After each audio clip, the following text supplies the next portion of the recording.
तंदुरुस्ती बहुत चीजों पर डिपेंड करती है, पर खाने के मामले में एक सिंपल फॉर्मूला है। बस यूं समझिए कि प्लस और माइनस का खेल है। देखिए, आटा, चावल, तेल, दूध और नमक खरीदते समय प्लस एफ के निशान को चुनिए। ये फोर्टिफाइड फूड्स हैं जिनसे आपको संपूर्ण पोषण मिलेगा। और खाने में घी, तेल, नमक और चीनी को कीजिए थोड़ा माइनस। तो प्लस है और थोड़ा कम, है ना simple. Eat right, stay fit, तभी India super hit.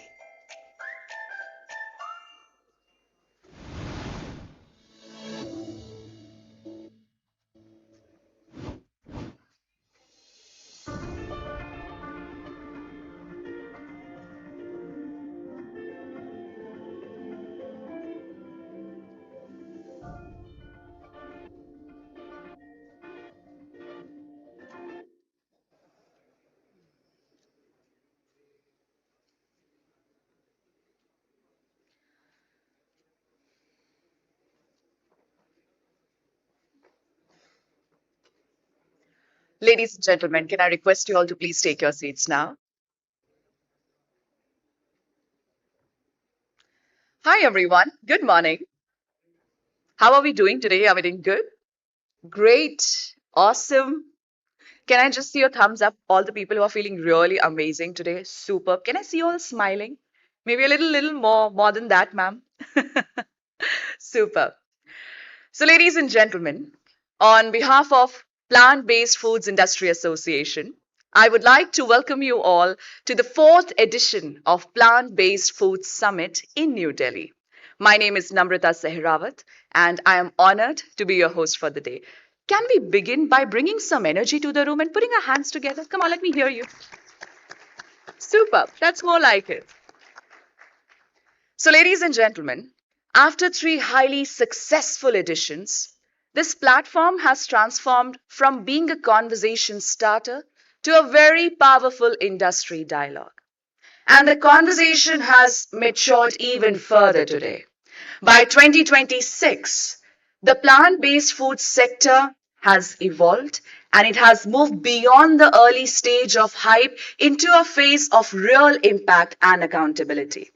And during this crucial phase, while global markets are facing challenges regarding cost and reformulation, India stands at a very unique advantage. With the largest production of pulses and millets and centuries of plant based forward tradition and fast paced growing food processing and biotechnology ecosystem, of course, India stands at a very crucial moment. From being just a consumer market to becoming a global hub of innovation, manufacturing, and export of plant based foods. Ladies and gentlemen, this summit today brings together the farmers, the policymakers, industry leaders, investors, and consumers so that they can innovate, integrate, and inspire together on sustainable supply chains that can shape the future of food. So, the theme for this year is rooted in tradition, engineered for the future. It basically reflects that how India's traditional crops like millets and pulses are now being transformed through modern food sciences to create scalable, globally competitive plant-based food solutions. So with that, as we begin, I would like to take this opportunity to humbly thank our ARE and Pan India, and of course our ecosystem partners, So Good, Wesley, Blue Tribe, and Phytomax Nutrition. Can we just have a big round of applause for all our wonderful partners?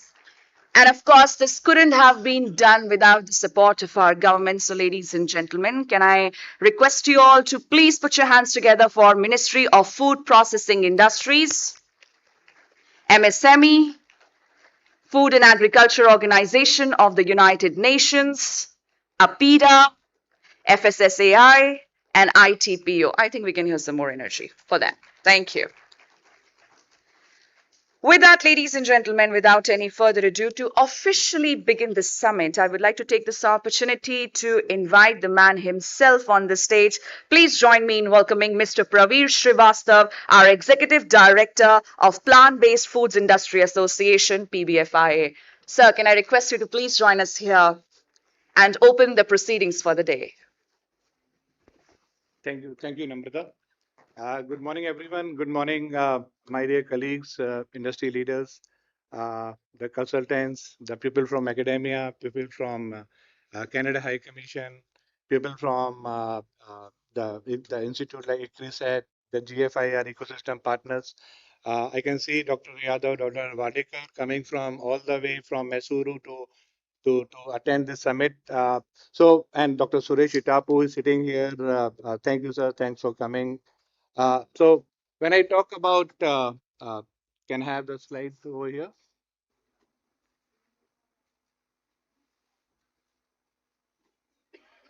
No, the presentation one. Yeah. So I believe, so when I joined almost now 18 months, so it was something new for me because coming with a corporate background and joining the non-profit organization was something difficult for me to digest. But it's always happened during my career, right from multinational company to Nestle to the owner-driven company to the cooperative like IFCO, and then finally to the non-profit organization where I feel is the most difficult and challenging task because you have to keep yourself motivated, identify the kind of gaps, what are the efforts which are required, and lot of efforts to align with the policy stakeholders, policy matter, right from all the ministries and all. So right now I really feel that India plant-based movement is merely about not about changing the diets. It's about transforming the livelihood, strengthening the nutrition security, and positioning Bharat as a global smart protein leader. With this, I'll take a few minutes about plant-based food industry. We have completed 4 years. It's now the fifth year we are running. Our focus would be to provide a level playing field for the industry. So when I say level playing field, the competitor for us would be the dairy, would be the animal origin, the meat industry, by bringing the product at par. And when I talk about bringing the product at par, I mean to say bringing those products at par from the consumer point of view. Now, we feel there is a big delta between the price to consumer from that point of view currently. And we identify and we understand that unless until a lot of efforts are required to ensure the right supply chain, a lot of efforts are required to make the right processing facility, lot of efforts are required from the demand generation, then only we will be able to bring down the price to consumer, and that's how the industry would grow. So our mission is again with the network with the industry, position member as a say. So if somebody is doing a really good work, so position him as a catalyst, as a nucleus for the change. Advocates for a policy, that is something which we are already doing. And it's like share and gain expertise when you talk about the integration of the plant-based summit. So when we talk about the key achievements, so first of all, the last year when we did this summit, though the attendance was short, but we were able to echo the plant-based food summit in the Legislative Assembly. In both Rajya Sabha and Lok Sabha, the question were asked from the government of India how they are supporting the plant-based movement in India. That's something when we say it is something where say whatever we are doing is rightly echoing at the lens. Then the committee was formed by under the Ministry of Food Processing. Only 14 core members were there, and which was on the ultra processed food and high fat, sugar and salt. There was a fear in among the members that the plant based food may be put categorized under the ultra processed food. With our policy dialogue and with the help of the GFI testimonials and the research, we were able to bring them out of the ultra processed food, and there's official declaration by the FSCI that the plant based foods are being now kept outside the purview of ultra processed food. Then it's about last year when I joined, there was an invitation from the Honorable Finance Minister. I really don't know what to talk. They have given me 7 minutes, and I could see Finance Minister, Secretary, Chief Revenue Secretary, Finance Secretary. Everybody was standing, was sitting in the round table and North Block, and they have asked me to present this case. I think we did a fantastic job, and we were able to make them understand that this plant-based food are the future food for us as a need of the nation. And maybe because of that, the BST, which is one of the key point for us, with a pain point, we are able to bring down from 18 and 12 to the 5%. That's what. Then you talk about the further going down. So when the Ministry of Food Processing, we are continuously liaising with them. that what is happening in the food processing ministry. We got to know that the Chintan Shiver being organized by each and every minister, every ministry on the what are the key pillars for them, a growth engine for them for next 2047. So for Ministry of Food Processing have identified three growth engines, and out of which I would proud to say that plant-based food proteins are among the one of the three growth engines for the Ministry of Food Processing, and that's something which is really a matter of pride for all of us.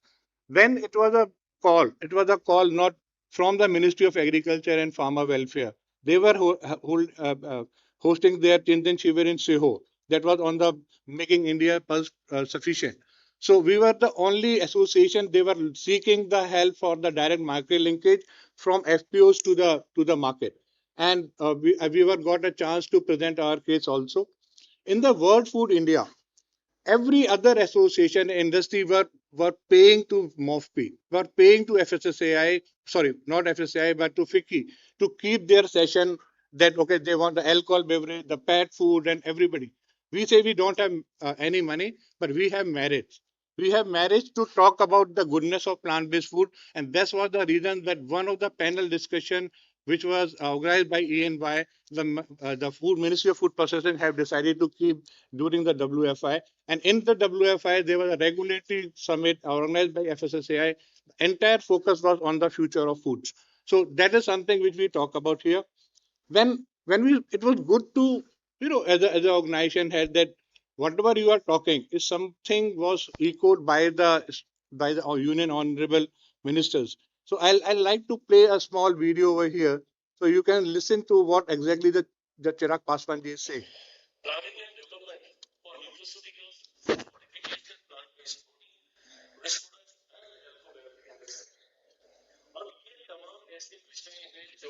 Can we have sound here?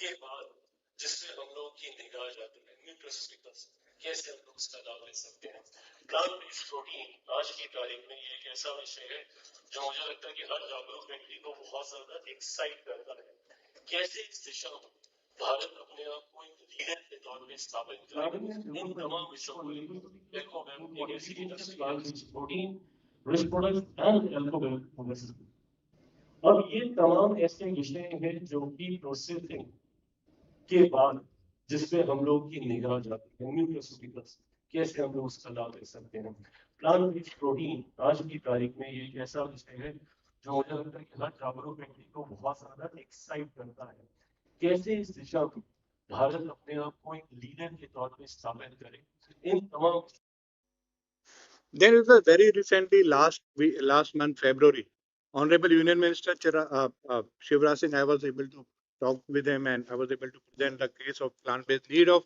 high protein variety. What ICRISAT is doing right now, Dr. Srivastava is sitting, Mr. Jadhav is sitting. So there is a need of the supply gap in the supply chain. When we talk about do we have the right variety of seed which are high in protein? Is there any recognition? Because ICR currently, what has been told, they recognize the seed on the basis of yield, not on the basis of the quality. So that was a pain area. Whatever efforts being made by the ICRISAT or other agriculture institutes were not being applied by the ICR because of the 10% yield. So I gave them a clear example, sir. In dairy, it's not only the quantity of milk. It is always about the quality of milk in terms of fat and SNF. So we need to figure it out. We need to give this recognition and take the program which the ICRISAT and the other institutes are doing across India and let the farmer take the benefit of that. And as an industry, we are able to, and we are assuring you that we are able to take care whatever produce which comes to know.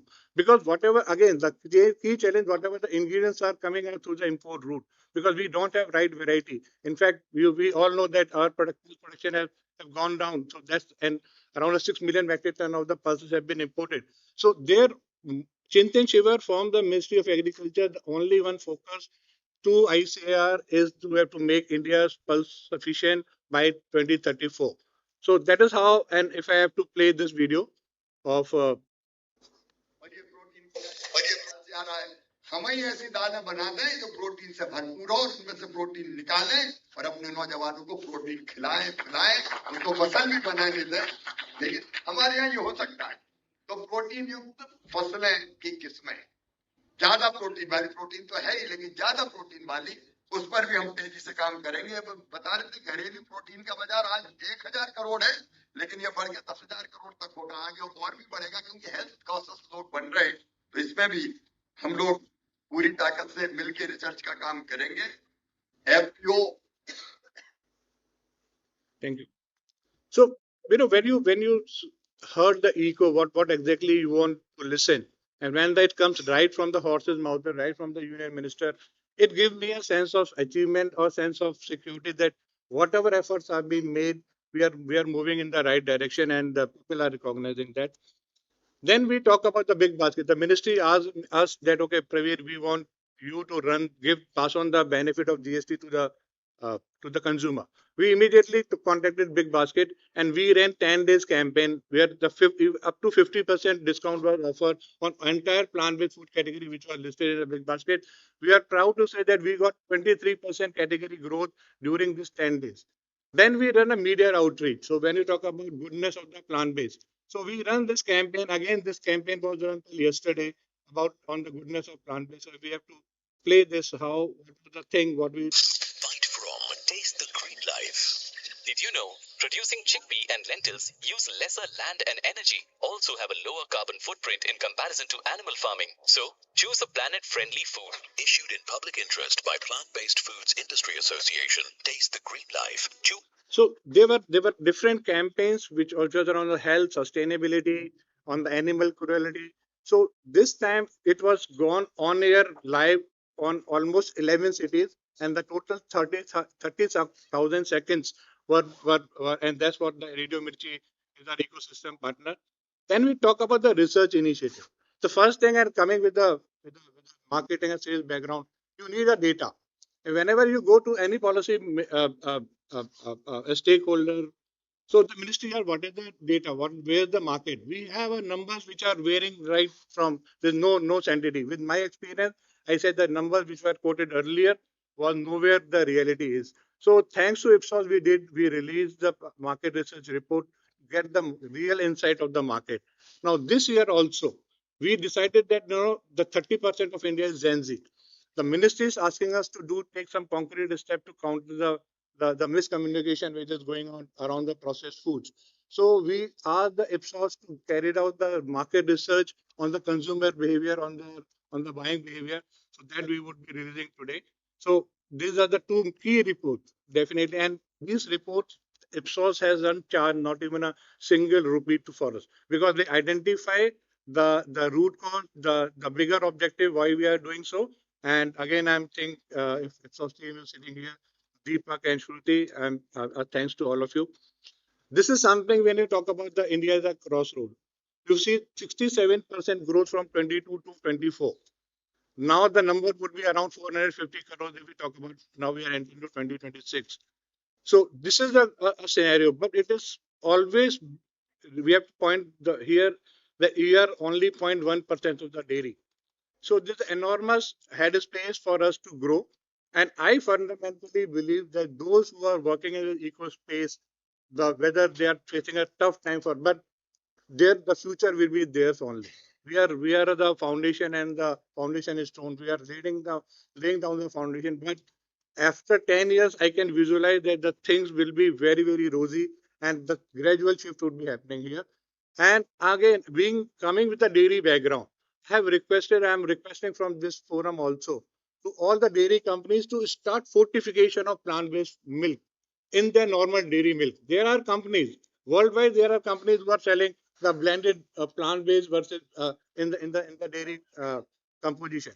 So there is nothing about we say what's a veganism. It is about developing the category as a whole.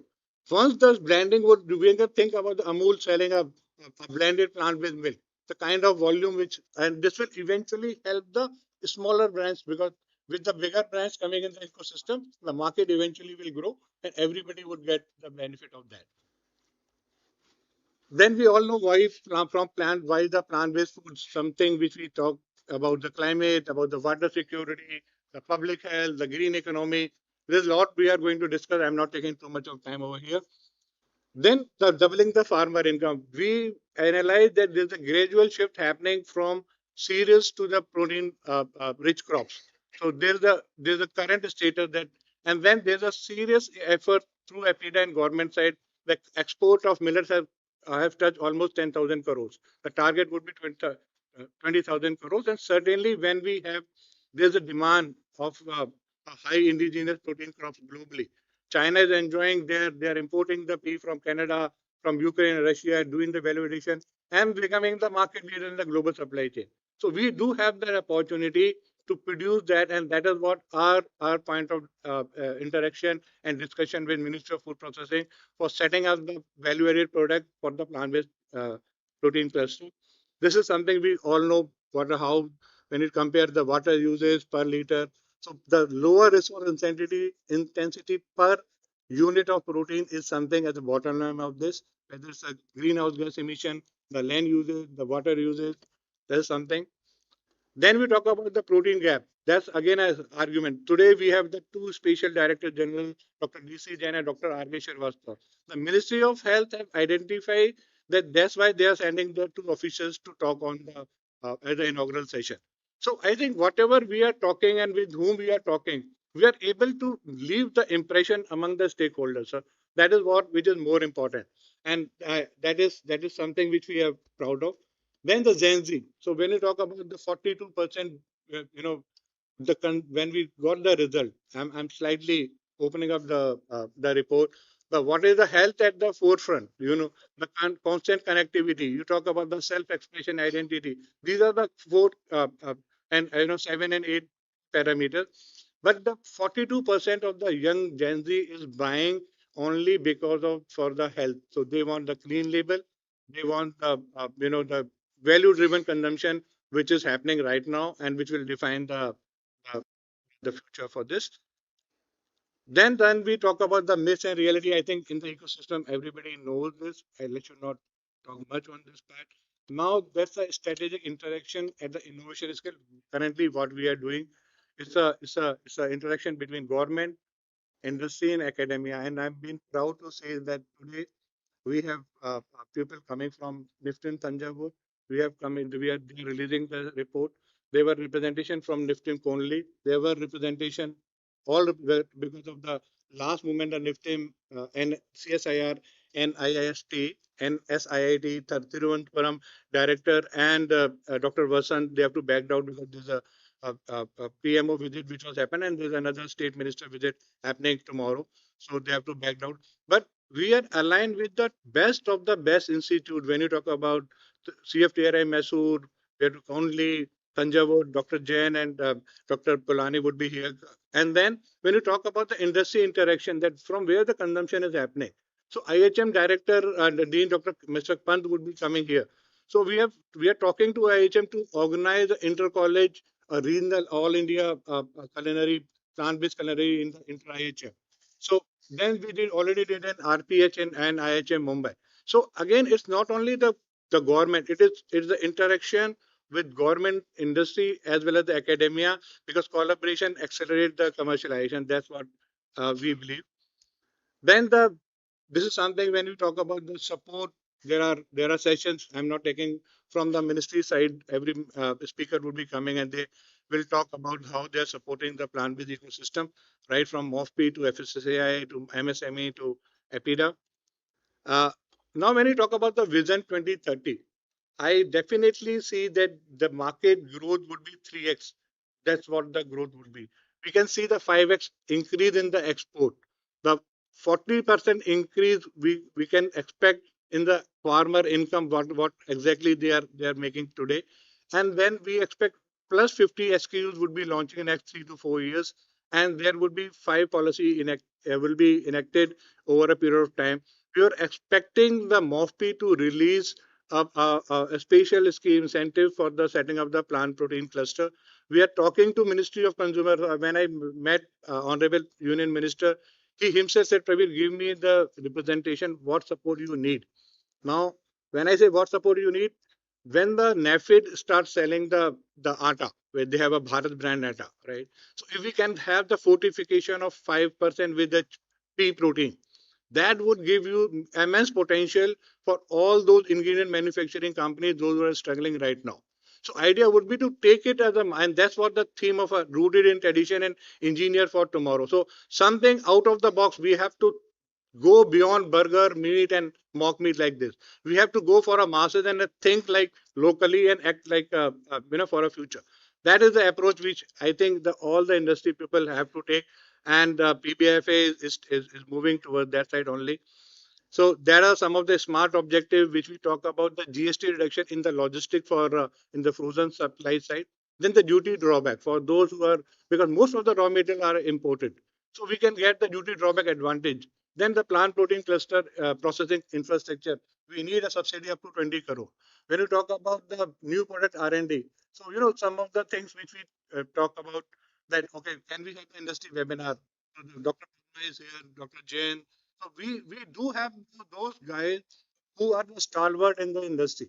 Let the industry people take the advantage of them. They are open for a discussion. Any issue which is coming right in the R&D, and we are fortunate to get in touch with all the R&D heads. So today, Dr. Sachin would be coming. He's the R&D head of Marico. Fortunately, I know personally Dr. Jagdeep Marar of Nestle, Vikas Gupta who will be working with the Tata Consumer. So all the key R&D people are aligned with us. Anyone who need any support in the R&D, then there are people who are ready to help them in a best possible manner. Then again, the community engagement is something which we have talked about. And not last but not the least, but the most important is the category development. So that's where we need to really work. And I seek the support from my members and the member brands. So if I have to summarize this, so probably in next 3 years, I would say there would be at least 10x industry growth. There would be enhanced farmer prosperity. There would be a global export leadership. There would be a climate resilient system, and the youth-led basic consumption shift would be happening. And this Gen Z report will certainly help to guide the new brands and the industry people to position their brand as per the need and the consumer behavior of the Gen Z. With this, I really thank everyone to come here, and thank you very much.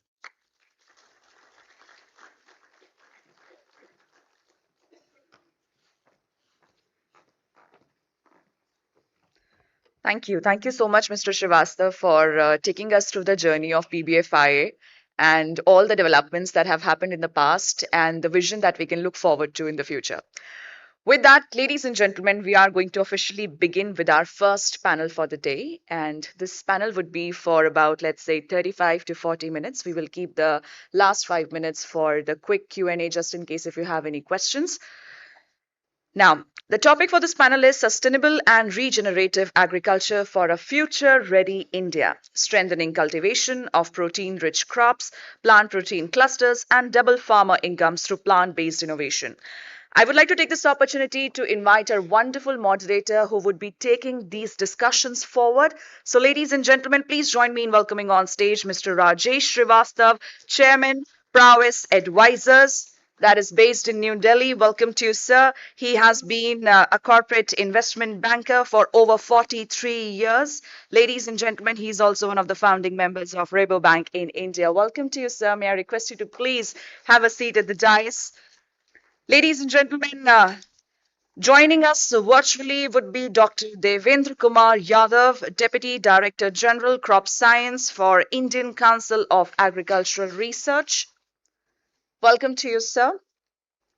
He has been the Assistant Professor at Agricultural Research Station, Sri Ganganagar, a Senior Scientist, Principal Scientist for Brassica Breeding, Division of Genetics at ICAR in the past as well.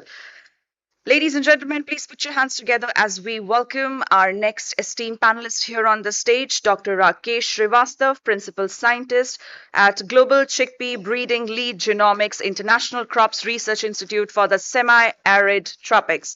Welcome to you, sir. He has an experience of over 19 years in modern plant breeding and translational genomics, and he significantly contributed to genetics and breeding, genomics and molecular breeding in cross-orphan and self-pollinated crops. Welcome to you again.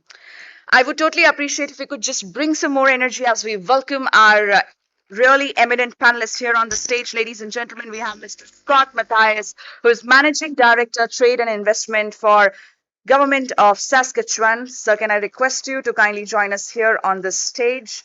He has been engaged in India for nearly 3 decades and having previously lived and studied in Varanasi and Chandigarh, as well as leading some projects for a Canadian NGO in India. He has also spent in the past 17 years in senior management roles for some of the leading largest organizations of Canada. Welcome, welcome to you. Ladies and gentlemen, we also have amongst us Dr. Suresh Itapu, Chairman for Soy Food Promotion Welfare Association. He is a food technologist with over 30 years of experience in the food industry. And after working for 5 years at the Department of Food Science, Purdue University, USA, he started his own consulting company in 2010, assisting key companies in protein processing and ingredients. Welcome, welcome, sir. Ladies and gentlemen, please welcome Mr. C.S. Jadhav, CEO Nutri Circle, who has an experience of over 30 years in the field of sustainable agriculture, nutrition, bioenergy, medicinal crops, organic and wellness plant protein. Welcome, welcome, sir. And please put your hands together as we welcome Mr. Arghadeep Saha, Head of Policy for Good Food Institute, India. He provides strategic oversight and leadership to the policy and regulatory teams work at GFI India on scaling up alternative proteins, manufacturing, and so much more. Welcome, welcome to you, Mr. Saha. With that, over to you, Mr. Rajesh Srivastava, for leading the discussions forward.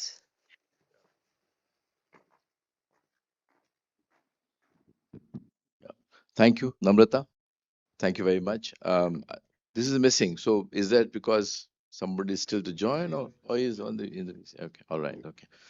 Okay, so we'll keep this empty, just a reminder that somebody is there on this chair.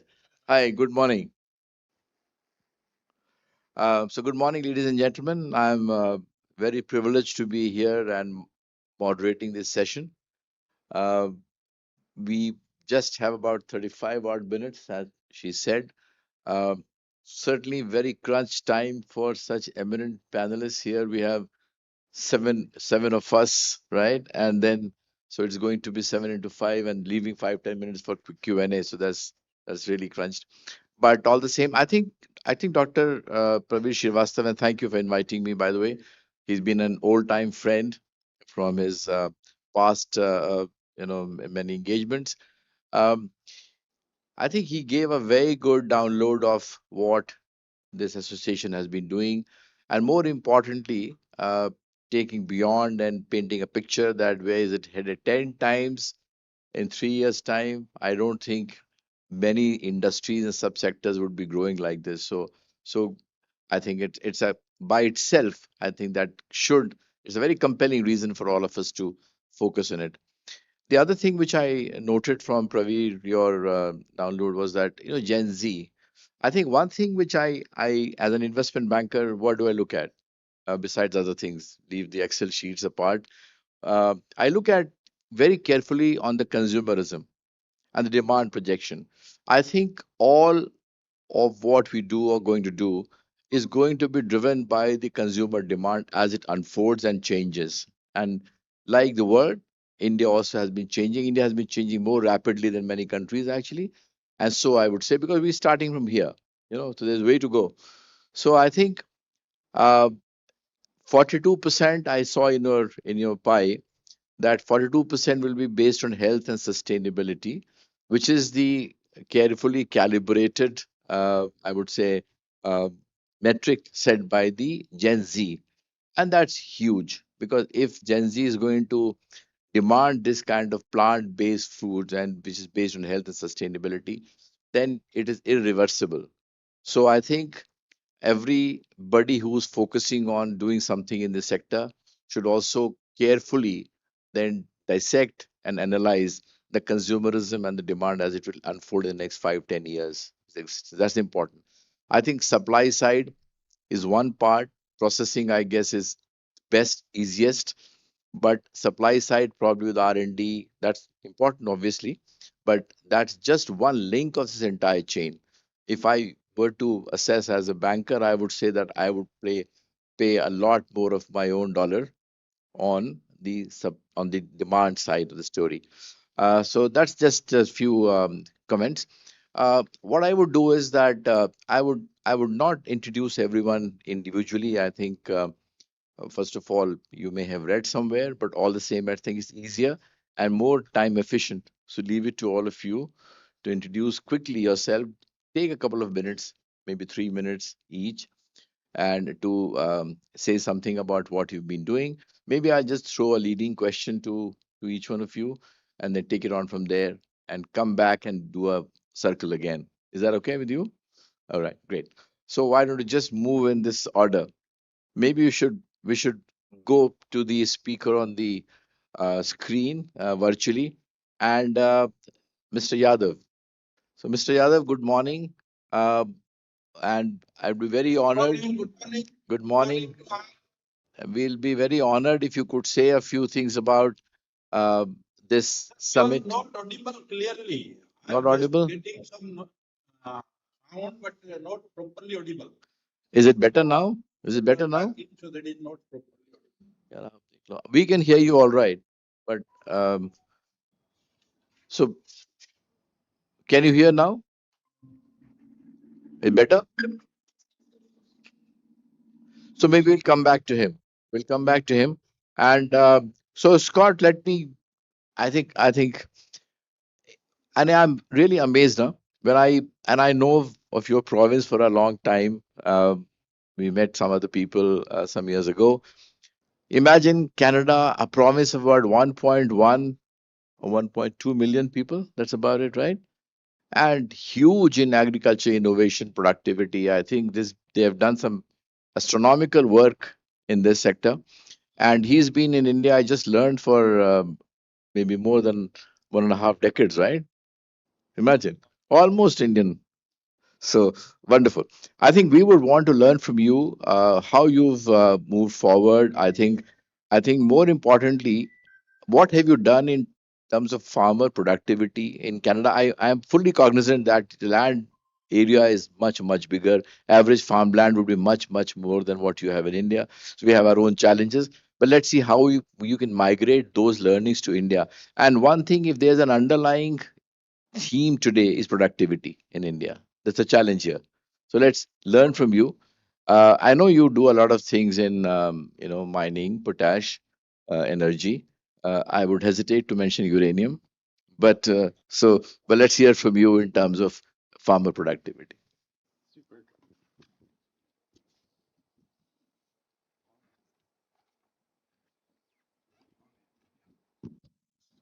Super. Thank you, G. Appreciate that. It's a pleasure to be here today. And you shouldn't feel shy to mention uranium. We just signed a $2.6 billion supply deal between our province and the government of India.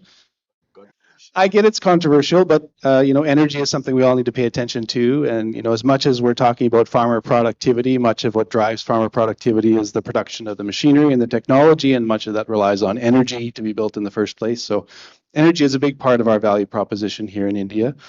As mentioned, Saskatchewan is a province in the center of Canada. Very small population, like not even a tier 2 city in India, a tier 3 town, 1.4 million residents in our whole state. Very small. But we have 40% of all of Canada's seeded acres in our one state. We are the world's largest exporters of canola, lentils, yellow peas, durum wheat, oats, and barley from our one small state.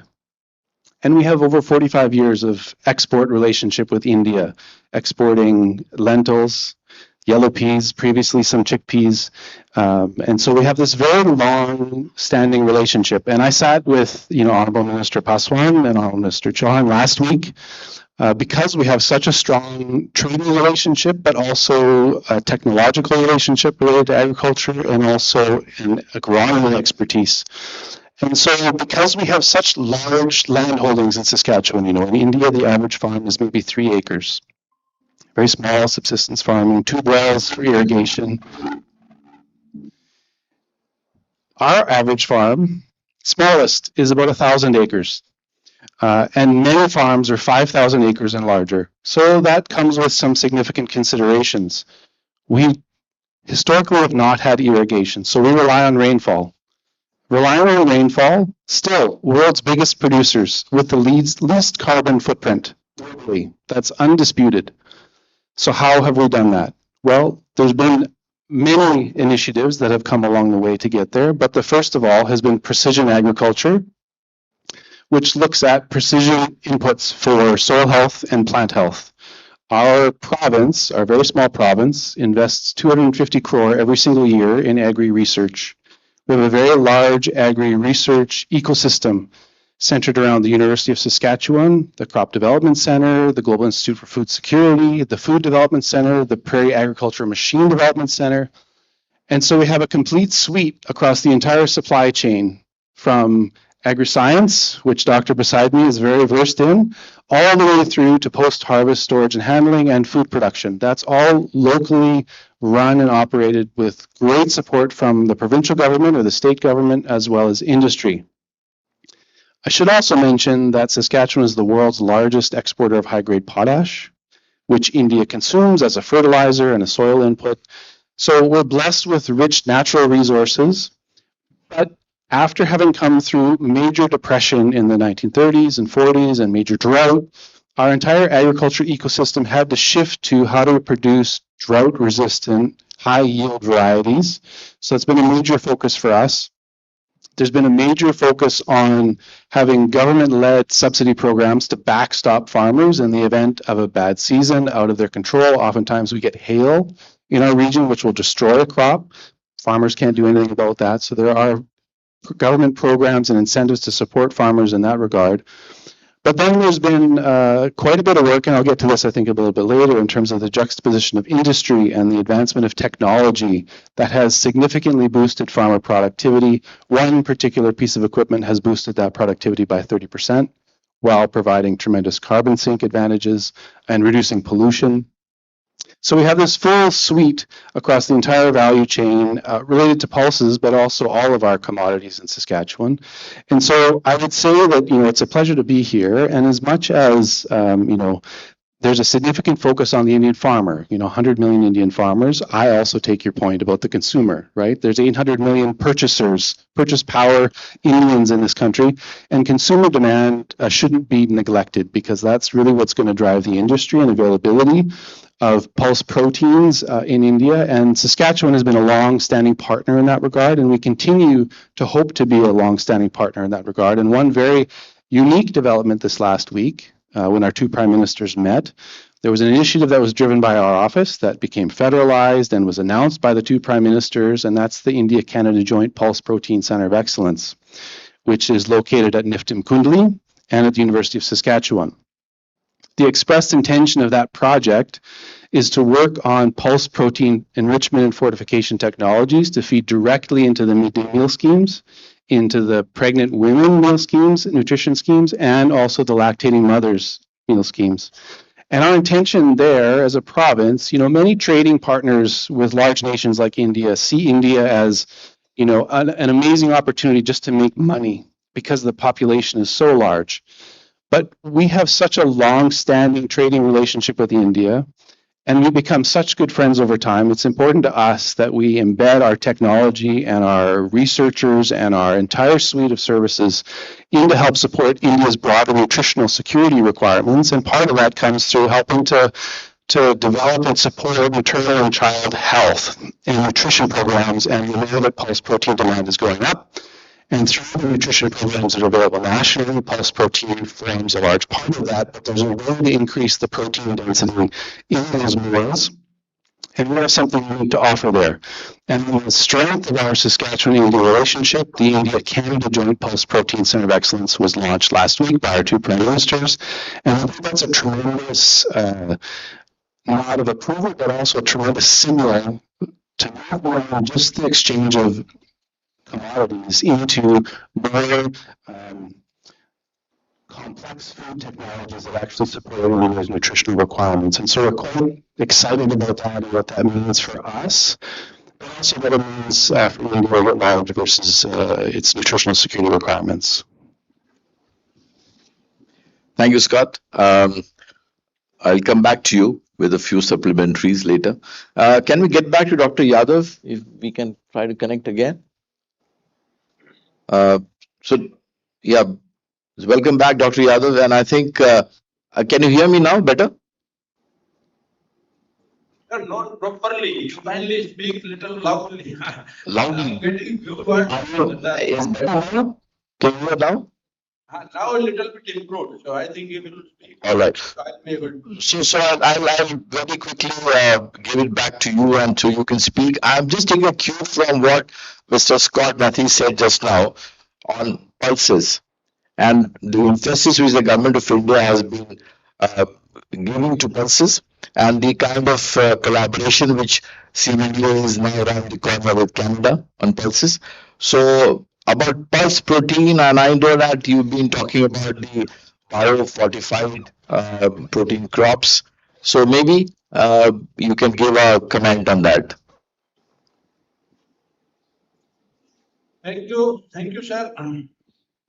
I think we all are well aware that the Indian Council of Agriculture Research is the nodal agency for all the research and development in the country, which includes the yielding, climate resilient, and biofortified varieties, along with the soil requiring variety for the different crops. We are living totally with 85 different crops and working across the 28 institutes across the country. And in the past, the major efforts have been to develop the high-yielding variety because you all are well aware that after the independence, our major focus was to feed the population.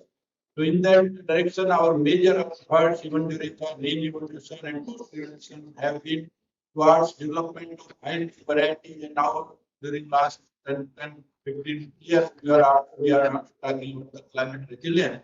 But in that race of higher productivity, we, I think, missed somewhere about the nutritional aspect. And I'm very highly thankful to the organizers, particularly that they are discussing on this very important topic along with the diverse, I think, domain experts. And definitely the discussion for today that will be of great help for addressing the malnutrition issue.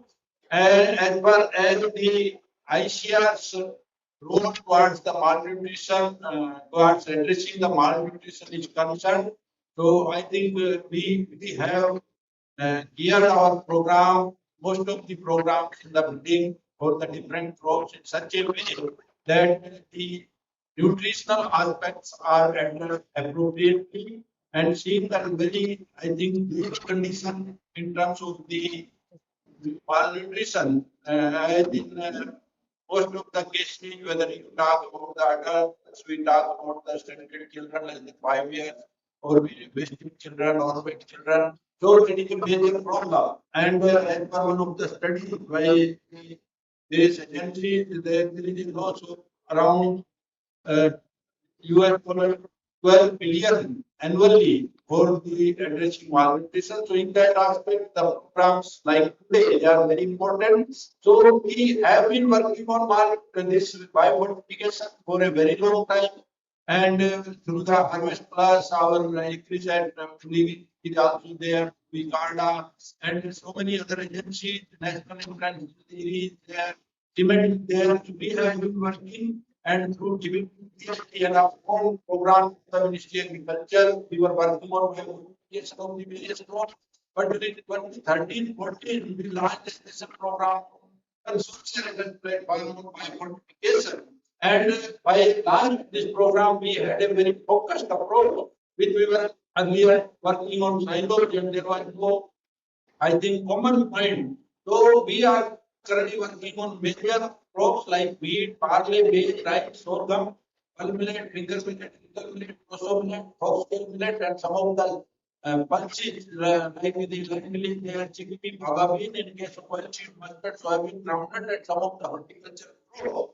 We are addressing a large number of nutritional aspects. The major one is the protein, which this particular today's program is also addressing. And iron, zinc have been the common mostly in all of the crops. In case of maize, we are addressing the lysine and tryptophan, vitamin A, the other vitamins, anthocyanin content, and in oilseeds, the linoleic acid, folic acid, uric acid, glucose, and in farming, particularly trypsin inhibitor as well as lipokinase. So these are the major traits we are addressing. And during the launch of that program, we will see that we have bred around 185 different field crop varieties, which includes 19 varieties of horticulture fruits also. And protein has been one of the, I think, major component in case of cereals. When we talk the wheat, so in wheat we have 73 varieties released during this period,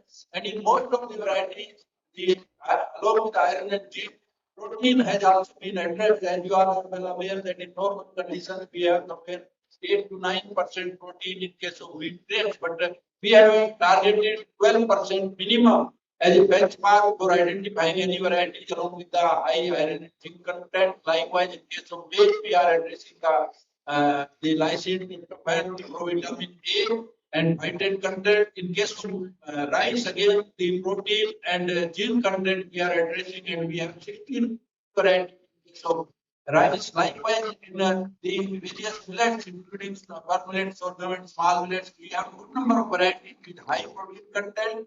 And in lentil, again, we have addressed through 3 varieties the protein as well as iron and zinc. In chickpea, we have now 3 varieties in which we have targeted 26% plus of the protein in most of the varieties. Likewise, in soybean also, in oilseeds, we are trying to, I think, work on the various fatty acid profile, and those varieties are there, and have concentrated efforts in terms of the seed production as well as supply to the various agencies. Almost 18 million hectare area today is under the biofortified variety which I have just mentioned, amongst which maximum area is under wheat. And I am proud to say that in case of wheat, almost 45% area in the country today under the biofortified wheat, which is having the high protein content, high content, and high iron content.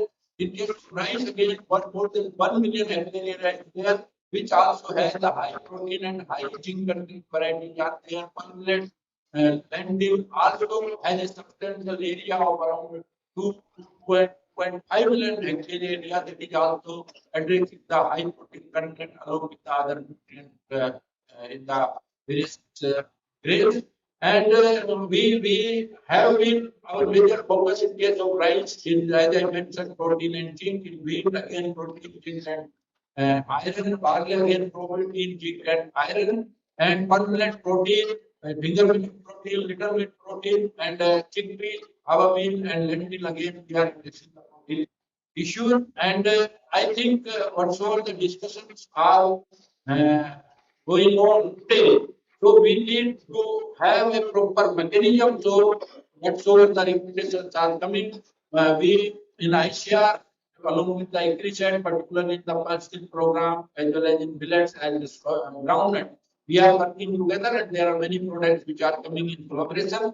So my submission here will be that we are ready to share the material, to share the seed also, and if this program can upscale these materials, and if some more collaborations are required with ICR, so ICR is always ready to have any type of collaboration. And I once again compliment and congratulate the organizers for, I think, taking up at a very important issue, which is the need of for our population. Thank you very much. Thank you, Dr. Yadav. I hope you stay on in this session till the end so that I can come back to you. Will you be kind enough to continue? Sir, I think I'll have to leave because I have meeting first. I have to go to Parliament by 11. I have to reach, and then I have a meeting with external affairs. So if some questions are there, I think we can record, and I'll be responding to questions. All right. Thank you very much, and hope to interact with you again soon. Thank you very much. A good round of applause, please. All right. So let me come to Dr. Rakesh Srivastava. He is not related to me, by the way. So Dr. Srivastava is from ICRISAT, and I'm sure everyone knows ICRISAT quite well. So again, a non-profit and international organization which is focused on dry land farming, reducing hunger and poverty, and promoting climate smart agriculture. So I'll leave it here. I think you can say a lot more things about yourself. But what certainly would be of interest is, and I think Dr. Yadav also mentioned the passing, is about the chickpeas. And I guess you are focusing a lot on chickpeas, right? So let's hear on chickpeas from you. We've all been talking about soya and all, and we had Dr. Itapu talk about soya. So let's talk to you on chickpeas. Thank you so much, Mr. Rajesh Srivastava-ji. I see this panel is actually decorated by Srivastav, Rajesh Srivastava, and then we have Pravir Srivastava-ji, and I'm Rakesh Srivastava here. But we are meeting for the first time, so there is no conflict of interest. As Rajesh-ji just told, I lead the global chickpea breeding programs. I'm based out at Hyderabad. And in next couple of minutes, I'm going to speak only about chickpeas. So don't think just because I deal with chickpeas, I'm speaking about chickpeas. It's also out of the global importance. So if you see globally in terms of the area occupied by different pulses, chickpea occupies number 2. So after dry beans, it is chickpea in terms of area, which is most important crop globally. And at Indian side of the road, it is chickpea, which is number 1. So chickpea is grown almost close to about 11 million hectare area.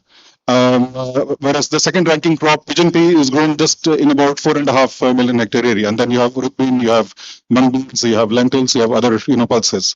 So I don't want to boast myself as to who rules the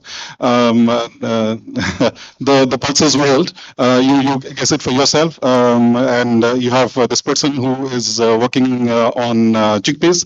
So at ICRISAT, we actually deal with many things. In the presentation, Pravir actually mentioned about the footprints. So chickpea is one crop which actually addresses all these important points when it comes to environmental sustainability. So it is good for you, as a consumer. It actually does so much good to your health in terms of its quality protein, in terms of its low glycemic index, in terms of its minerals, in terms of fiber. I can speak for entire day on the health benefits of chickpea. Then it is also good for the farmer because this is one crop which is a low input requiring crop. In India, as Scott was mentioning, the holding size is small and we don't have access to that mechanization at that scale. But in some parts of the country, farmers will just throw the seeds, especially in rice fallows, and come back just to harvest. And it just matures in about 80-90 days, and you see a good yield without any intervention. So it is many times not just the yield you get, it is also the returns of your investment. So in terms of your investment, it's nothing. You are just throwing the seeds and getting a good harvest. Sometimes, on the other side of 2 tons per hectare. So that is the power of this particular crop. And also in terms of environmental sustainability, this is one crop, just like other legumes, it fixes a lot of atmospheric nitrogen. But then chickpea is something which actually does it way better than many other pulse crops. And there are reports that it can fix nitrogen as high as 240 kgs per hectare per season. And other reports, it depends on many factors, it fixes between 70 to 150 kgs nitrogen per hectare. So under good management practices, it is around 150 kgs of nitrogen per hectare per season. That translates to about 7 urea bags, free of cost for you. And that is without causing soil acidification, because if you apply urea, it causes, soil acidification and also disrupts the organic balance of the soil. So that way you are actually enriching the soil. You are making your, system resilient. So it actually connects all the 3 dots. It is good for you, it is good for planet, and it is also good for the farmer. Now coming to the interest, global interest, I'm not sure if you keep track on some of the reports which are happening, especially from the space industry, from NASA. You must have seen they recently grew chickpea on lunar dust. How many of you have seen that piece of news? So I'm breaking this out to you, okay? So chickpeas are being grown on lunar dust. All these years, NASA actually tried growing chickpeas on India on the native soil. the soil which comes from earth. But now they have succeeded in growing chickpeas even from lunar dust. So what I mean to say is it's a resilient crop. It can be used in deep space missions, and it can actually, cater to needs of these astronauts in terms of good carbohydrate, in terms of good protein, and in terms of good amino acid, balance. We talked a lot about, protein content and quality. So in terms of protein content, chickpeas can beat anything else. And Scott is sitting next to me, and he will say, his yellow peas are the best. Yes, they are the best, but probably chickpeas can, outsmart yellow peas in terms of amino acid profile, and they are way better than soybeans, because at this point of time for protein industry, there are two major competitors. One is soybean, other one is yellow peas. Now, when it comes to soybeans, you all know it is all laced with allergens. It is laced with trypsin inhibitors, lecithins, all those things, and it's a big headache to get rid of them. When it comes to yellow peas, they're good, but then the extraction efficiency probably is not as great as you get to see in chickpeas. Plus, the leftover flour, the stuff which is left out of protein extraction can be made into very good noodles, and these noodles will be extremely low on glycemic index. I'm sure many of you would be eating chickpeas almost on a daily basis. How many of you have eaten chickpeas in the last couple of days? Yeah, so that's what. So that's, chickpea is one pulse crop which can give you dal as well as roti. You can make rotis out of chickpea. You can make dal out of chickpeas. You can make more than 100 different kinds of dishes out of chickpea. And now with Mr. C.S. Jadhav, with Nutricycle, we have started a flagship initiative wherein we are bidding for high protein chickpeas just for industrial use. Because for consumer use, it's a complex game. When you are bidding, chickpeas, you have to actually take into account many factors, which includes yield. Yield, as Dr. Yadav was saying, yield is a very important thing. But then, unfortunately, protein content and yield are negatively correlated. There is always a metabolic cost. So if you bid for high protein chickpeas, you essentially, bring down the yield. So this is where policy interventions actually need to be pulled in, wherein, we have to make sure that farmers get good returns on their investment and they get good pricing if they actually are able to grow these chickpeas which are high on protein content. So we are working on the entire science value chain, and we are also into some very good high-end science. I invite all of you to Ecosat.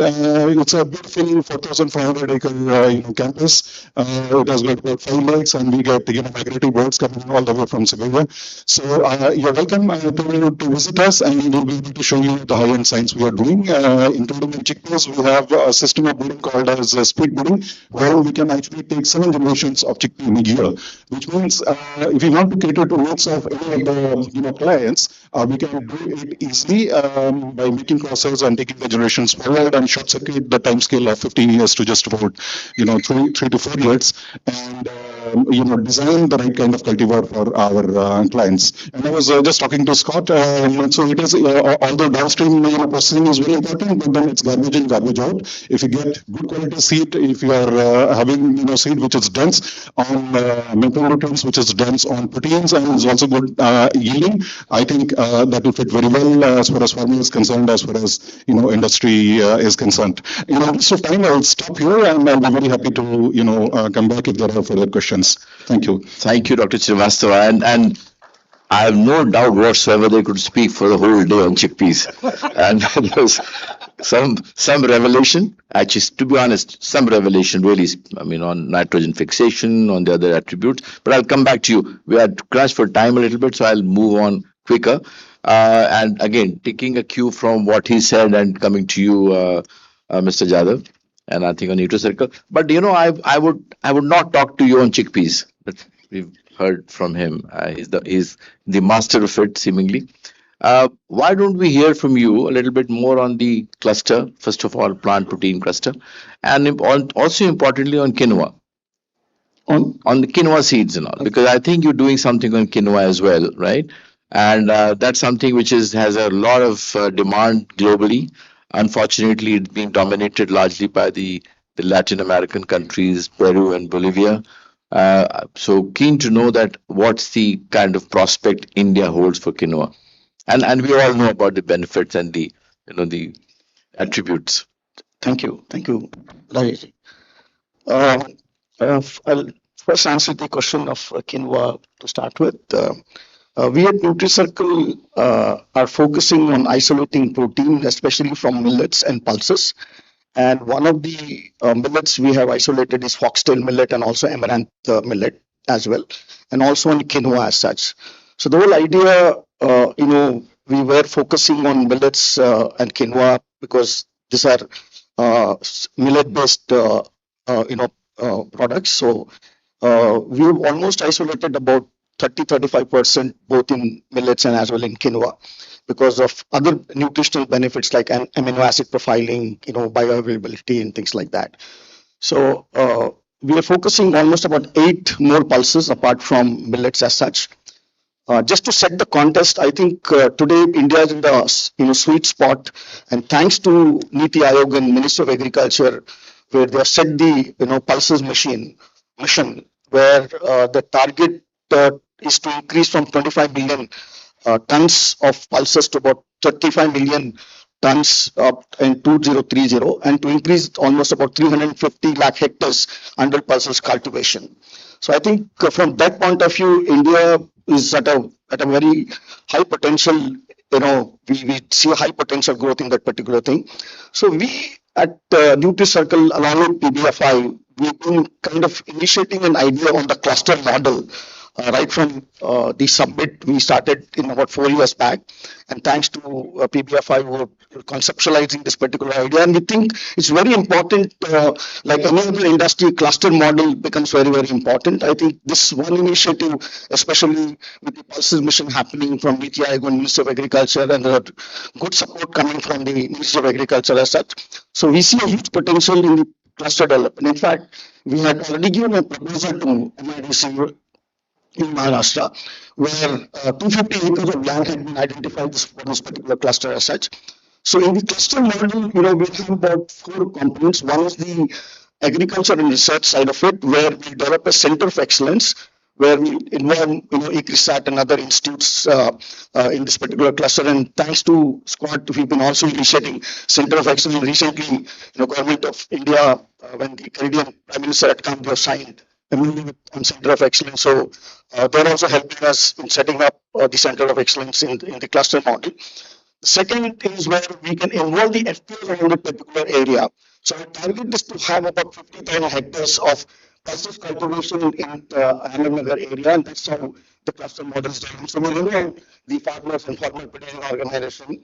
The second would be the agri-processing zone, where we can have the primary processing, sorting, grading, other areas in the agri-processing. The third would be the food processing, where we can involve a lot of companies to come and establish the food processing there, especially from a nutrition point of view. And the fourth will be the logistics side of it.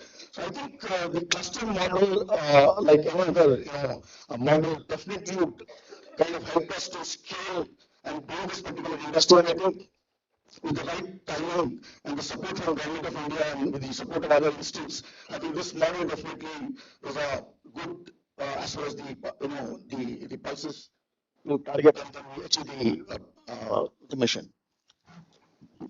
So thank you very much. We have to move on, but let's hope that we find some time for the Q&A.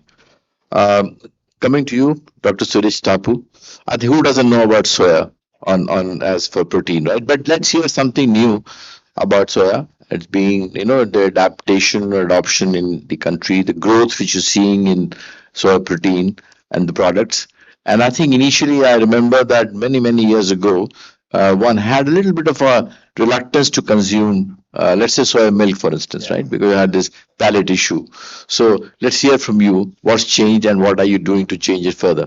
Okay. Thank you, Mr. Srivastava. Thank you, PBFI, for inviting me. As Mr. Srivastava has mentioned, that there was some reluctance about soy because we were not used to that, and now the technologies have developed so much, so you can actually make very highly acceptable soy-based food products. Here I would like to mention one thing. Soy is a very, very versatile crop with so much amount of protein, almost 40% protein in the bean, and when we process into products like defatted soy flour with 50% protein and concentrate 65% protein, isolates 90% protein, this protein is very nutritionally very good quality wise. PDCAS almost 1 at par with milk and egg, and also it's being a plant protein and it's very sustainable. It takes less water, less land. Today we produce almost 150 million metric tons of protein alone from soy. By 2050, when we need more than 70% protein, the world needs it, and this can be a perfect solution. And also soy is one of the very versatile because of the functionality which can play a very important role in plant-based meat products or plant-based dairy alternatives. Because of its functionality, this can mimic meat. This can give the same function of milk or even egg. So these are some of the advantages. And today, if you see the plant-based industries, more than 75% is using soy. So the earlier reluctance has gone, and earlier, unfortunately, we had some myths about soy consumption. People used to think it has a lot of anti-nutritional factors. It's part of any plant. So that is how it is. That's why we do cooking. Nobody eats raw, isn't it? So that has been there for a long time because it was not native to India. Here, as far as innovation is concerned, we today Dr. Yadav and the minister, Mr. Shivraj Singh Chauhan, was also talking about pulses, Atmanirbhar Bharata. So here we are sitting at not Pragati Maidan, Bharat Mandapam, and the auspice of Ministry of Food Processing Industry. We can actually use food processing technology to actually convert soy along with other cereals like corn and wheat to make dal, lentil. So we have developed this dal which gives 35% protein and which actually can be economical because we are using soy which is a cheaper quality raw material. We are using cereals like corn and wheat which are also relatively cheaper. So we can make a very good pulse which is easy to cook, which is very high in protein because we are using cereal and pulse combination here. The protein quality is always better. So this is something innovation we can do to meet the pulses gap which we are facing today. So that is one thing. As far as Atmanirbhar Bharata is concerned, we are now, if you look at soy protein isolate, today we are importing about 18,000 metric tons of soy protein isolate, and today India is in the process of producing 8,000 tons of isolate. So we are really doing very well in that direction. As far as farmers' income is concerned, soy actually is something which can be a very good crop to help the farmers to increase their revenue, not only by producing products like food grade beans. Canada actually produces food grade soybeans, and we would like to have it. But at the same time, we have IISR, Indian Institute of Soybean Research in India. They have developed special variety beans for soy milk and tofu. So these beans can be, the farmers can actually clean, grade them, and then supply to the industry. Our industry is willing to buy that. And also, the farmers, FPOs, can actually process the soybeans into something like soy nuts, which are a very good alternate to peanuts, healthy economic alternate to peanuts, and they can make soy milk and tofu. So many business opportunities are available for farmers to increase their secondary income, not only by producing soybeans and supplying as a commodity. So there are so many opportunities, and if you look at the health aspects, so there is enormous amount of research is there done on soy. It shows that it can reduce the incidence of heart disease by reducing cholesterol level. It manages blood sugar level. Today we have 100 million people who are diabetics in India. Almost 50 million people who are have heart problems. So this can be a healthy alternate and also provide in reducing the burden on the exchequer by managing diseases, at the same time providing good quality, good amount of protein and in a sustainable way. The amount of water required for soybean production is very less compared to any other protein sources, and also the land. From 1 hectare of land, if you produce soy protein, it will last for 1 year for one person, and whereas if you produce beef, it will last only for 20 days. So this is a very sustainable crop. Today everybody is concerned about environmental issues, carbon footprint, and I think this is one solution. As you said, unfortunately we had some negative things which were there earlier. Like before closing, I'll just give a simple example.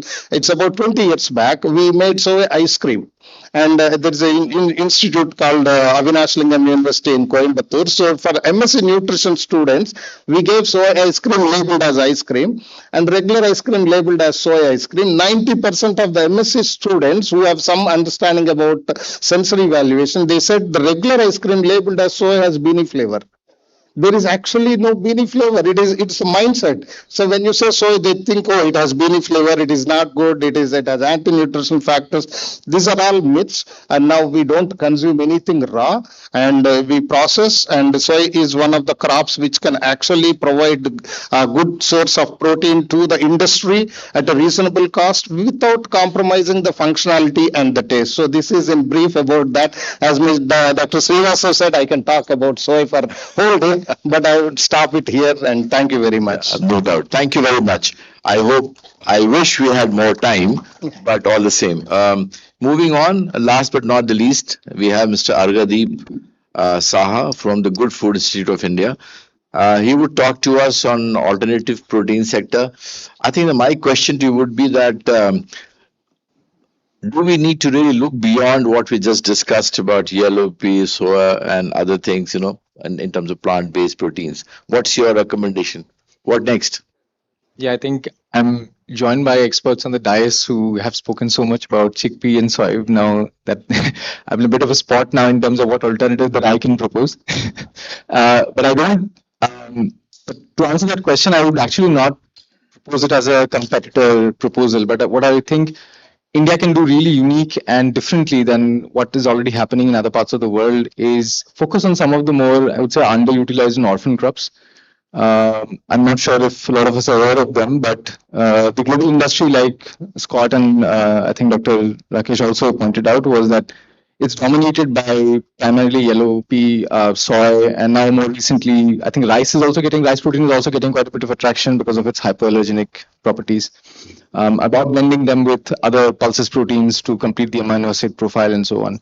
But there is other crops that are highly climate resistant, highly climate friendly. They're very, very drought resistant, require very little care, but have not received adequate attention. And now that everyone's talking about moving towards more climate positive agriculture, thinking about how farmers can be given additional sources of revenue, either through carbon credits or through payment for ecosystem services, I think bringing those really, really strong climate positive crops back into the basket is going to be very, very critical in the long run.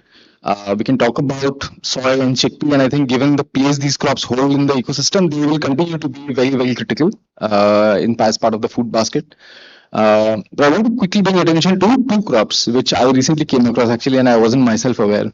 I was part of a sort of a field day that was organized by the National Bureau of Plant Genetic Resources in Delhi, and they were having a field day primarily on winged beans.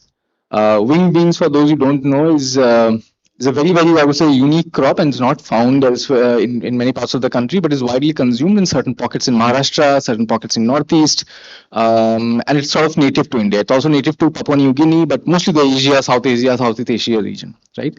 It's a very unique crop in the sense that it has 40% protein, and it has 40% protein without receiving any sort of attention in terms of crop development, crop breeding, and so on. So the 35 to 40% protein is pretty much standard in that crop. It's also got about 15% of oil. So in many ways, it is actually the soybean of tropics, without some of the criticism that can be aimed at soy. So it doesn't have some of those trypsin inhibitors, the allergens that people talked about right now. So bringing attention to that, I think, will be super, super critical. And it's also very, very drought resistant, by the way. It requires very little attention. The other crop, which I think is also worth looking at, is Bambara groundnut. That is native to Africa. but it is also being looked at by the NBPGR in India, and we are also there's some crop development work going on there. Again, very very drought resistant. It's actually one of the go-to crops for African communities who rely on it as a major source of nutrition. It can be used as a flour, it can be used to fry, it can be used as boiled. I mean, different ways of how you consume it. So I think just bringing those crops back into the focus, because I think we are in a path where if we keep focusing on just soy and chickpea and a couple of these other crops, we'll start reducing our food basket even smaller. It's already getting very, very small. We are losing rapidly in terms of crop diversity and the diversity on our plates. So that's one thing that I want to bring everyone's attention to. The other thing is about, I think what Rajeshji said was on alternative proteins and how these crops can actually play a part in making alternative proteins, contextualizing them to in local contexts. There is a program that I'm aware of, for example, that the One Acre Fund ran in Rwanda, where they used some of these local crops to create alternative protein, meat, alternative products.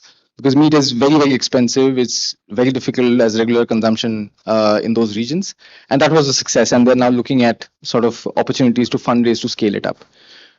So these are the kind of, I would say, opportunities that India should also start looking at. And the best way to bring these kind of underutilized or orphan crops back into the fold is to identify pathways for commercialization.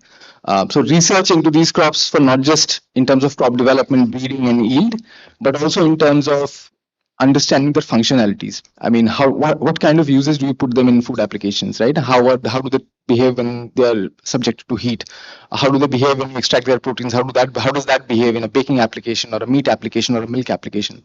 So there's a enormous amount of R&D opportunity there, which I think continues to remain untapped. But I hope that now with the Canadian Pulses Research Center of Excellence being developed, I hope there would be more opportunities to look into those things. So thank you, Mr. Saha. I think excellent. We have heard about traditional, protein varieties, and then from you, the new ones as well. Unfortunately, there's no time for Q&A or supplementaries. I may be the moderator. We have a class monitor here. She's already standing here, and she's told me that not enough time. So, but then honestly, for 7 of us, it was too much of a crunch time. I couldn't do better. So one Srivastava took advantage of the other Srivastava, in crunching the session. Anyway, but thank you once again. And let me thank all my fellow panelists and audience as well for being, so attentive early in the morning. But until next time we meet, thank you. Thank you for really enlightening all of us about those multiple variety of crops that are rich in protein and their use cases. So could I request you to please stay back on stage for one more moment, and I would request Mr. Satyam Shivam Sundaram, Partner, Principal Strategy and Transactions for Ernst & Young, to kindly join us here on the stage and kindly felicitate all our esteemed panelists with a memento, a token of gratitude and honor from the side of PBFIA. I would request my team to kindly bring it here on the stage, beginning with our wonderful moderator for asking all the relevant questions and concluding the panel on time. Ladies and gentlemen, please give it up for Mr. Rajesh Srivastava, our Chairman, Prowess Advisors. Thank you so much, sir. Thank you for moderating the panel so well. I think we can hear some more energy, maybe a little more applauses would be totally appreciated. Thank you.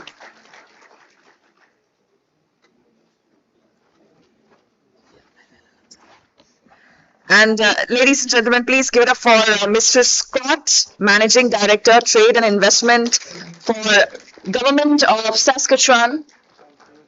Thank you so much, sir.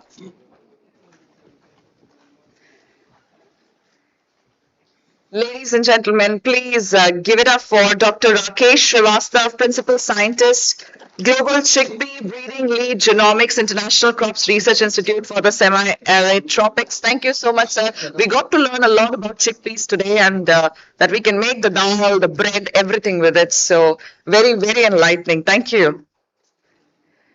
Ladies and gentlemen, Mr. Dr. Suresh Itapu, Chairman, Soy Food Promotion Welfare Association.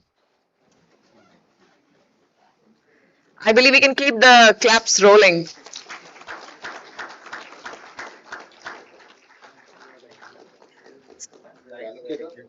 Thank you. Thank you so much, sir, for all your insights. Mr. C.S. Jadhav, CEO, NutriCircle.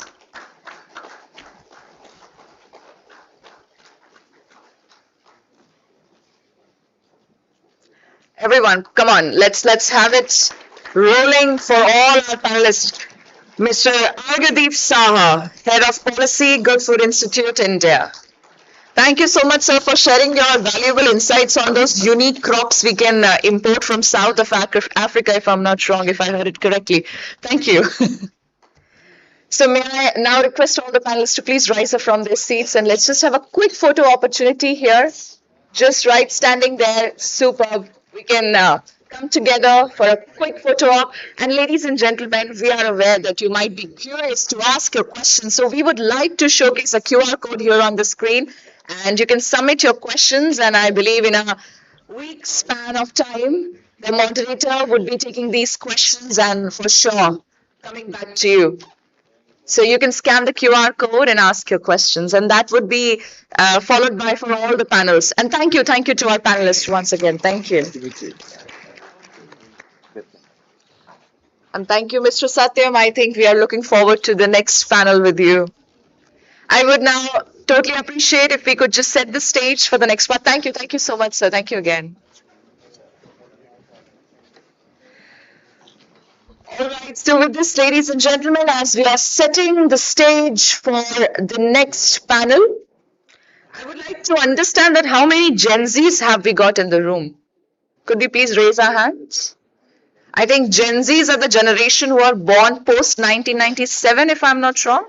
Yes? How many Gen Zs? Please raise your hands. Oh my God, a lot of us. In fact, the majority of the people that I'm seeing sitting amongst us are Gen Zs. And that's totally commendable. How we are getting so much aware about the plant-based food sector. Wow, very interesting. So I think the next panel you are totally gonna resonate with because it's going to be on how Gen Zs are following certain kind of trends in the market. And we would get to hear a lot of valuable insights by our esteemed panelists who would be joining us here on the stage. This session is powered by Ernst & Young. So ladies and gentlemen, this panel is going to be on Gen Z and the plant-based revolution. Unpacking health and nutrition, myths and market trends, taste expectations and innovations. I mean, currently, if you look at the market, the majority customer is, of course, Gen Zs, and I think we got a very good sight of it right from the raise of hands in the audience. So it's very important to understand that what are the tastes that they're really looking forward to, what are their expectations from the plant-based foods. If just in case if you wish to share your insights in between, please feel free to chime in if the time permits. I would say again, in the paucity of time, I would totally appreciate if our next panelist could kindly conclude it within 35 minutes of span, as now we have got a little behind the schedule. So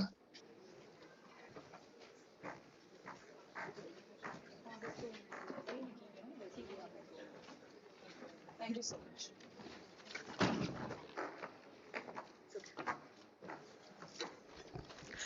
All right, so ladies and gentlemen, as I've mentioned earlier, that the session is powered by Ernst & Young. So our moderator, of course, is going to be from E&Y, and I would request him to kindly join us on the stage now. Ladies and gentlemen, please join me in welcoming on stage again Mr. Satyam Shivam Sundaram, Partner, Principal, Strategy and Transactions, Ernst & Young. Sir, can we please have you here?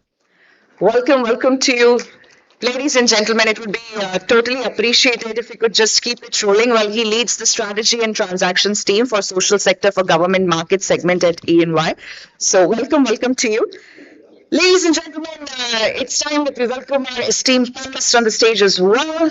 Mr. Deepak H., partner and country head for Ipsos Strategy. Sir, can I request you to kindly join us here on the stage? Well, he is a seasoned management consultant with over 20 years of experience in corporate strategy, market entry and GTM strategy, growth consulting, and so much more. We are really looking forward to hear your insights today.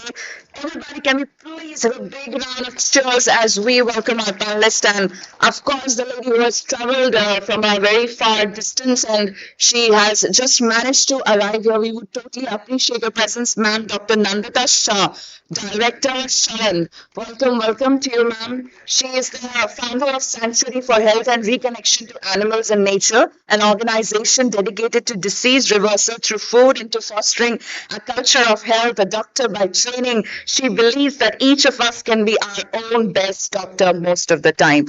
Wow. I believe, ma'am, we are having like a really valuable set of insights coming from your way, and we are totally looking forward to it. With that, ladies and gentlemen, please put your hands together as we welcome Ms. Monalisha Sharma, Senior Marketing Manager at Blue Tri Foods. Welcome to you, ma'am. She is currently leading the marketing at Blue Tri Foods and Class Snacks. She brings extensive experience in building and scaling FMCG and digital first brands. Welcome again. Ma'am, may I request you to please have a seat at the dais. Ladies and gentlemen, kindly join me in welcoming on stage Dr. Sharan Vartikar, Consultant and Director, Mumbai Physicians Association for Nutrition, India. He is a leading ophthalmologist, specializes in vitreoretinal surgery, advanced training at Retina Foundation, and of course, he has been a part of Ahmedabad International Fellowships in Japan and Switzerland. And he's an MII respected academician with publications in international peer-reviewed journals. Welcome to you, sir.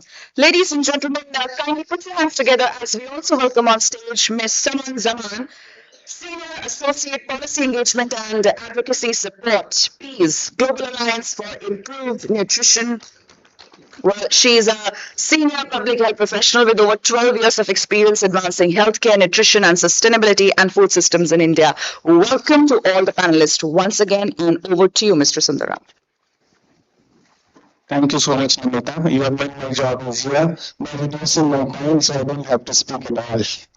So first of all, thanks to the organizing team here, especially Praveen for all the effort that he has put on. It's a great privilege to be with this panel today and to discuss about Gen Z. We are going to discuss about the nutrition, dietary preferences, misconceptions, and also about how social media and other influences are shaping their dietary preferences and so on and so forth. So I welcome the panel once again, and given the time, I will directly get into asking all of you one simple question, and each one of you could respond to that.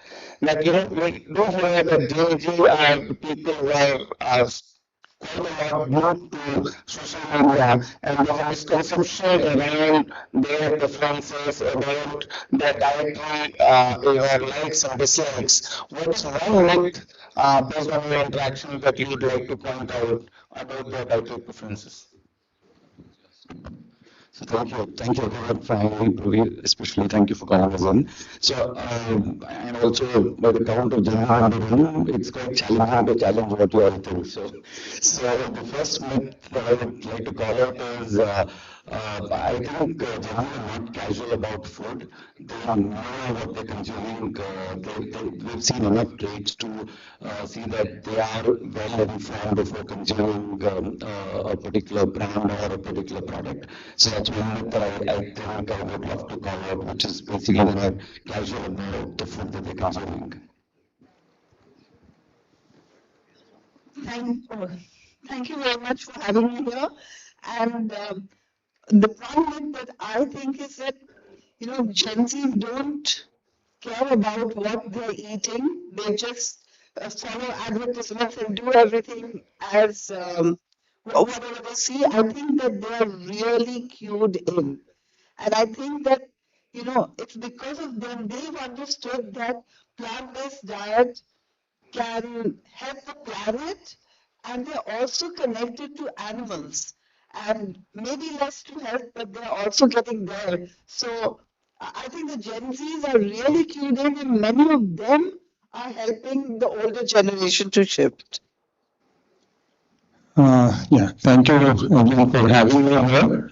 I'm part of the Physicians Association for Nutrition, which is an international organization, which as a medical, we go and conduct CMEs for, different doctors, and we try to educate because as doctors also, we have not been taught enough nutrition during our MBBS days. So it's not surprising that even the Gen Z is actually feeding their knowledge from whatever is there on the social media, and that is playing a big part in what is happening. And if there's a misconception which I feel is prevalent, is about proteins, right? Contrary to what everything has been said here, we have to understand that protein is just the icing. The entire cake is exercise.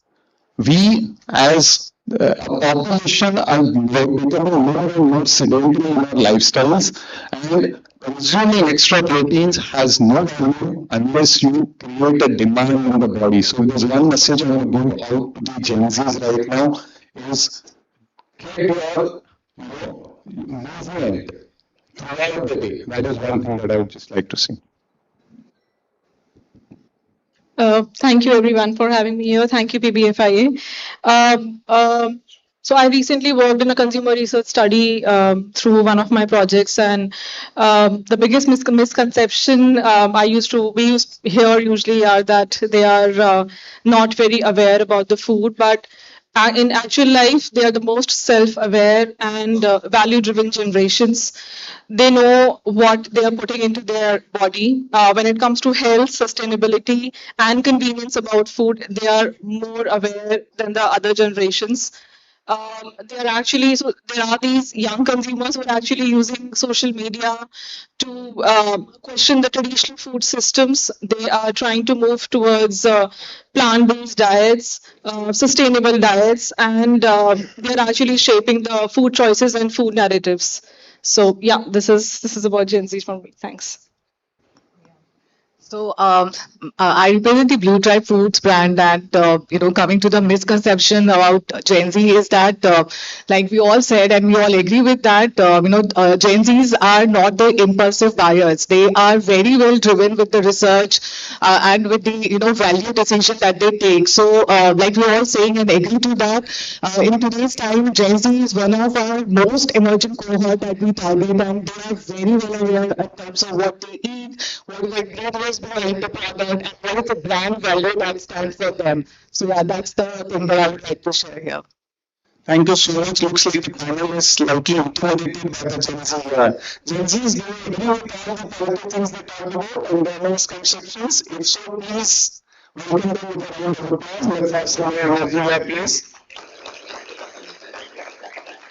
So I'll start with Dr. Radhika with you, since we talked about and what we have seen also. And one misconception I would like to believe probably is true is around Gen Z having less of protein and having less of nutritious food. And we did hear in the previous session in terms of how plant-based food could be really nutritious, could have a lot of proteins. What are your views around how Gen Z could look at the nutritional values of plant-based food and change their dietary preferences? Thank you for that. So basically, what is protein? Okay, protein is present in every single food that you eat. Okay, so why has this sudden thing come about that we need to eat proteins, we need to eat real food? Please understand, real food, that is the thing. And we have to focus on plants, because plants not only have proteins, but they also have fiber and a multitude of other good things that our body requires. We have become two things which are generation, we have been suffering from for the past few decades. One is lack of enough movement. Okay, if you don't move, if you don't exercise, the only thing your protein powders are going to give you is an expensive tea. Okay, nothing else. A body cannot store protein. So unless you create a demand in your body for storing and utilizing that protein is useless. Second is we are moving on to more and more processed and ultra-processed foods, which are basically calorically dense but nutritionally barren. So we have to move towards natural foods, the legumes, the lentils, the vegetables, the fruits, the cereals. Again, cereals, the problem is that the amount in which they are consumed is huge. Whole grains are essential, but one, they have to be whole, not the refined rice, the kind of things that we are eating, and two, not in the amounts that we are eating, not the rice single with dal. It has to be dal with a little bit of rice. That is how, if you have this, you don't have to worry about your proteins, you don't have to worry about the amino acid profiles, you don't have to worry about anything, honestly. The plate proportion, 50% of your plates has to be fruits and vegetables.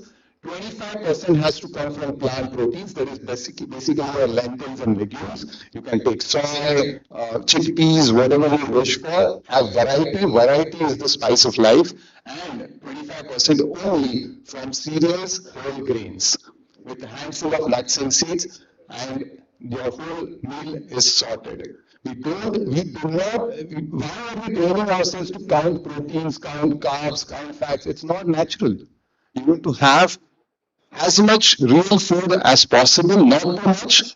Yeah, again, those who can afford are into excessive eating, which is also not good. We need to have limited amounts of food, 80% food, that is the thing, and maximum plants. Thank you. Thank you so much, Dr. Vatika. Let me move to Simon next. So we did hear Dr. Vatika talk about not to count protein, right? But you do see, Gen Z impacted by what the peer pressure is in terms of what to eat. They eat a lot of processed food because of that, probably. There is also a significant amount of cost of living stress that many of them feel. At the same time, if you talk to some of the Gen Z, they are also very happy paying for sustainable food. Now, given these are three dimensions of their choices, what are your thoughts around how plant-based food could meet their requirements? Sorry, I don't have any incorrect message to go out. I'm not saying you don't have to count the proteins.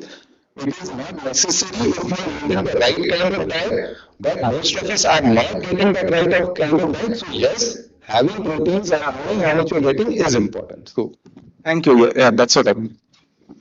Yeah, so when it comes to Gen Z consumers, the peer pressure was always there, not only for Gen Zs, for millennials as well, when it actually comes for the food choices. Even I remember during my college days or school days, we were very much influenced by the food which was available in the market. So when it comes to Gen Zs, they are not only influenced by the peer culture, they have mixed thoughts about sustainability, affordability, and they also consider food as one of their identities. So, when it comes to processed foods becoming really popular amongst the Gen Zs, it is basically because I feel it is market-driven, heavily marketed, ease of convenience, and there is obviously lack of cooking skills amongst them, which makes it easier for them to, cook. So, I feel that there are three important factors which we can consider when we talk about Gen Zs and the processed and the plant-based alternatives available in the market, which are also sustainable. One is that if the plant-based alternatives of the diets, they're affordable and they're available, they are competitively priced in the market, so that although the Gen Zs are ready to pay higher prices for such foods as well, but there's always cost of living pressure around them. So if they are they are affordable in the market and they are competitively priced and they're available in the cafeterias and the quick service restaurants and the retail outlets, I feel that will make it easier for them to increase the adoption of plant-based alternatives. Secondly, if there is an innovation, there is a sensory improvement and ease of convenience again. So when all these three are combined, the sensory parameters like the taste and the feel-good factor about these plant-based alternatives are there, you will automatically see an increase in the adoption of these plant-based alternatives, and they will not be considered as a niche or restrictive in the market. And third is again the convenience and the social and the social media influencer, I would say, if the social media, it's a very powerful tool in the market for everyone. And if the social media influencers are combined with chefs and maybe the campaigns going around, they're also combined with the stronger messages of consuming sustainable and plant-based alternatives, I think that will automatically, increase or accelerate the adoption of plant-based diets amongst them. Thank you so much. If I can turn to Mona Lisa and ask you, have there been any trend analysis in terms of buying behavior? And if so, what are those key tenets of deciding factor by the Gen Z in terms of buying various consumable foods? Yeah, sure. So I would like to take a moment here and would love to talk about our new launch that we did in Blue Dry Foods. So since like I said, Gen Z is one of our the most emerging cohorts, in fact, for all the brands, right? And targeting the Gen Z, we recently launched ready-to-eat Korean soya chap, which is one of the most innovation and most unique innovation done in the soya chap category. And we request all of our also to taste that in the plant-based arena, it's there in the arena itself. Coming to the question on the purchase trend from the Gen Z cohort, I would like to mention here that in terms of the purchase decision, the most important factor that the Gen Z cohort looks is the abundant intake in the product, right? Usually, whenever we do any on-brand activations, the most common and the question that comes to us is, "Ki isme protein kitna? What is the protein intake in this?" And then the other purchase decision is derived through the ingredient part. So Gen Z is very well aware about what ingredients go into the products, right? And this is the most common question that we go through when we do the trial coding activations on brand as well. So protein intake is one, and then ingredient is one, the clear labeling is one, the brand value. Gen Z is very well aware about the brand that they are eating and they are looking for. So these are the questions, answers that I would like to mention. Thank you, Mona Lisa. If I were to summarize, probably you can say a value-driven purchasing is what they are looking at. Yes, absolutely. So let me then turn to Dr. Nandita. She has been working on reversing lifestyle diseases. So we'd like you to talk about that. But before you do that, one more question related to what we just heard from Mona Lisa. What do you think India is really paying for? Is it quality? Is it trust? Is it convenience? Is it more of an identity with certain food types because of their cohort? What is it that they are paying for?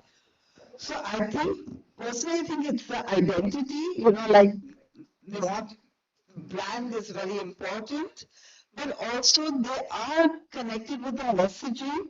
And as Dr. Sharan spoke, protein is a big one.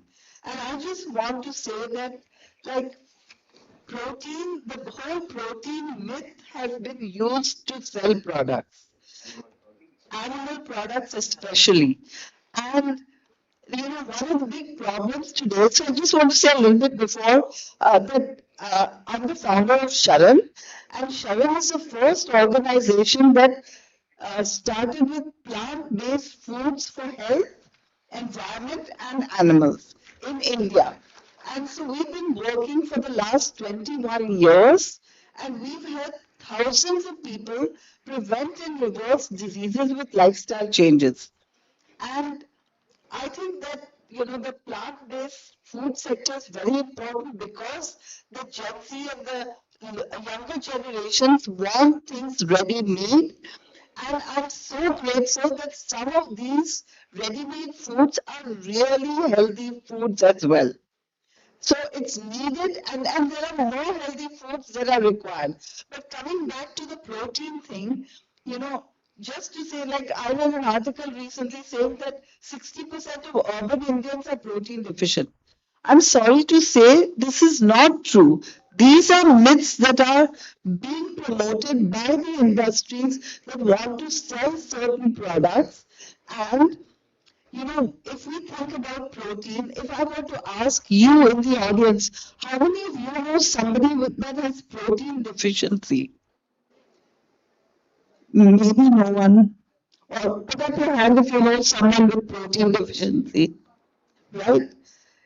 Yes, okay, maybe very rare, right? So protein deficiency occurs in certain situations.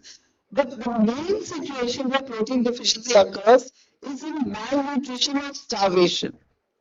It has a name, kwashiorkor, or protein calorie malnutrition. Now today we are seeing people with the opposite, protein excess.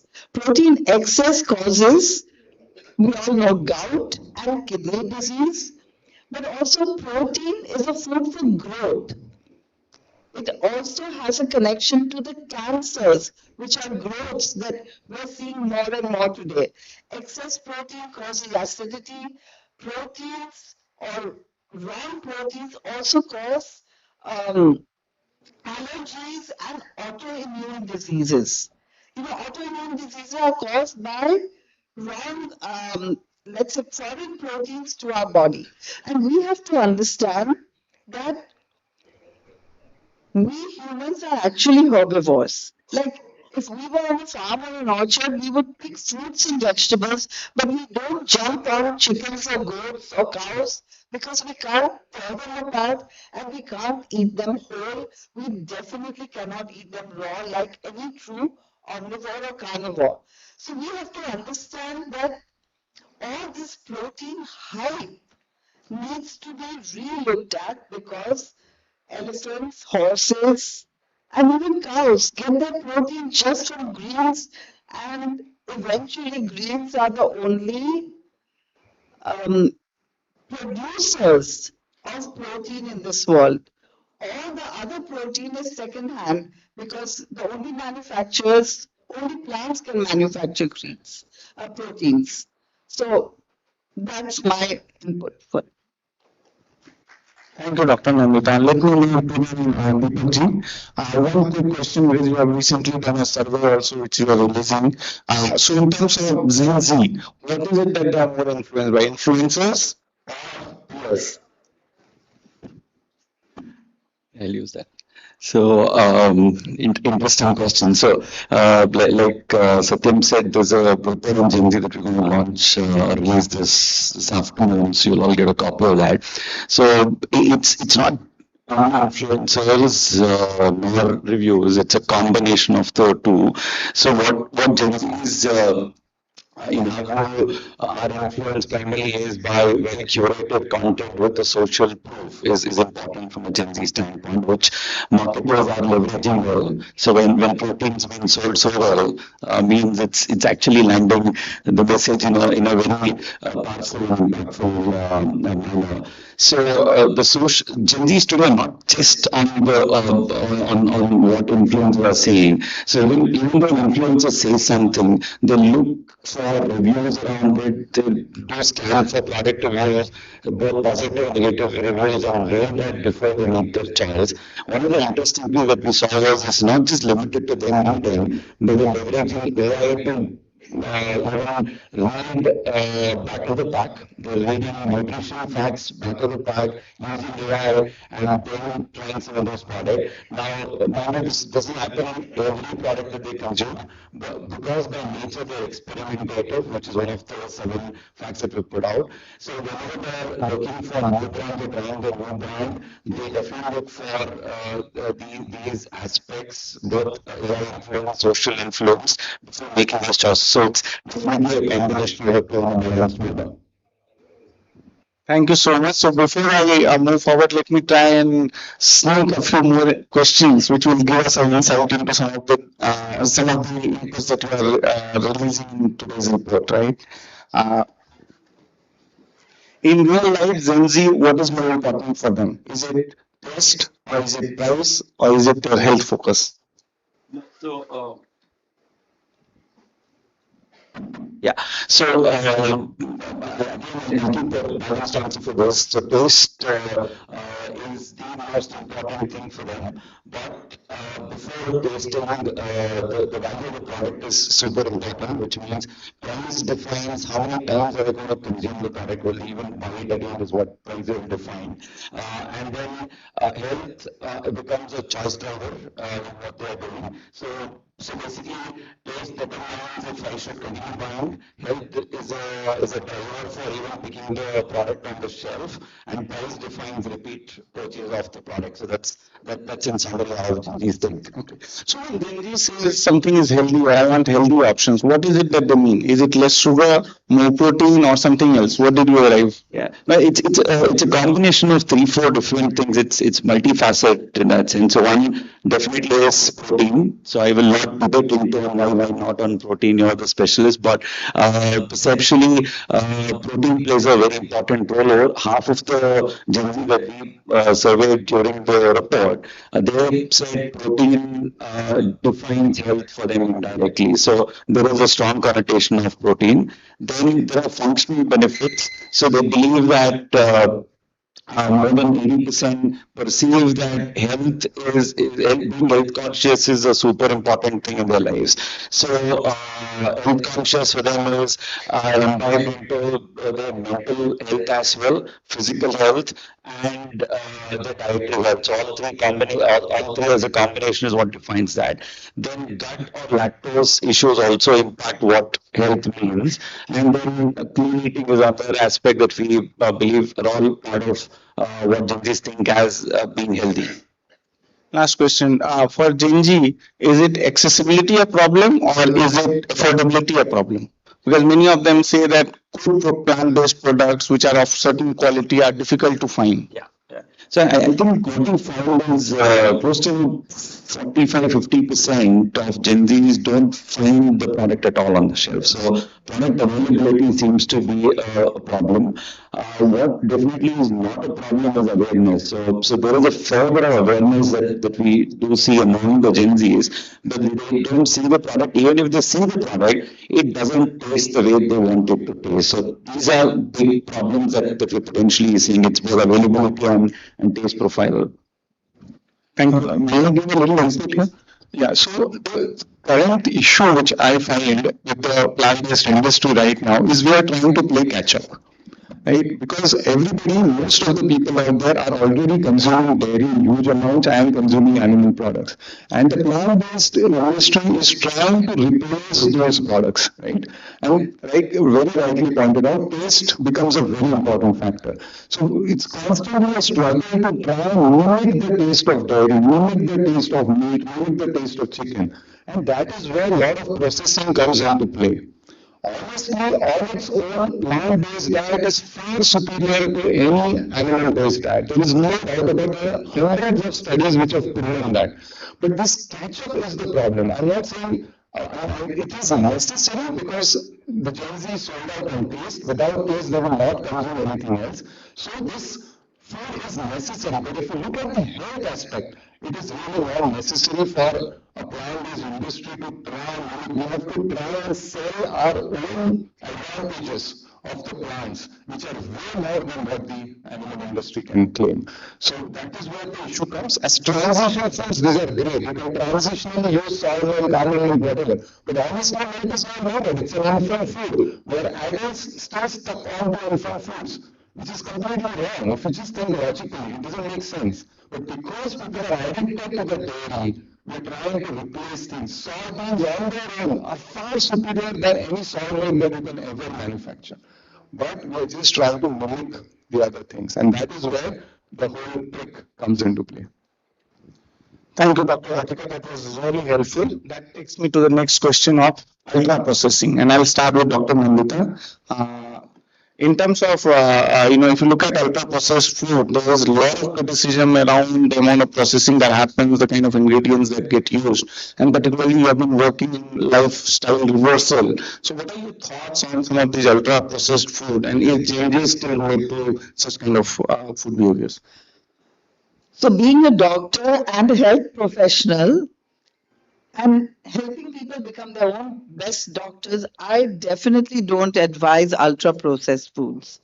So I would recommend as close to the natural as possible.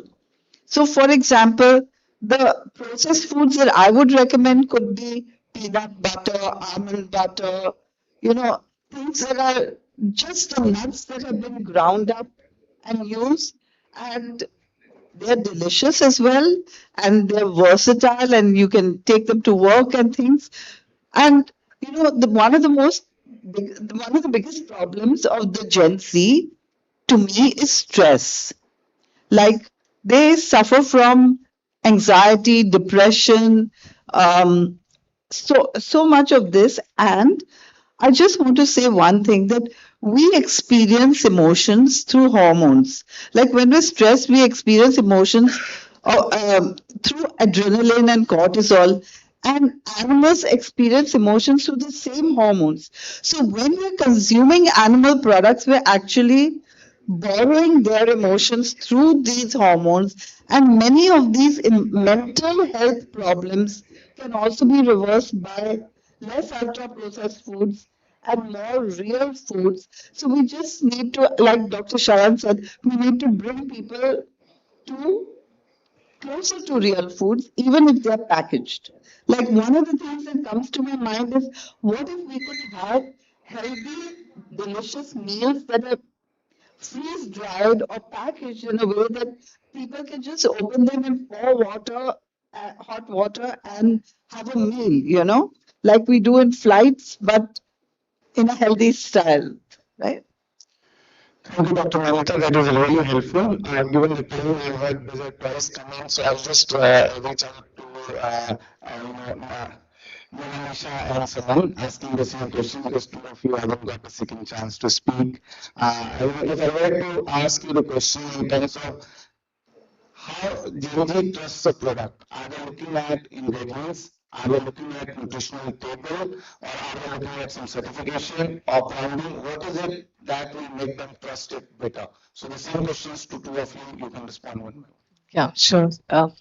So I understand, and so for Gen Z, the trust comes in with the clear communication around the ingredients. That's really important for them to know, and the NI value. That's again very important, because most of us go out to understand that what is the NI value for protein intake in this product. Like, 500 grams or what is the protein that they are getting in return. So these two factors for me is very, very important when it comes to trust for the Gen Z. And thirdly, I would say the brand value. I think for Gen Zs, they're very transparent, believe in transparency and credibility. Rather than products making claims like superfoods or green or organic, they want to see that actually what they're claiming, they're logical, backed by some science and research. So the third-party validations and the ethical resourcing, the type of processing which has been done amongst the foods, that is very much important. And obviously the nutrition label stating that what kind of protein has gone into the product, the ingredients, not only protein but the sugars, the carbs, and the fibers as well. So all these together, I think, will give them the credibility that okay, this product is safe for them to consume, and they can consume that. So these play a very important role amongst Gen Zs. Thank you. I'll close with asking Dr. Vadikar one quick question. In terms of Gen Z, if I look at, what is it that they focus more on? Is it when you look at the protein side, is it that they're looking at lentils, the other millets and other things, or are they still focused about supplements? Because we do see them a lot more focused on supplements. That's true. They still focus on supplements, because that is how the influencers are putting it out there. You need to consume them. The moment they enter a gym, the first thing they're given is a whey protein box, right? And that is the mentality which is there. A number of studies have shown that the benefit, if you want to build muscles, you have to exercise. That is the key. See, even when you start exercising, what happens? You eat more. And if you're eating the right kind of foods, every food has proteins in it. So automatically your protein levels go up. Secondly, the kind of figures put out there, how much protein do you need, that itself is a big question mark. The ideal recommended daily allowance is 0.8 gram per kg per day, but if you go to a gym, the gym trainer will tell you you need to consume 2 grams per kg per day. That puts the whole situation out of control. When enough studies have shown there is no benefit once you exceed 1.6 grams per kg per day, it just doesn't matter. Either is 1.2, which is like stretching the whole time. 1.6, no benefit. But still, if people want to target 2 grams, you will not get it from regular foods, then you have to go in for supplements. So again, supplements are not necessary. They can be used for certain type of people who want to like reduce weight rapidly. So the calorie intake is less, but they still want to sustain the protein intake. There they will be helpful. But otherwise, if you just eat a proper balanced diet from whole foods, your protein requirements will get sorted. But unfortunately, the market is such that powders are selling a lot more. I think it's the fitness industries which really promotes, and again the lack of awareness amongst them. Yeah. I'm sure the Gen Z has benefited a lot. Can you have a round of applause for the panel here? Thank you so much, all of you, for the insightful discussion today. And we look forward to the rest of the sessions too. Thank you. Thank you so much once again to all the panelists for sharing your valuable insights, especially with all the Gen Zs. I'm sure a lot of exciting key takeaways from this. With that, can I humbly request Dr. J.P. Dongre to kindly join us here on the stage, Deputy Agricultural Marketing Advisor at MOFP. Sir, could I request you to kindly be here and kindly felicitate all the wonderful panelists on the stage? Thank you. Thank you so much, sir.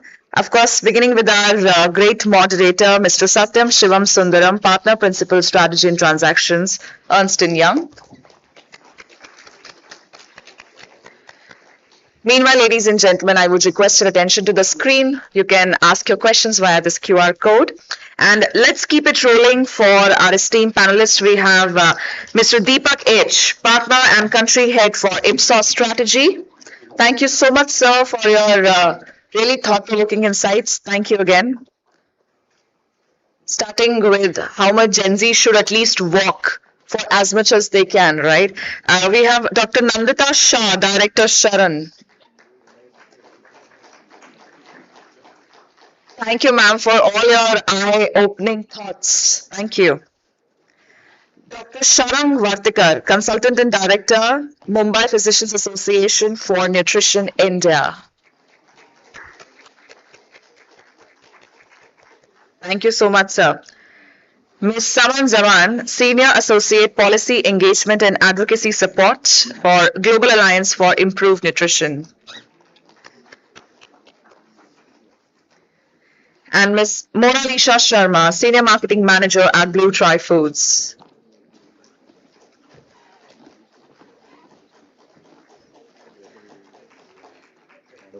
Thank you. And thank you, Dr. Dongre. Can I request all the panelists to please rise up from their seats for a quick photo opportunity right in front of the tables? And meanwhile, ladies and gentlemen, just in case if you have any questions, please feel free to scan the QR code and put your questions. And this is to be followed by after every panel. So the right way to get your inquisitions answered. Thank you. Thank you to all the panelists once again. I believe we can hear a big round of cheers, ladies and gentlemen, one more time.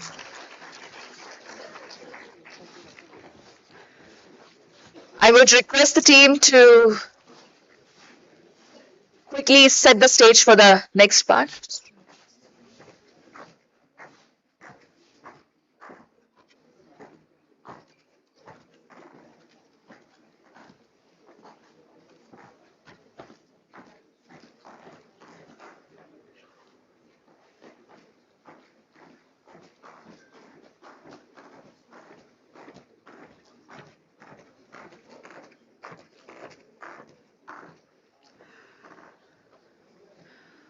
On that note, ladies and gentlemen, I would like to take this opportunity to invite one of the very esteemed speakers we have amongst us. Ladies and gentlemen, please join me in welcoming on stage Shri Rajat Punhani, CEO, Food Safety and Standards Authority of India, FSSAI. May I request you, sir, to please join us here on the stage. Welcome to you, sir. It's a privilege to have you here amongst us. May I request you to kindly address the gathering.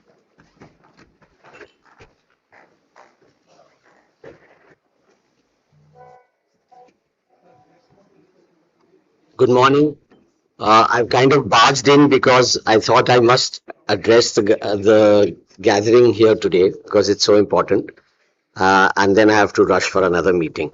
So I'll just say a few words, and after that, FSSAI, our officer here, will give a presentation.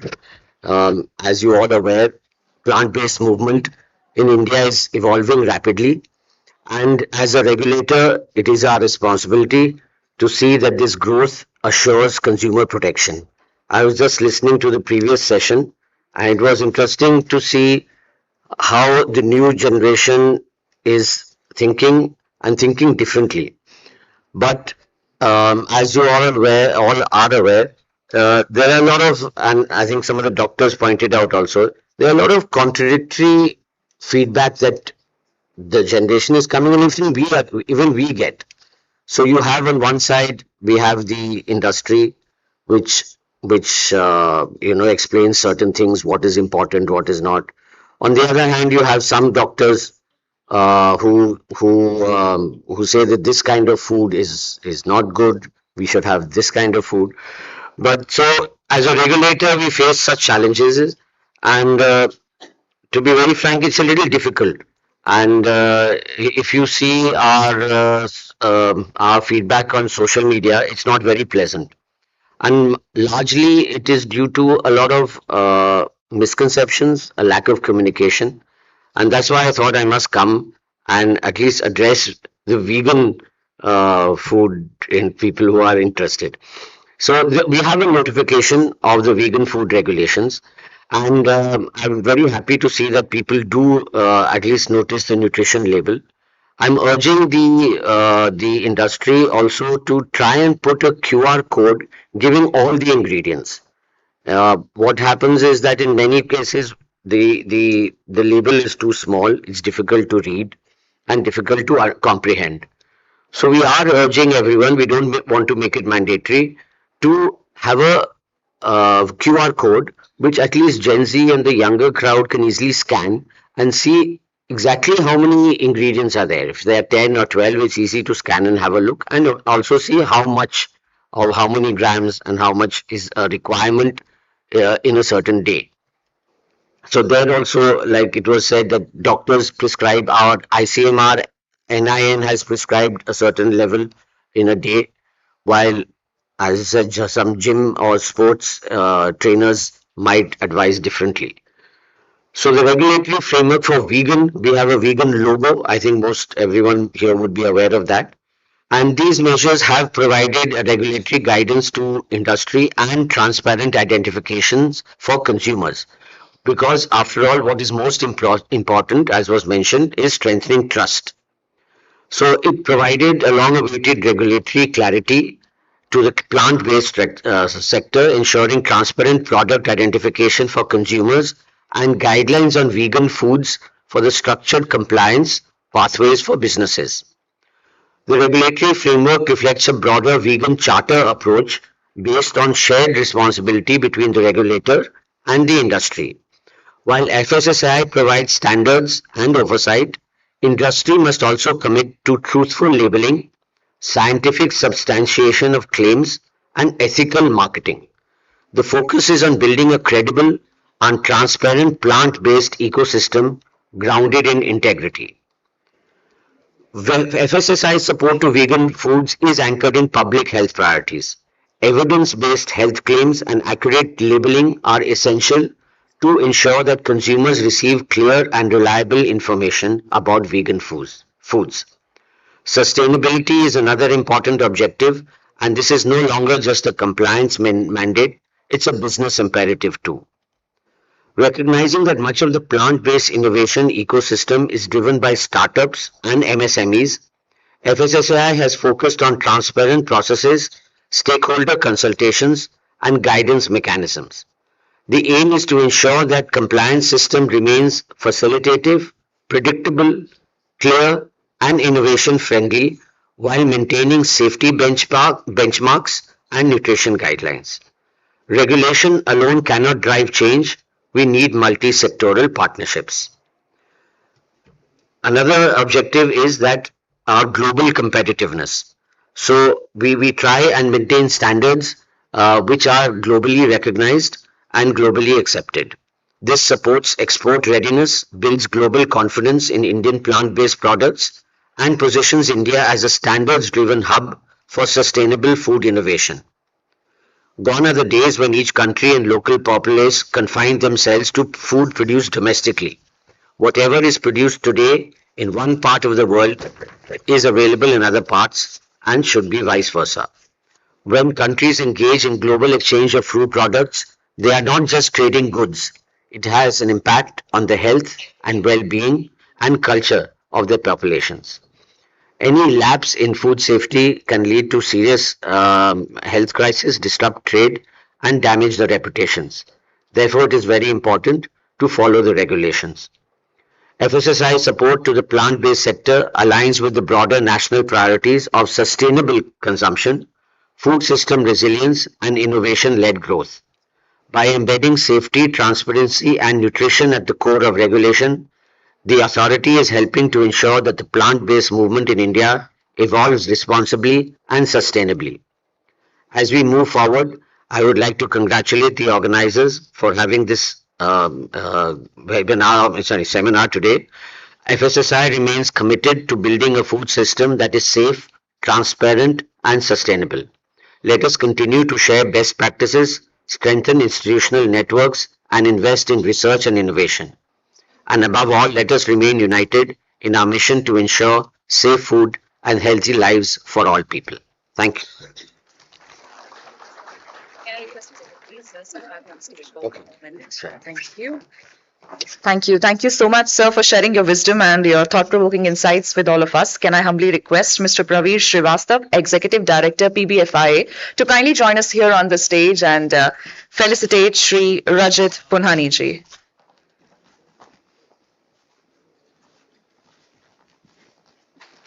Thank you. Thank you so much, sir, once again for making time and being a part of our Plant-Based Food Summit. Ladies and gentlemen, can we please put our hands together louder for the respected CEO of FSSAI. So it's a token of gratitude from PBFIA. Thank you so much once again for joining us here today. Thank you.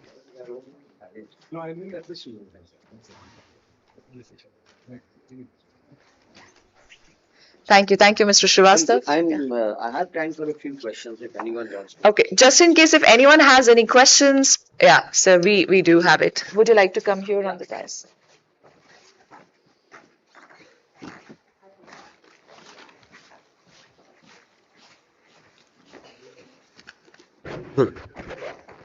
Not very clear. Yes, we can give you a microphone. अच्छा ठीक है जोर से बोल. Check. So I can take this microphone. Yeah. Good afternoon. My question is more for the esteemed speaker, who's a bit of a role model. Nobody knows he's from IIM Bangalore, and it's a career. Everyone from IIM Bangalore joins a bank. He's joined the regulator. So, what was your journey for the youngsters to get into this particular business, if I can call it? Oh, but it's not. I've joined the IIS, so it's very difficult, and this is one of the many assignments, but I would say one of the best assignments that I've had, and because it's such a good forum to interact between the industry and the consumer. There are a lot of thinking in the industry, and I think in the consumers, I think they need to maybe interact a little more besides on social media. For example, I keep on telling the industry that why don't we put less sugar in our products, and the answer that I am given is that the Indian taste wants more sugar, which I would not agree with. But it's something to do with marketing. It depends on how you market. So when there's this discussion on ultra processed foods and it also depends on the marketing that we do, that the industry does to the consumer. So if there's a marketing for, I think, less sugar and less oil and less fat, saturated fat, then I think it would help. So I really can't advise on a journey to a regulator because this is like has been more of thrust upon me as part of one of my very different assignments. But definitely we have a very good team of scientists, food technologists, and who are in the regulator. And I would think with the growing awareness, there is a lot of scope for food technology, which was maybe not there in our time. And a lot of them are getting jobs not only in government, but the now the industry also is hiring food technologists because the compliance is increasing day by day. So to ensure that compliance, that is one career path which people can embark. If I may, sir, I've just a couple of suggestions. One, if we can have like a simple like traffic light kind of indicators on products, where red implies it is ultra processed and green implies it's closer to whole foods. I think that is a very simpler way rather than having a QR code and left. Where you have so much of evidence and things, you will be more better to judge rather than leave it to the consumer to do that. So that's one But suggestion. Honorable Supreme Court has also suggested this. We are having a stakeholder consultation on 19th. I would really request if you could come. Industry is also coming. So listen to their, point of view also. Because that is also, they are also important stakeholders. True. And I hope that we will arrive at a consensus of, something which is easier to convey. And the other thing I had read, I don't know, you might be able to correct me if I'm wrong, that the products like the multinational companies sell in Europe are completely different from the same like burgers or whatever they are sold in India.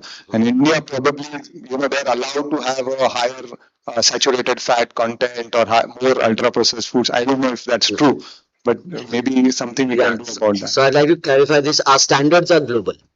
So it's not that they're allowed more here and more there. It's that they have a range of products. So so I asked them the same question because this is coming to us also. So they, as I just mentioned, they say that we have the whole range of products, but the consumer, this is what they claim. I'm not saying it. They say that the consumer prefers the no sugar one. The other non-sugar one is also available, but the consumer prefers, this is their claim. I feel, and maybe some of you feel, that it's also a question of marketing. If I market the non-sugar one, then, maybe that will pick up more. So the standards are the same. The standards are global. We have a Codex Alimentarius Commission. Our standards are global.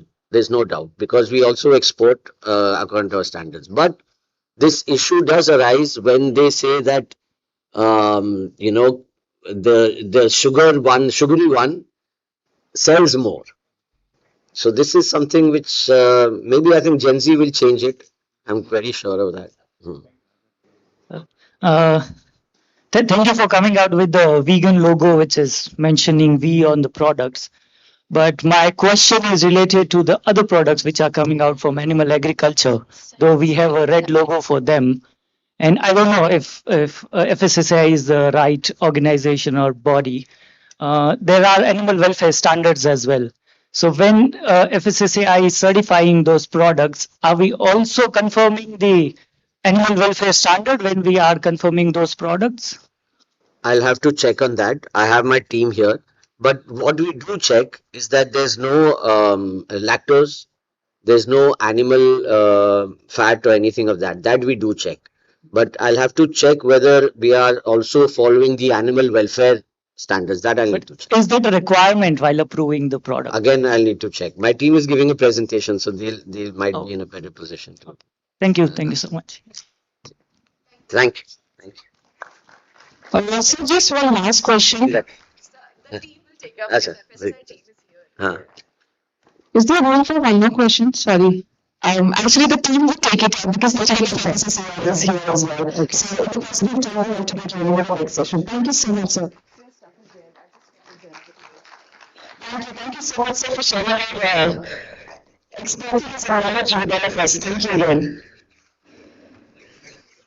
With this, ladies and gentlemen, we're going to take this step forward, and next up we're going to start with a set of sessions. I would request all our esteemed speakers to kindly keep it for between 7 to 9 minutes, and they will be specific for 7 to 9.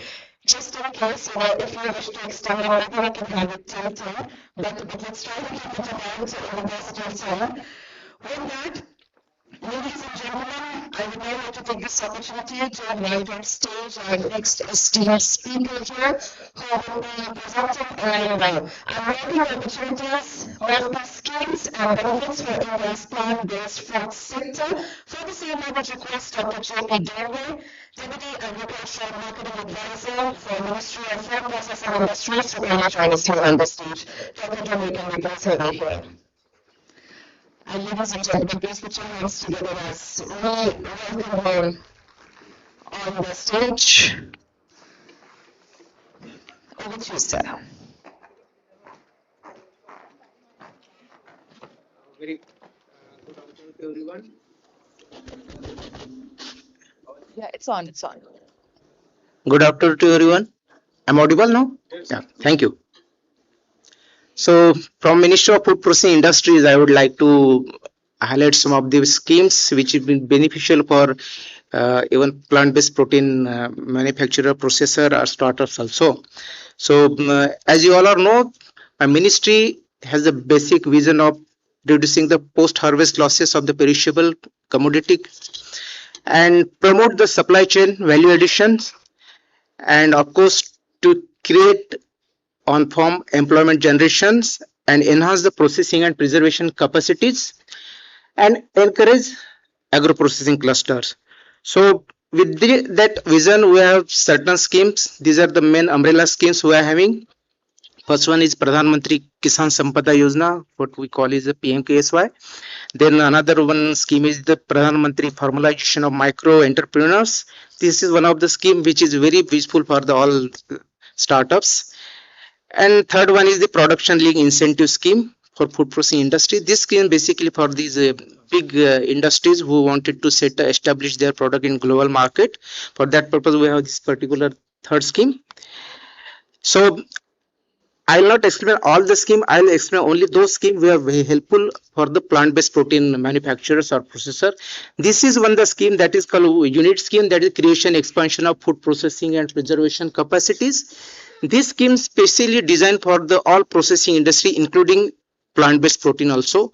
All eligible sectors, either it is fruits and vegetable sector or milk, meat, fish processing or cereal processing or any pulse processing or making protein-based product out of all cereals.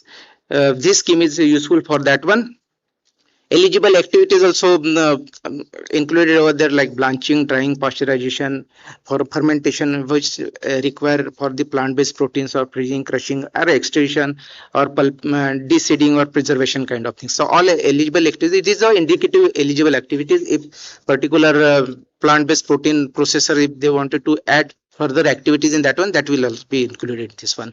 So basic eligibility for this particular scheme is that your net worth should be 1.5 times of the grant sought. Maximum grant we are providing around 5 crore rupees in these particular schemes, and at least 20% term loan required to be obtained for this particular scheme, because so that our appraisal or assessment will get reduced once you get term loan from the bank. And minimum project cost should be 3 crore rupees. Maximum, whatever, if you your project cost is 3 crore rupees, then 35% of that one you will get granting it from the Ministry of Food Processing Industries. And 60% of fund we are already kept for this one when you set up your unit in the mega food processor agro processing clusters, and 40% budget we kept for the projects which have been set up outside the mega food park or outside the agro processing cluster. Anywhere in India, if you want to set up, then that will comes under this 40% cap. All are eligible, all organization, either it is proprietorship firm, partnership firm, private limited company, everybody is eligible to avail financial assistance under this scheme, and we are providing around 35% of the cost of plant and machinery and cost of technical civil work. Whatever the cost of these two components, 35% of that one, maximum 5 crore rupees will be provided under this scheme. Next scheme is a integrated cold chain and value addition infrastructure scheme. This is basically the scheme we are providing to create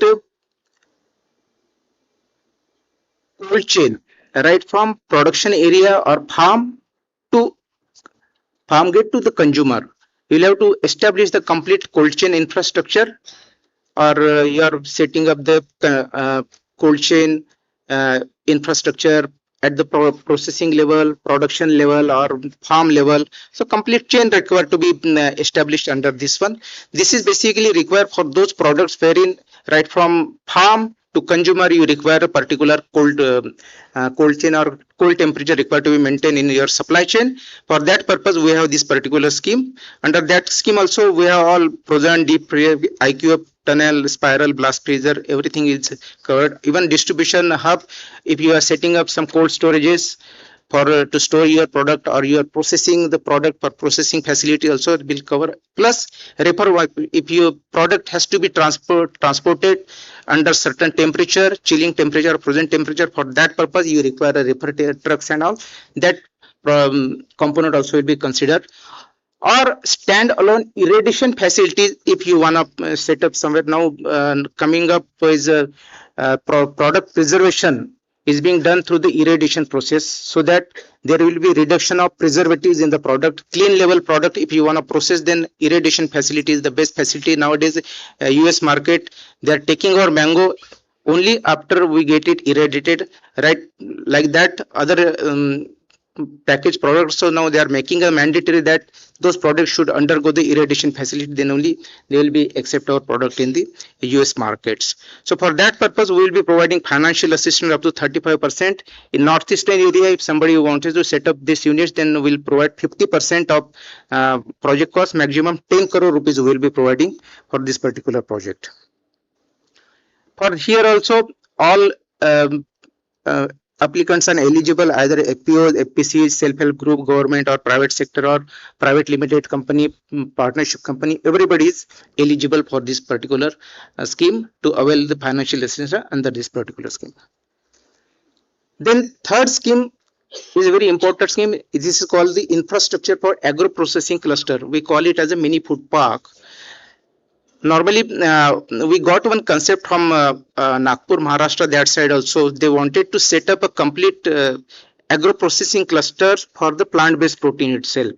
So this kind of if this scheme is applicable for that one, wherein you can set up wherever there are more pulses production in that areas, if somebody set up infrastructure like that. This is the mini food park kind of things, wherein you always set up the whole infrastructure which is required for the plant-based protein itself, so that you will provide proper warehousing facility or their basic enabling infrastructure like industrial boundary wall, roads, drainage, water, ETP, STP, and 5 units required to be set up over there.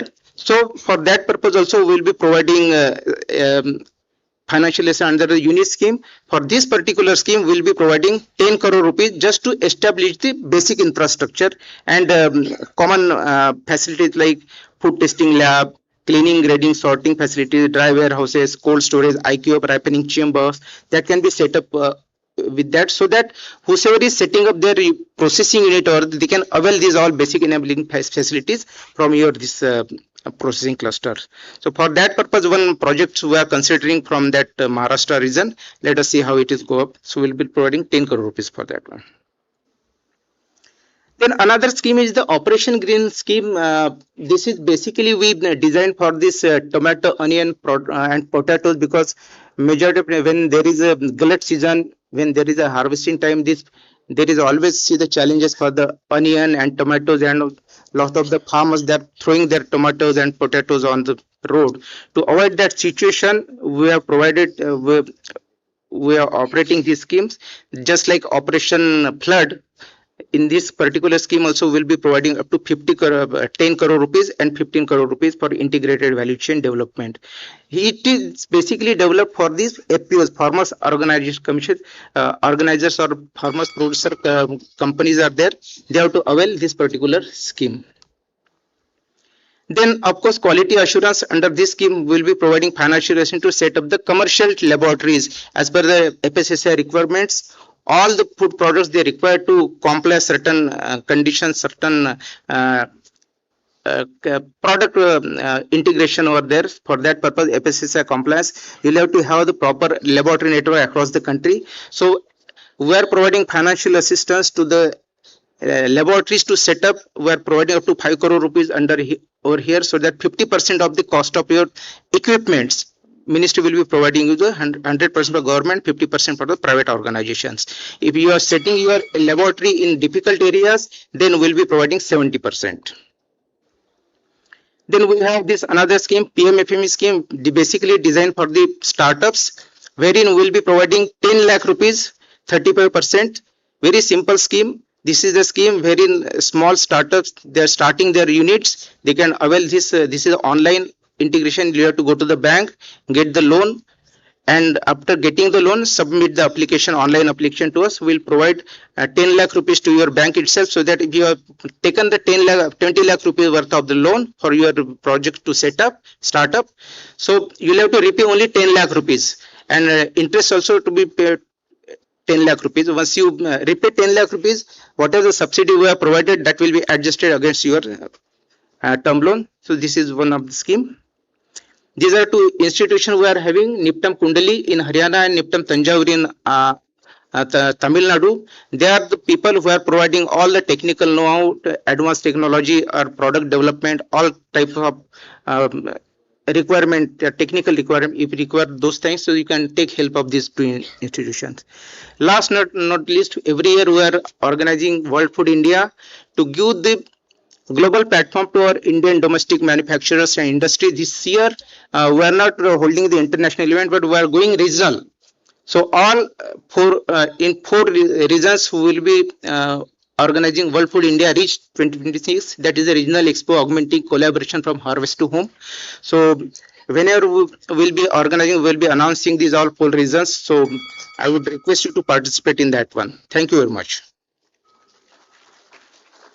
If you have any questions, so no problem.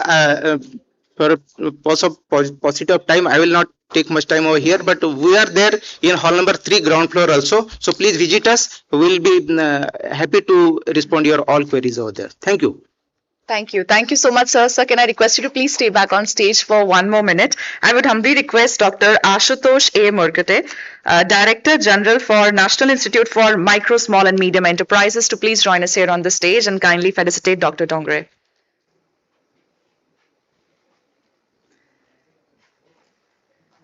May I request you, gentlemen, to please come right at the center of the stage. And ladies and gentlemen, now we can have a big round of applause for Dr. J.P. Dongre for sharing his perspective and thoughts with us. Thank you so much, sir. Thank you again. And Dr. Ashutosh, I believe next up we are going to hear from you on MSME Entrepreneurship Unlocked, building high growth plant-based businesses through MSME schemes. So may I request you to please take the podium.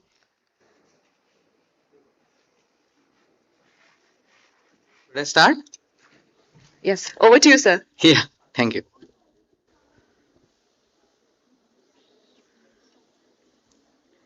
Good morning to all. At the outset, I am privileged to take the dais and express my gratitude to the organizers for giving this opportunity. Actually, our topic is a bit generic, and earlier you heard about different plant-based proteins and their technologies, their processing related to that. But I represent Ministry of Micro, Small and Medium Enterprises. So our aspect is totally different. We look at every opportunity to make a technology converted into business or enterprise, and we try to support that only. Of course, there are other plant-based products, and as far as this protein is concerned, we are keen to take up. We have different scheme as of different ministries do have. But specific as far as plant proteins are concerned, we don't have any specific scheme. As a Ministry of Micro, Small and Medium Enterprises, we work through different organizations. So we have National Institute of MSME at Hyderabad, Mahatma Gandhi Institute for Rural Installation at Wardha. We have one NSIC, completely sectorate company, and one Khadi and Village Industries Commission, complete commission under ministry. And that's why I just prefer to have a dialogue with you, because with the schemes which we have is not specific to any particular product, but it is to basically develop the MSMEs and grow them. So if there is an opportunity in the sector itself to establish an enterprise, grow it in a big way, then of course we are there to support. So frankly speaking, the scheme are not specific but a generic nature. We do help to all these food processing industries through basically Khadi and Village Industries Association. This is a Khadi and Gram Vikas Yojana.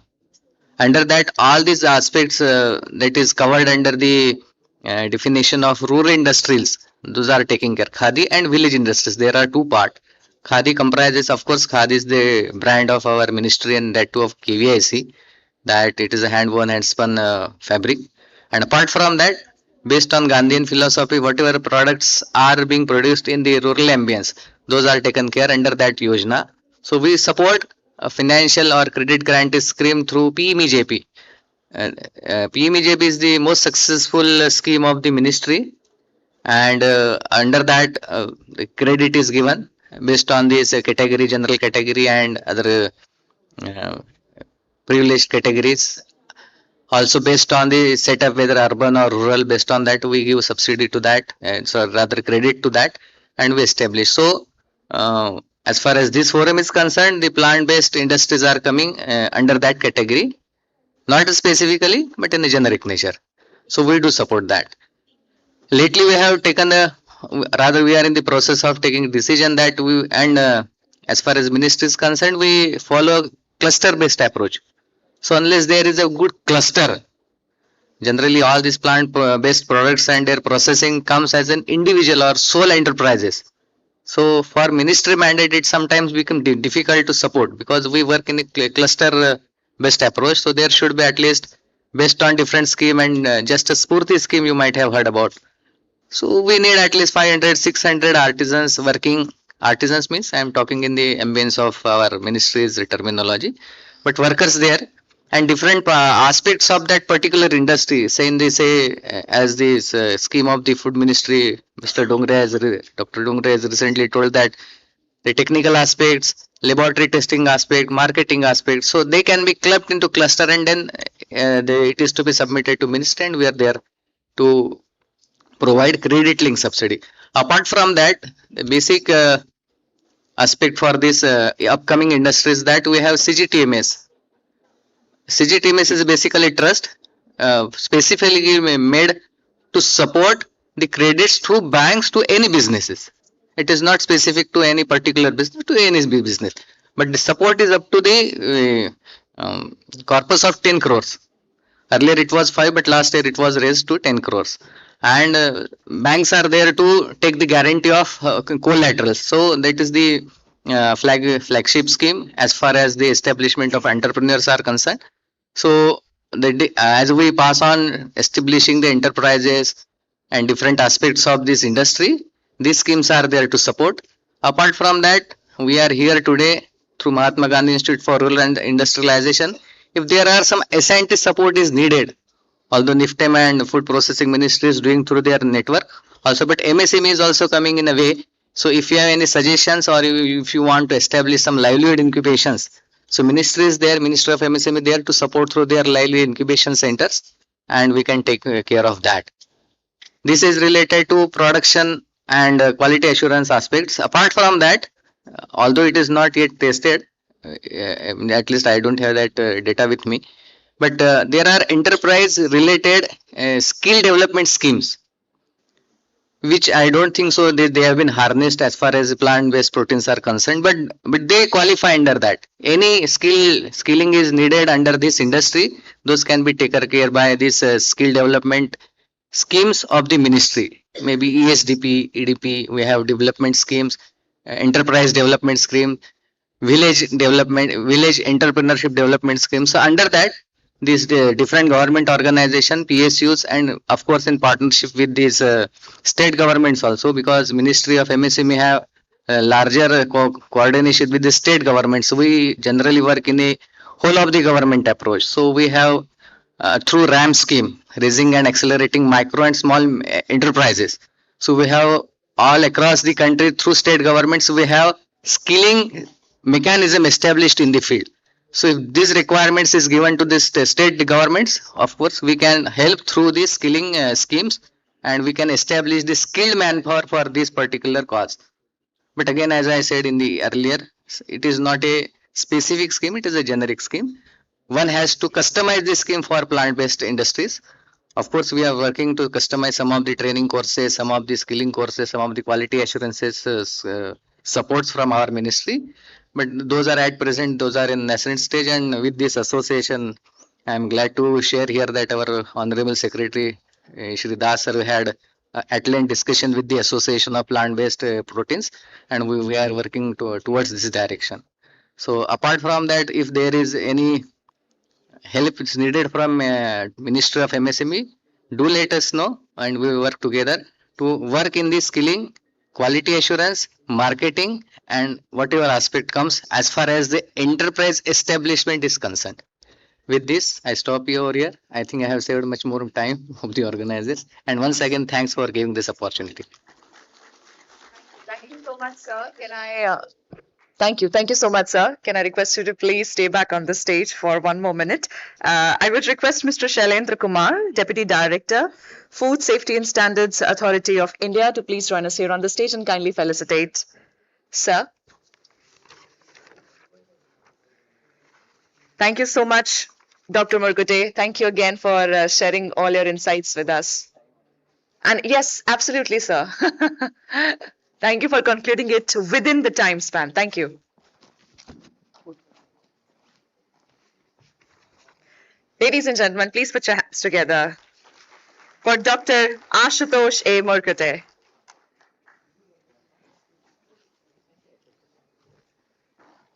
Thank you again. And may I humbly request Mr. Shailendra Kumar to kindly stay back on the stage for his presentation by FSSAI role in plant-based industry growth.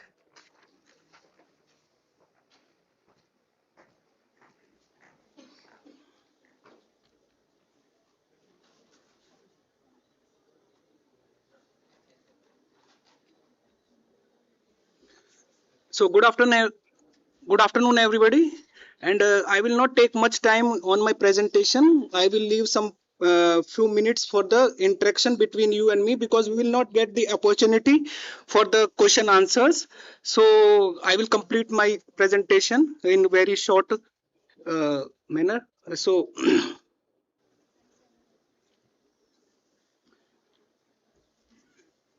what we have, near about 28 regulations related to food, and out of which 22 are the technical regulations, in which the food standards for the different food categories have been prescribed.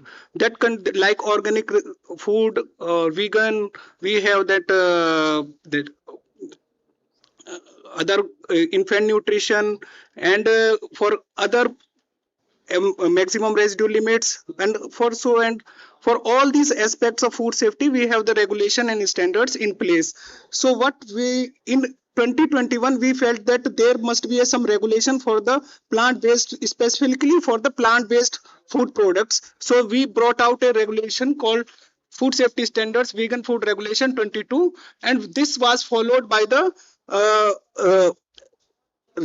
general guidelines also in 2023, and that was revised in 2024.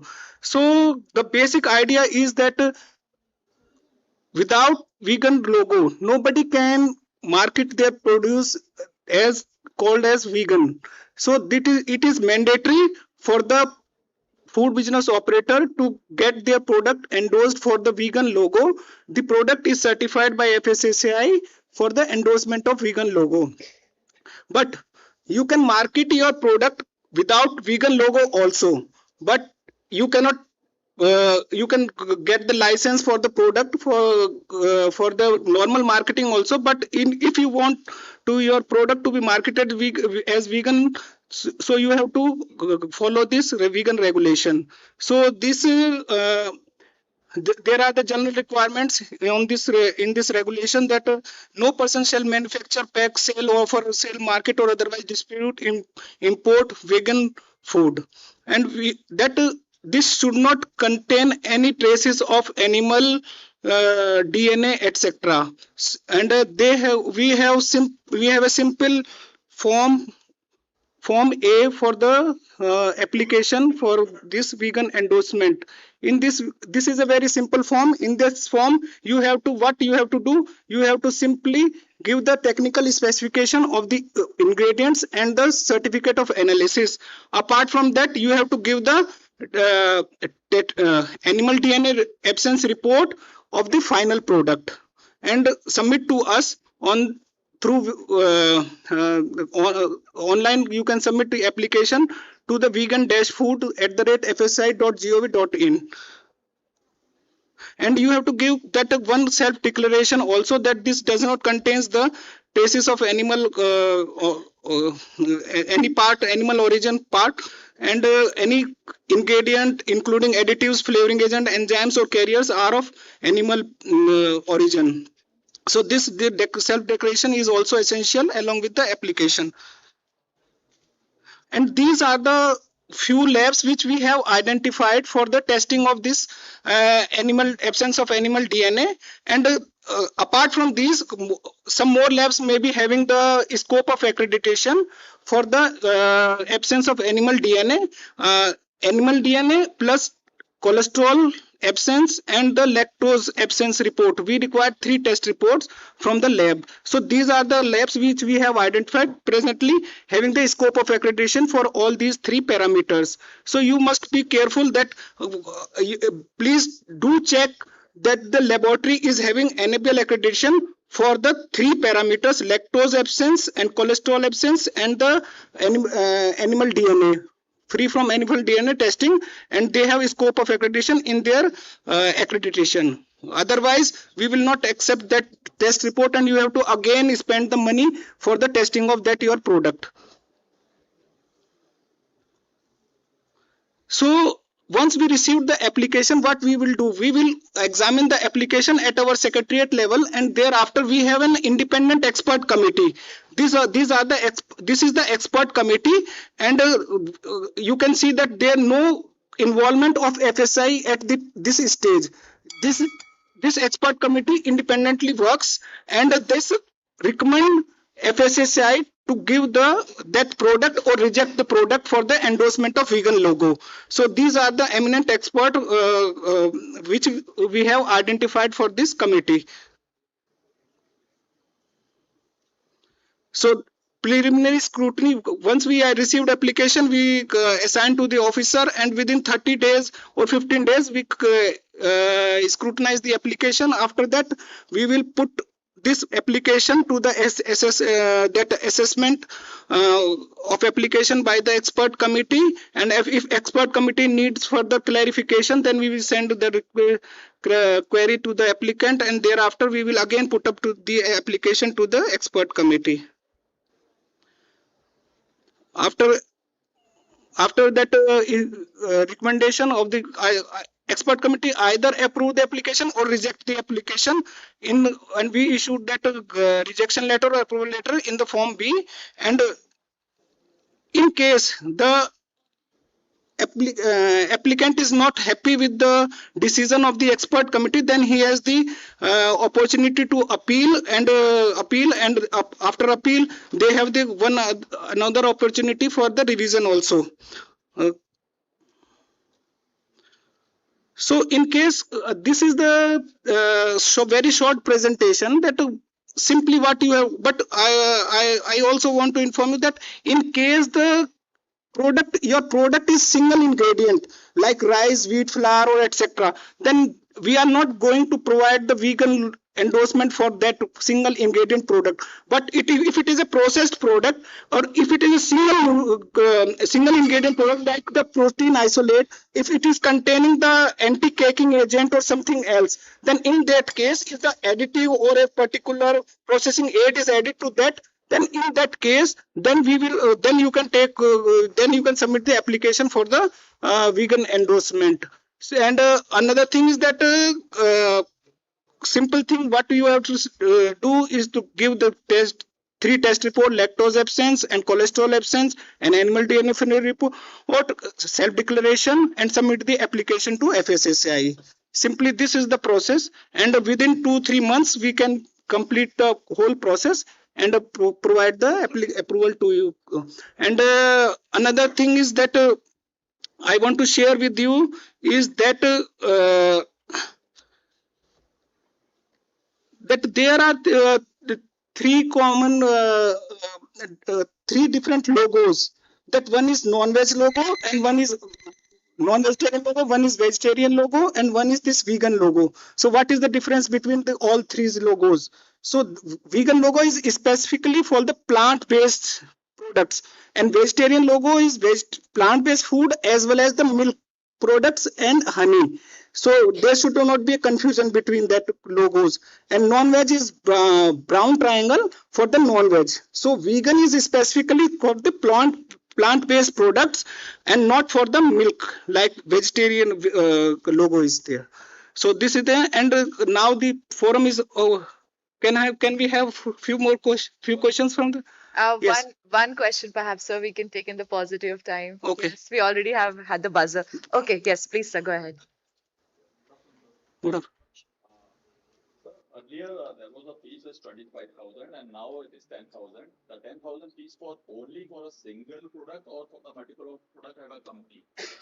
Yes, very good question. That yes, I understand your question. That earlier it was 25,000 for the single product, but now the FSSAI think about that most of the FBOs are from MSME sector and small producer, and some are the startups also. So in that case, what FSI has decided, FSI revised the 25 fees, and we have now 10,000 fees per application, but for you can submit multiple products in that single application. One application, 10,000 rupees fees plus GST, but you can submit multiple products in that one application. We have to submit the animal DNA, that is the vegan testing where it's a different level as you have given. And the nutritional test is done for the product, and that comes the cholesterol down below the limit. So that is okay, or we have to come with another report for cholesterol? Now you have to submit that report. That nutritional report. No, not nutrition report. We want only cholesterol and lactose. All the 13 parameters are there. In that, cholesterol is also there. Saturated fat is also there. MUPA is also there.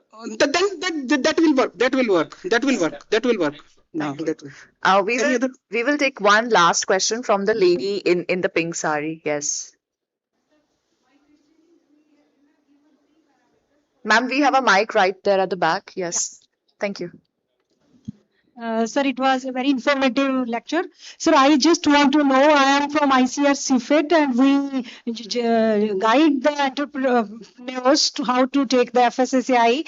But the question is, you have written that we have to take animal DNA. It's a very broad term. How many animals, cattle, pig, and others, horse, because the meat species is Yes. This is the challenging we are facing, and this we have referred this.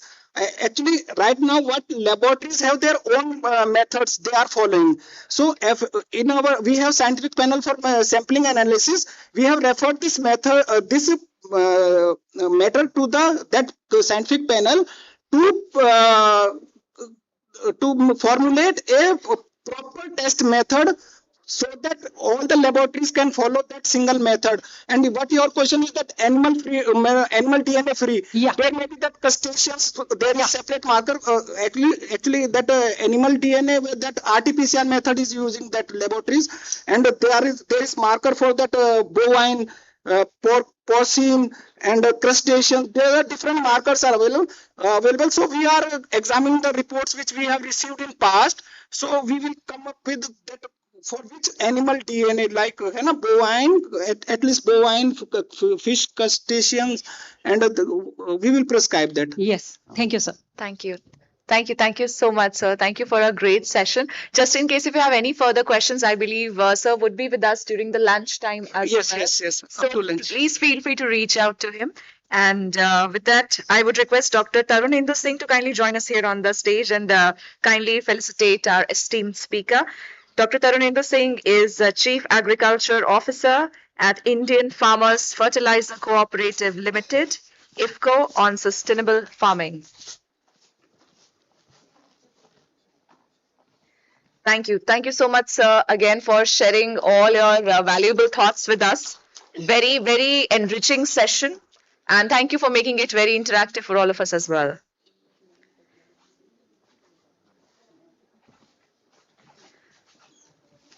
Dr. Tarunendu, can I request you to please stay back on the stage and kindly enlighten us on sustainable farming? Over to you. Yeah, thank you. In fact, a great discourse. Listening to everyone, I was thinking whether timing has also got importance in what we eat, how much time we spend on chewing, and in what timing we are consuming the products. In fact, coming to sustainability, we have brought nano fertilizers, and I would be just slipping through the slides to keep the perspective straight. You have a lot of increase in food grain production, and definitely to sustain ever-growing population, you have to produce more. So food security is now integral with fertilizer security. Fertilizer is there, so food is there. But what about the nutritional security? So you have to see it in a larger perspective that though we have reached or we have attained milestones in food grain production, but also at a cost where you have declining carbon sources, carbon in the soil, which sustains your microbes or microbial flora and fauna, which is there, which is not being sustained. So ultimately, what is the cost? We have the declining crop response ratio, which is really of concern because you are applying more nitrogen, but nitrogen is not there in soil. So nitrogen is a very leaky element and it is going away. And it is also polluting our soil, air and water. And also what not to say about the food that we're consuming. So we are encountering multi-nutrient deficiencies at the cost of one nutrient. So it has to be seen whether more chemical fertilizer mean more yield, or whether productivity or yield is your goal. Or you have to also look into perspective what other nutrients are there. Maybe you are deficient in copper, or you are deficient in boron, and you're lacking that. So certainly more is certainly many times it's very less, and less could be more. A very important perspective has been set by ICR, Indian Council of Agriculture Research. One of the studies were there, and there is historical shifting in grain mineral density of landmark rice and wheat cultivars. In this particular study, approximately around 18 cultivars were studied. And this is certainly alarming because it is showing that there is significant depletion of essential and beneficial nutrients. So what we are consuming, what we are talking about, what we are processing, in fact, the story starts from the farmer's field. And there is accretion of toxins. So whatever good you are consuming, if there is toxin in the food, so certainly that has also to be looked into. And mineral diet quality index, significant decrease. So if you are sustaining on rice-based diet, or if you're sustaining on wheat-based diet, and within the span of 50 years, so earlier slides showed that we have achieved milestones or we have leaped forward in our food grain security, food security. The concentration of zinc and iron, very essential for our good health, is also reducing. And high yielding varieties, they are incapable of sequestering nutrients from the soil. It could be many of the reasons. It is also plant-based and others, even soil factors are also leading to that. And then there is the impact of climate change. 1 degree centigrade rise in temperature now at this time will reduce the wheat grain productivity or wheat productivity by 4 to 8%. So certainly fertilizer is not the only factor which is contributing to food security. There are other factors because we work in an ecosystem. So ecosystem sanctity or ecosystem ultimately affects the yield that we are getting. And reactive nitrogen is a global concern. People say that farmers, they love urea. There is a social study also which says that farmers in distress, they purchase more urea. Or it could be subsidy. There are many things are there. But at least we have to wean farmers away from urea because we want to have nutritious food. So nutritional security is becoming very important for all of us. And there are other repercussions or alternative things because farmers are applying more of agrochemicals because the nutritional sanctity of our food grain, of our food products is compromised. So we are encountering more disease and pest. So that also needs to be addressed. This is a slide which is showing that if you reduce nitrogen, maybe you will encounter less diseases and pests. So the world is bifurcated in two lobbies. One to have which are having nutrient deficit and one which are having nutrient surplus. You are surplus in many aspects. You need to go it for a balance or to have it sustainable. The industry has really innovated and brought in different kind of fertilizers, right from customized fertilizer, soil test based, crop response based approaches are there. There are fortified fertilizers, all kind of initiatives have been done, but nothing is working because there are issues at the ground level. And also we have gone into biostimulants, biofertilizers, and now into nanofertilizers. If you search the data around the world, nanotechnology is one of the most transformative technologies, then why not its application should be in agriculture? And it is the technology readiness level is certainly there for nanotechnology based product. And here IFFCO has ventured into nanofertilizers because we are the largest manufacturers, producers, and also marketeers of fertilizers. If in the country you have 6.5 crore of metric ton of bulk fertilizers, urea is about 4 crore, and IFFCO is around 1.6 crore is coming from IFFCO side. So certainly we are also contributing in a big way in the nutritional security from that aspect. But keeping into this energy that the use efficiency, what is being uptaken, that's very important. The use efficiency of nitrogen or urea as such is only 30 to 40%. So 70% is going waste. So why should go waste and complicate our ecosystem, delicate ecosystem? So we have brought in Nano Urea Plus. Now we have ventured into Nano DAP, which is a phosphatic NP based fertilizer, and also into zinc and copper for fortification and also for better nutrient availability in the crops. And this has been certainly taken leave, and the trials are going on. Validation trials are also there. Some technology packages are also there. You are here in ginger. The nutritional aspects of the crop are being affected more by application of nanofertilizers, and quality enhancement is also there. Apart from the yield, there's no yield penalty when you are going for a dynamic change in the ecosystem. And also it is working at different aspects because you know more about the crop, when to apply, how much to apply. And here you also say in the case of turmeric, the curcumin content increased because of the application of that particular nano urea application. And these are not my results, these are from ICR, Calicut, India Institute of Spice Research. And after that, also in other crops where the productivity is there, but certainly when tuber cyanogen is of concern, so you have to look it from that aspect also because nanofertilizers application has got different dimensions. And also in case of potato, when you apply lesser fertilizer, then also the uptake efficiency is more. And also the assimilation pattern is somewhat different from what we see in the normal crops. And also in case of tea, we are finding that there are other things, other nutritional aspects which are there, and also the quality which has enhanced in case of tea. In case of apple, if in apple cultivation is there in the hills, and we are applying more fertilizers in the hill, so what is happening? The roots, they're getting nutrients around themselves, so they're not proliferating deeper. And the result is that the wall of the mountain is coming down. So why not to go for nanofertilizers in those areas of delicate ecosystem? And certainly also in case of nutrient dense plants or nutrient dense crops like millets, where why to go for genetic integration everywhere?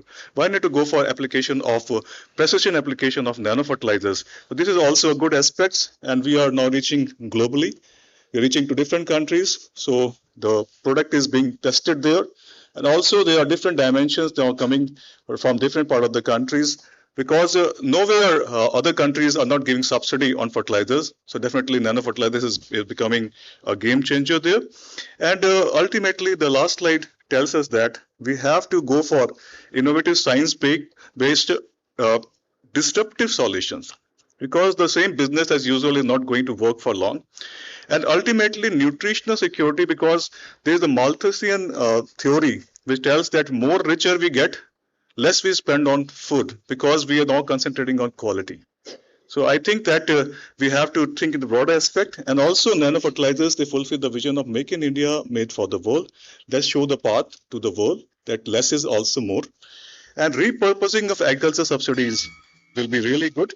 And financial motivation to farmers is required, because they are the change makers. They have to be incentivized. And there has to be complete basket. Even one nano urea is not going to work in that way. There has to be complete basket of fertilizers. Thanks a lot. Thank you for listening to me. If you have any questions, I'm open to you. Thank you.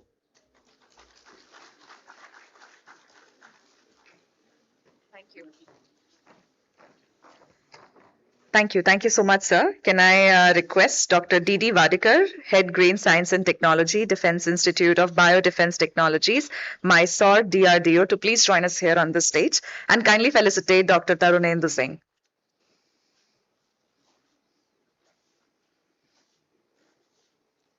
Thank you. Thank you so much, sir, for sharing all your insights. Just in case if you have any questions for him, you can fill it out in the QR code. Please scan it from your phone.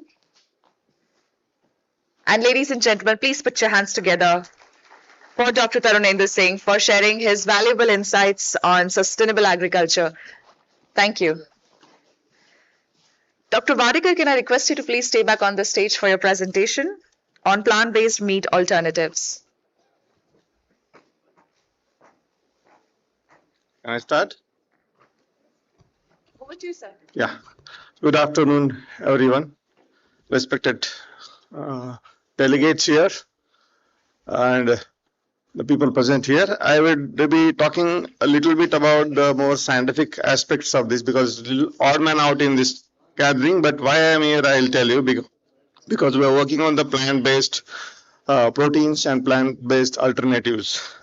At DRDO, we work on different aspects. So many people must be wondering why a DRDO person is here, because DRDO work on different aspects of military requirements, wherein our institute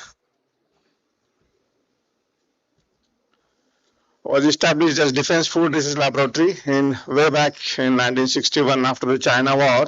But after the several decades of working in the food technology, where few products like Yamari product, that ready-to-eat products, is one of the product which has come out of DRDO's efforts, which is very common nowadays in the country. That is ready-to-eat products. There are multiple brands which are doing business using DRDO technology.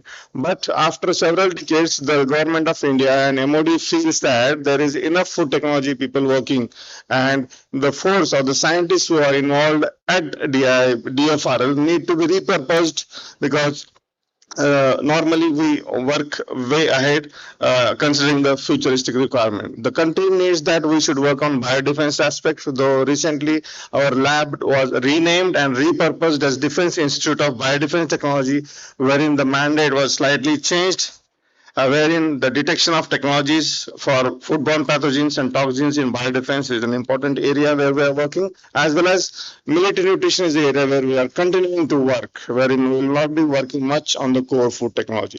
Since this the changed mandate is there, where military nutrition is our continuing area, we are still continuing with the technologies of combat ration, network processing, microwave combination, food packaging technology, safety and quality aspects, as well as fitness. Of course, we work on space food and do the job and just deliver the requirement of all space food requirements of our country.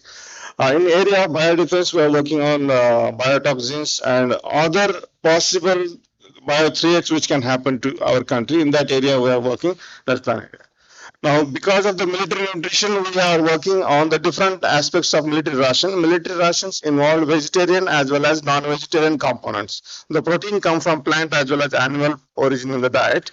And there are a few list of rations which I have put here. Here, they're like 5-man compo preparation, 1-man compo preparation. Here, initially, these products were dehydrated. But now, then after that, the ready-to-eat products came, which are very common nowadays. That is MREs and ready-to-eat products which are there. Now, the new concept has come as a complementary food. Now, we are talking about plant-based food. Like plant-based food, what we are having in our traditionally like idli sambar, dal chawal. All these are complementary foods which provide cereal as well as the proteins. So this combo meals is a new concept where the complementary food is given, where the carbohydrates, proteins, everything is there in that, and it's a complete meal which is given.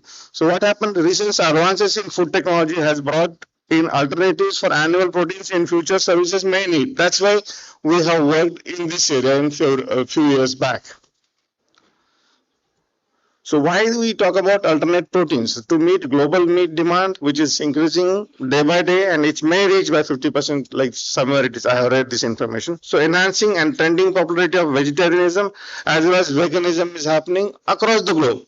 So how can we leave services separately? So if there is a requirement by services, in future, so we have worked on this. So concern about rising meat prices, animal agriculture contributes sustainability to climate change, sustainable food system, plant-based protein use for about 50 to 100% less land than conventional meat, whereas plant proteins emits about 30 to 90% less greenhouse gases. Suppose here the production of 1 kg chicken meat generates about 1.1 kg CO2. So here I want to try to emphasize if we are using like plant-based proteins or plant-based foods, we are reducing the carbon footprinting, which has been referenced and discussed in many places. If you put search in this, you will get multiple references. Now we found that people talk about plant-based meat replacement, but then we need to specify meat means what. So we have worked on the specific aspect because every animal product has a different texture. Like if I talk about beef, if I talk about mutton, it has a different texture. So we have specified wherein we are focusing on the chicken-based aspects, right? So here alternative proteins are plant-based direct alternatives from animal protein, and it can try to mimic the sensory properties. The most of the products or most of the research, they focus on the sensory aspects. As one of the panelists told that sensory is the one of the important aspect which drives the market. But in addition to that, we thought why not we work on the nutritional aspects also to mimic the nutritional characteristics. So we have got flavor, texture, and nutrients are the important aspect. The advantages of plant-based diet is improve health, environment, and help animals. Then there are alternative proteins available from insects, the biosynthesized proteins from microorganisms, as well as cultured meat, where we are focusing here on the plant-based meat. If you see the plant-based meat, most of the what we focus is only based on the soya or the certain other like gluten and all. So what happens when we have only a few objects where we should, there are, as one of the panelists mentioned, that there are multiple sources which can be used for the protein isolation. So that's where we are focused on other alternative sources apart from soya, wherein we can isolate the protein and use this thing. So ingredient selection is one of the important aspect which we select when we are going to develop a protein alternative or a meat alternative. Formulation and process optimization is one of the important aspect. Establish the correct mix of ingredients and process to create the desired taste and texture, smell. These are the. Now you may be saying, what is there? If we select ingredients based on the protein quality, we can make a product. But it's not like that. Suppose if you select specific proteins and you don't get the desired sensory properties, again you will not be able to meet the sensory property. On the other side, it will not meet the protein quality. So here, if you see, there are traditionally, in case of plant-based meat, extrusion or high moisture extrusion is the product which is used, but it's a cost-intensive process. Now, if you talk about another advanced technology, people talk about 3D printing where multiple, again, it's again cost-effective. So here my target to come was to, because I came to know that there are many entrepreneurs who are there. So here DFRL has developed, or DIBT has developed a simple process which is non-soya, and it does not need extrusion also. So these are the two major things where the startups can be interested to take up this information.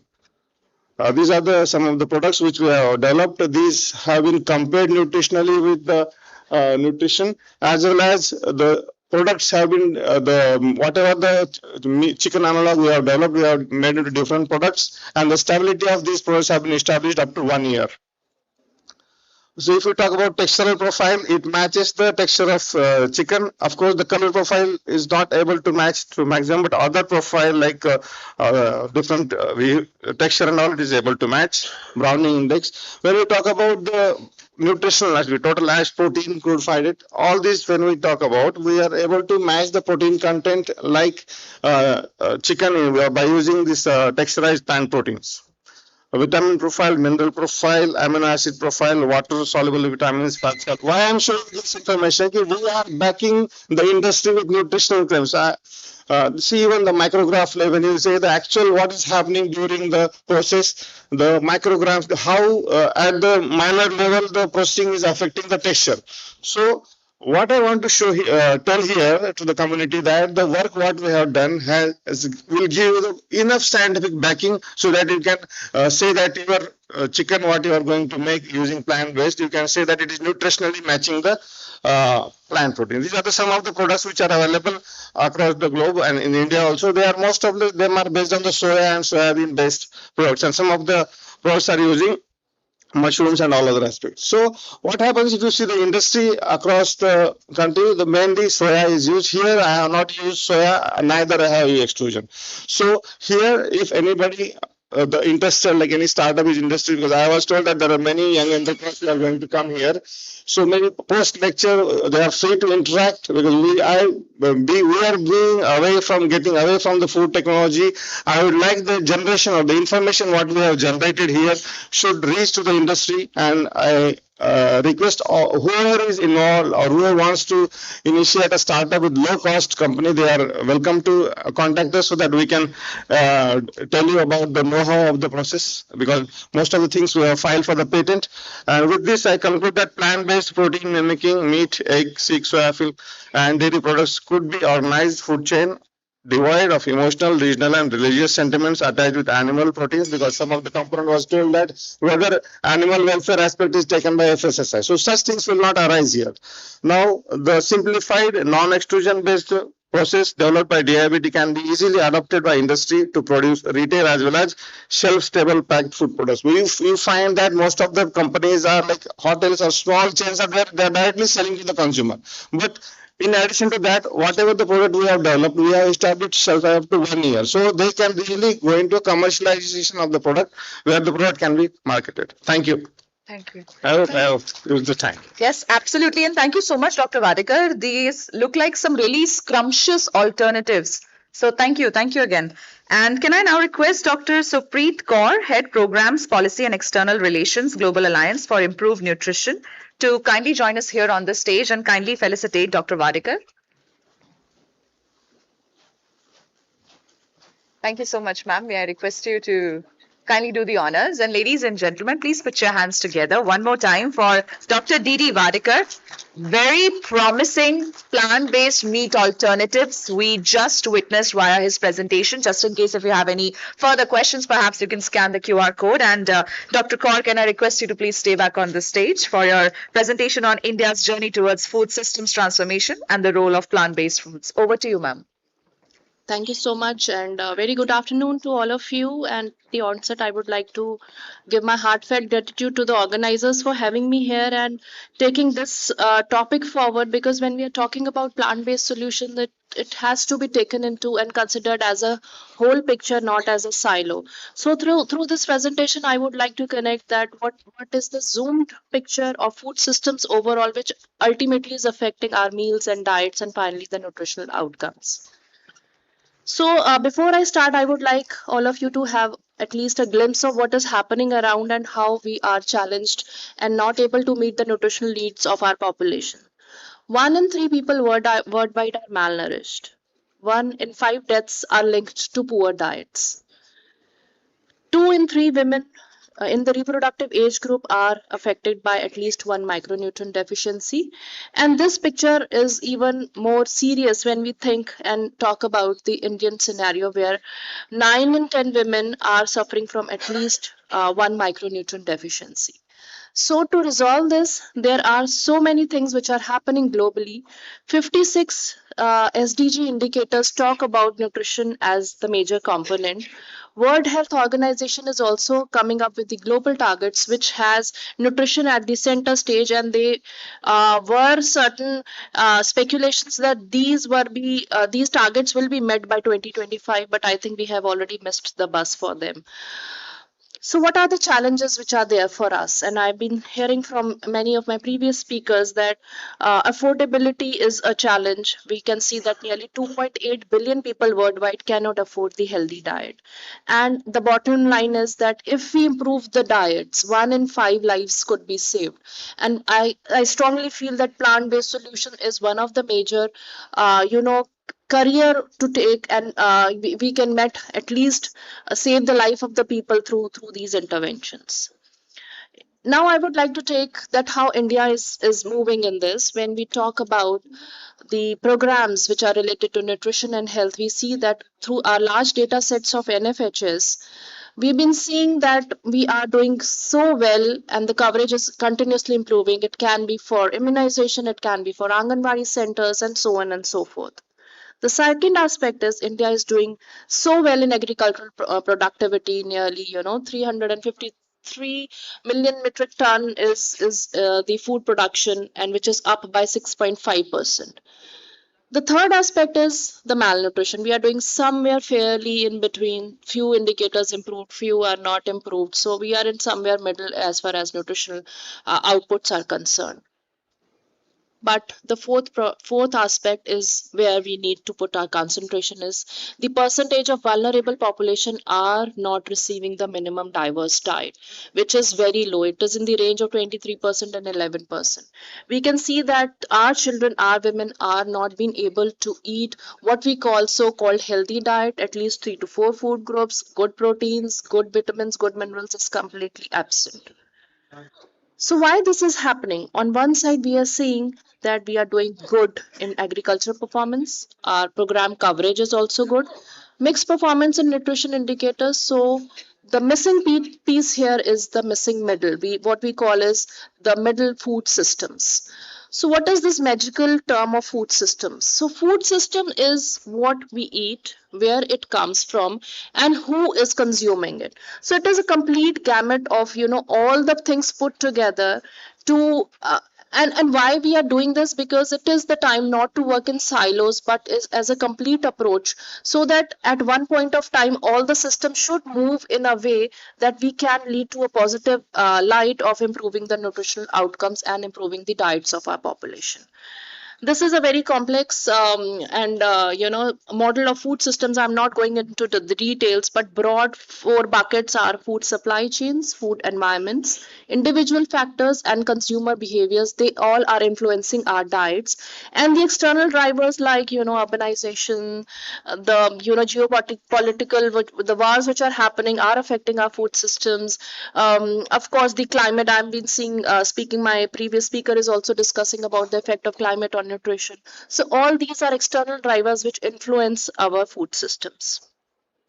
So the key challenges with the food system is the healthy diets are unaffordable, they are less desirable, they are not accessible, they are inadequate, and it is the time for us to revamp our food systems completely so that all these issues can be resolved.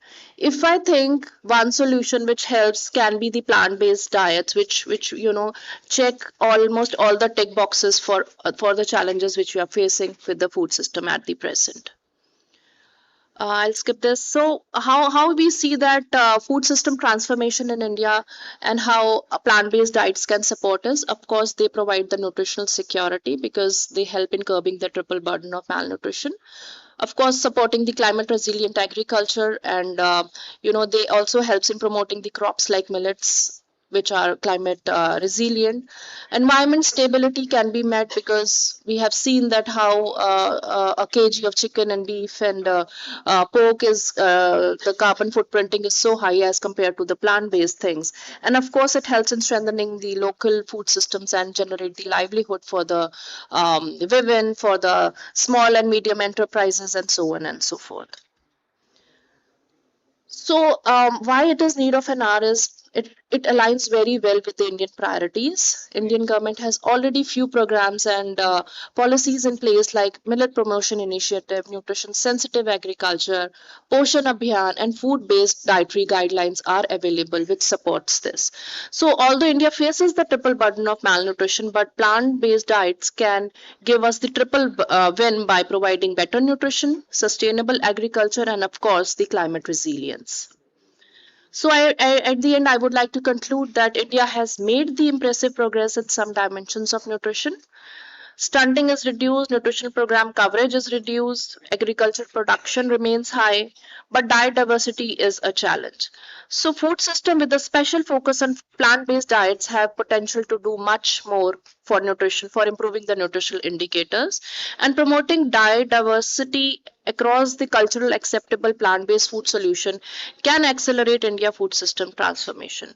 And we at Global Alliance for Improved Nutrition are proud to be working and supporting the governments in its efforts to develop and implement strong pathways for food system transformation. With this, I would like to thank you, and I'm available for any questions post this talk. Thank you. Thank you. Thank you. Thank you so much, Dr. Kaur, for such a great presentation. And must I compliment you that you're looking absolutely lovely today in that sari. Thank you. Now, can I request Dr. Dev Kumar Yadav, Grain Science and Technology, Defense Institute of Biodefense Technologies, Mysore, DRDO, to please join us here on the stage and kindly felicitate Dr. Supreet Kaur.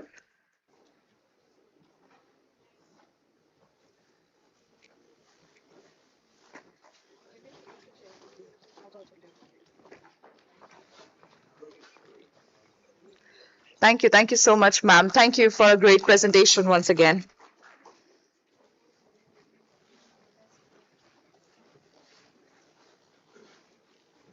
Now, ladies and gentlemen, we will hear from Dr. Dev Kumar Yadav on plant-based dairy alternatives. So, over to you, sir. Thank you so much, Namita. A very good afternoon to all August gathering present here. I belong to the same organization, which erstwhile called Defense Food Research Laboratory. And with the revised mandate, we are now Defense Institute of Biodefense Technology. It's one of the laboratory who supports the ration, nutrition, and logistic requirement of our Indian Defense Forces. It's Army, Navy, Air Force, including paramilitary forces as well.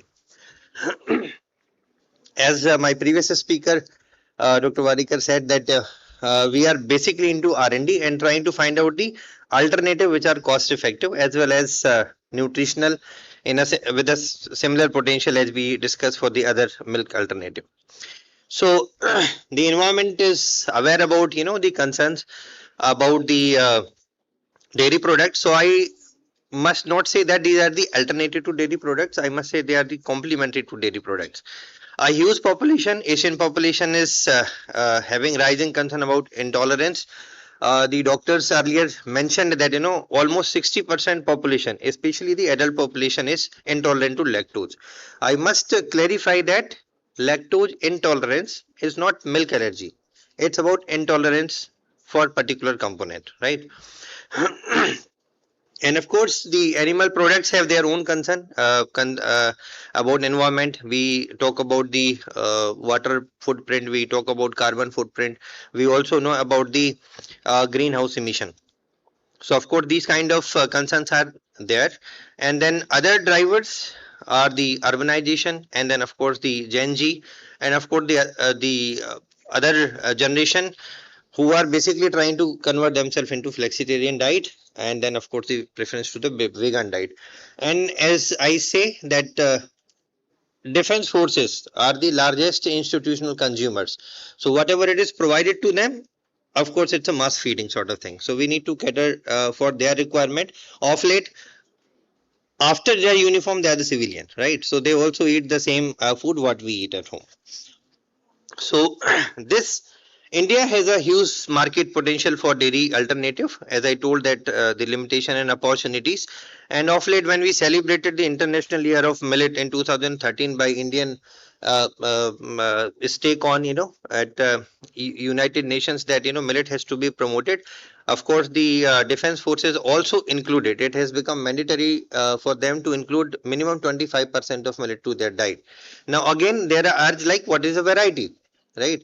So, of course, it's a staple in the form of chapatis, roti, paratha, puri, whatever you say. But then again, it's our collective responsibility as a food technologist to find out the better alternative where we had the menus like millet based dairy analogs or protein suspensions could be a better option there. And then the another large sector as far as institutional feeding is concerned is the horeca hotel, and then we have the cafes and then restaurants industry. So if they club together and they are basically clinching the Gen Z requirement, of course, it's a huge Indian market potential. So if we define scientifically what are the plant-based dairy analogs, yes, these are the food derived from the plant matrices designed to mimic the dairy structure, texture, taste, and nutrition. So of late we have heard about the panel members. They were telling what are the three biggest drivers. So the drivers include the, I must say, the sensory acceptability. The aesthetic appeal plays a very major role. Until unless your product is very tasty, people will not go for it. Second is of course the affordability.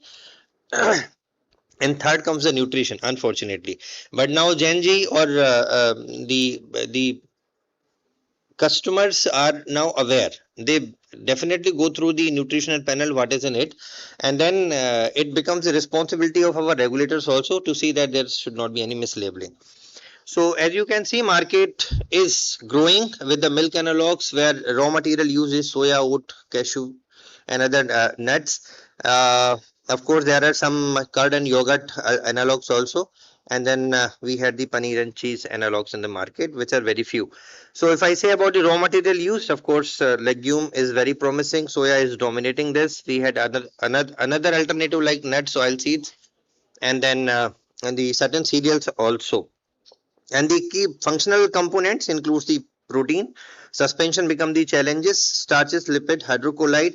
Of course, the huge segment of additive and then fiber and phytochemicals are the strength of this sector because milk lacks that.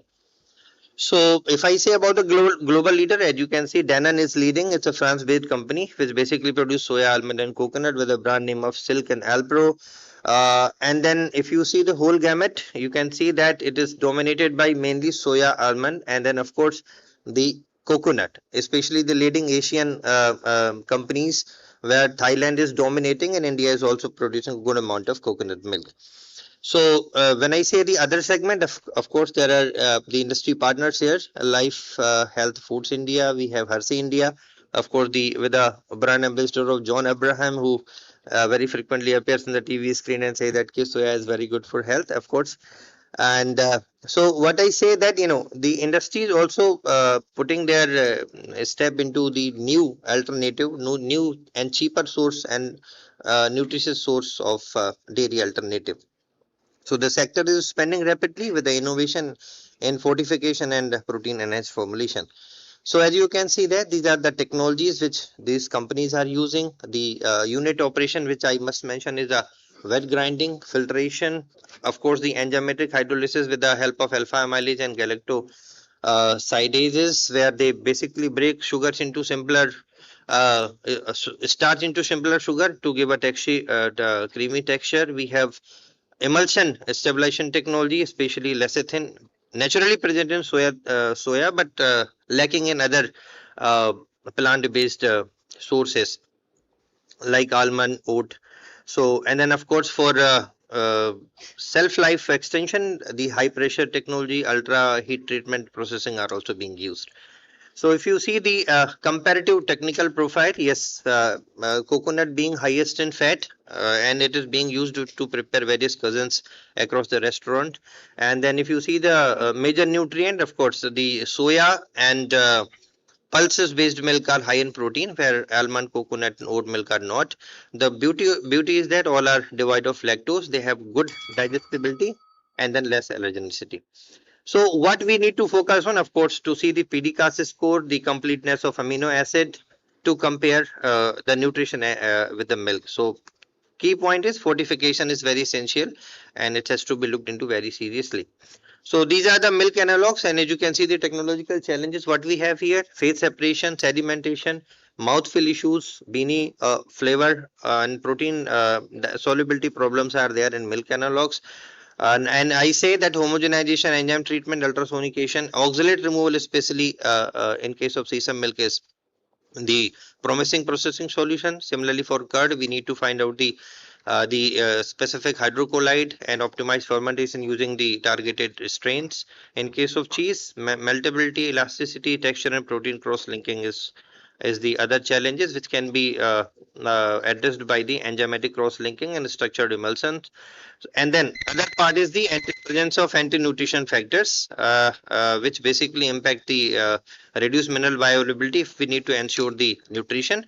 And the solution is the fermentation, sprouting, and enzyme treatment. And these are the regulation. I'll not go deep into this because previous speaker, Mrs. Have already told about this. So these are the the cost economics, as you say. So we should not provide any myth saying that only the I mean it is available for common people. Elite class of people or middle income group people can also afford it, because the typically it costs 2 to 4 times higher than this. Of course, at DIBT we have optimized the process of I mean preparing this sesame curd, which was very popular. And this is, here you can see that this is the technology we have used, how product look like. So we have developed the vegetable milk as well as vegetable curd, and these are the some R&D facts, the research facts, if you can go and look into this. These are the products. Here I would like to say that yes, this product can be stabilized using the flexible pouches as well as the bottles. And this is the another sector where we have used the spray drying as the technology, and then the various products has been converted into beverages mixes. See the you can see that it is the instant millet coffee mix and then millet vegan beverage mix. So ultimately, while concluding, I would like to say that DRDO is open for technology transfer. All the enterprises here, the MSME, can approach us, and then we are ready to give the technology for those products, including the meat analog, which Dr. Wadekar says. With this, I conclude. Thank you so much for this opportunity. Thank you. Thank you so much, Dr. Yadav, for enlightening us on how we can come really closer to the dairy products via plant-based alternatives. Thank you so much for that. Can I humbly request Mr. Praveer Srivastav, Executive Director, PBFIA, to please join us up on stage and kindly felicitate Dr. Dev Kumar Yadav. Ladies and gentlemen, this was a very enriching session. I am sure you would be having a lot of questions, so please make sure that you do scan the QR code and kindly put across your questions via the same. Thank you. Thank you so much, Dr. Yadav, once again. Mr. Srivastav, can I request you to please stay back on the stage for a moment? And ladies and gentlemen, with this, sir, can I request you to kindly stay back and help me in welcoming all our esteemed dignitaries who have joined us here. Ladies and gentlemen, we are beginning with our inauguration of the Plant-Based Food Summit with our dignitaries on the stage. So may I humbly request Dr. R.K. Srivastav, Director General of Health Services, Ministry of Health and Family Welfare, to please join us here. And I would request you to kindly put your hands together as we are welcoming all our esteemed dignitaries here. Dr. D.C. Jain, Special Director, General Health Services, Ministry of Health and Family Welfare.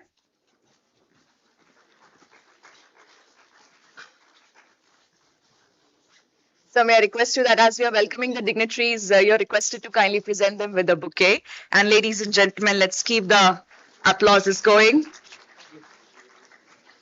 Sir, can I request you to kindly have a seat at the dais? Dr. D.C. Jain, ladies and gentlemen. I would request Dr. Ashutosh A. Murkute, Director General, National Institute for MSME, to please join us here on the stage.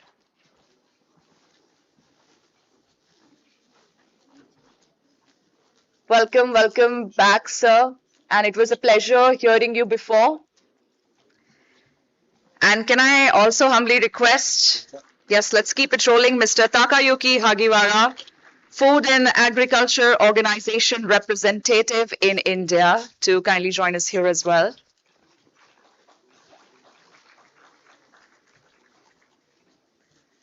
Welcome, welcome to you, sir.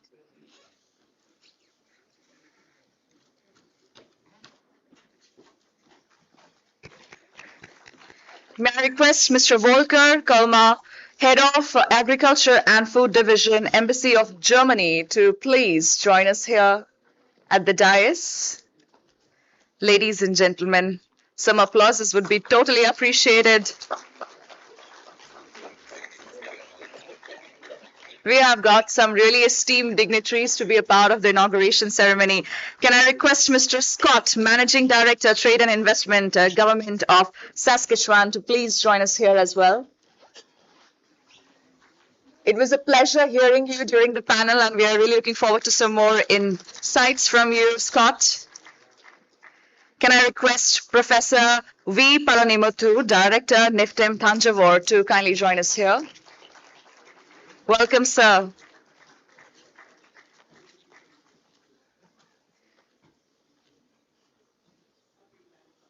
Welcome to you again. And ladies and gentlemen, kindly join me in inviting on stage Mr. Kamal Kant Pant, Principal and Secretary, Institute of Hotel Management, PUSA.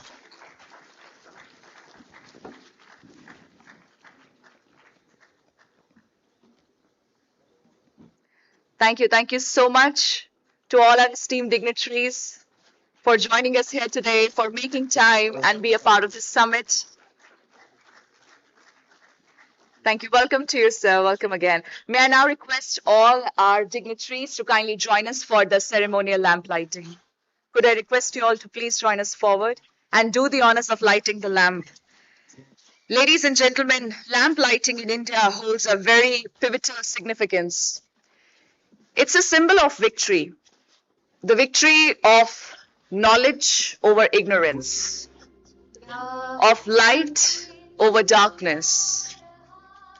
So as we inaugurate this summit, we pray to the deity to bless us all with abundance of knowledge, health, and prosperity.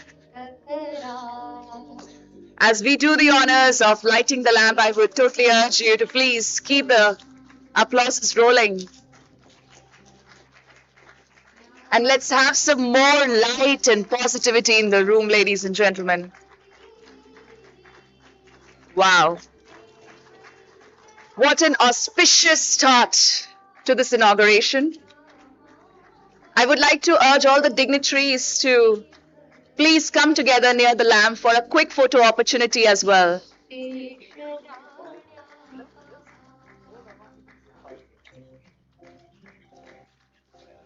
Ladies and gentlemen, we can have a big round of applause.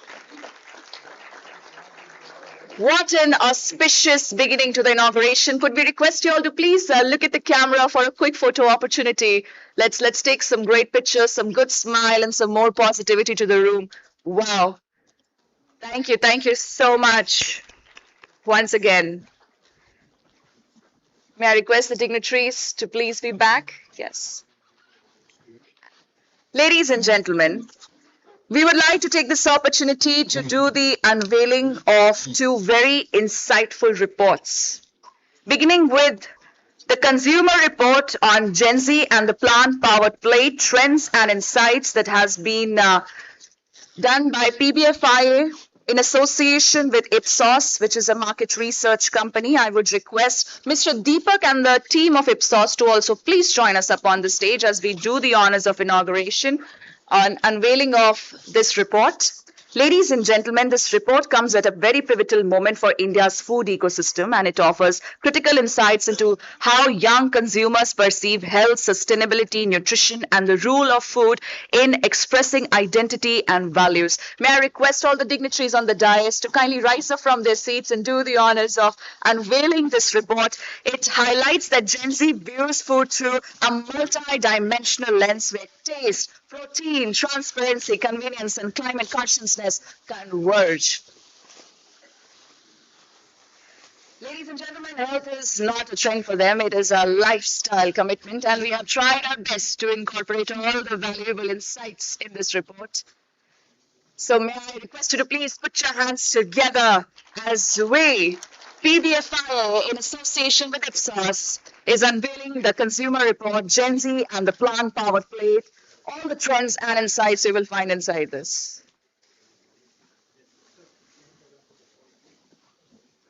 Can I request you all to please pose for a quick photograph to the camera as we unveil this report?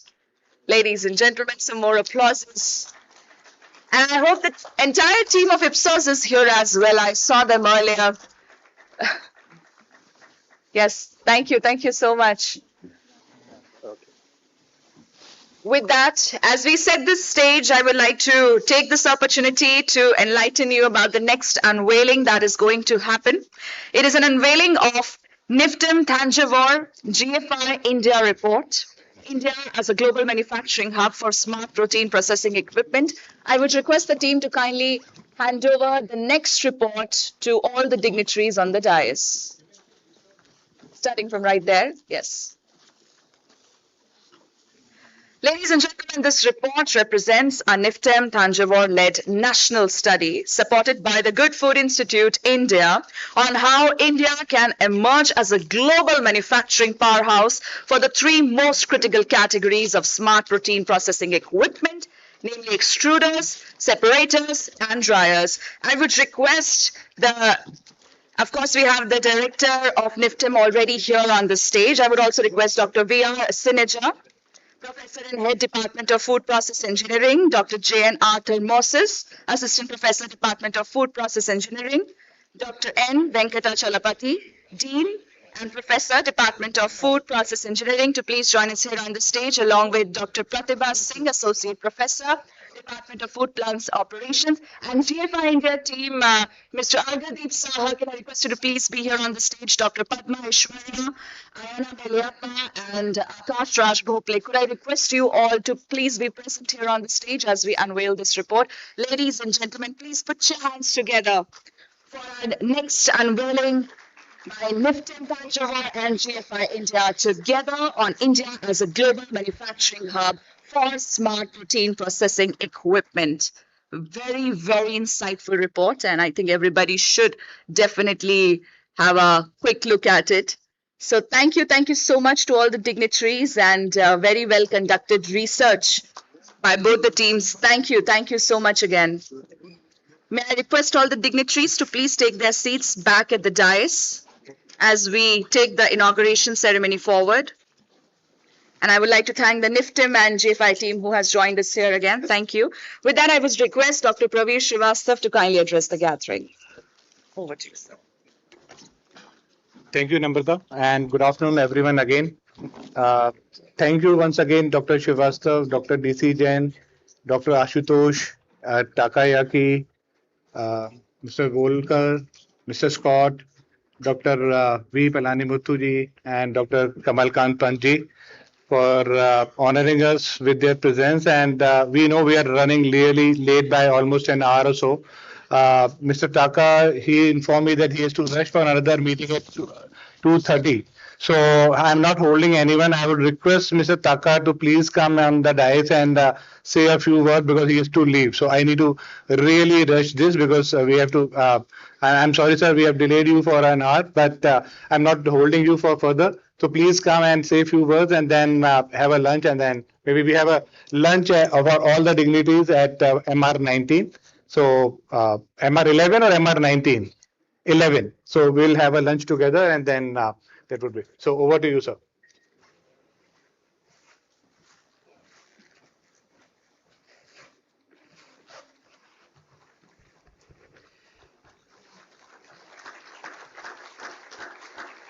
Good afternoon, everyone.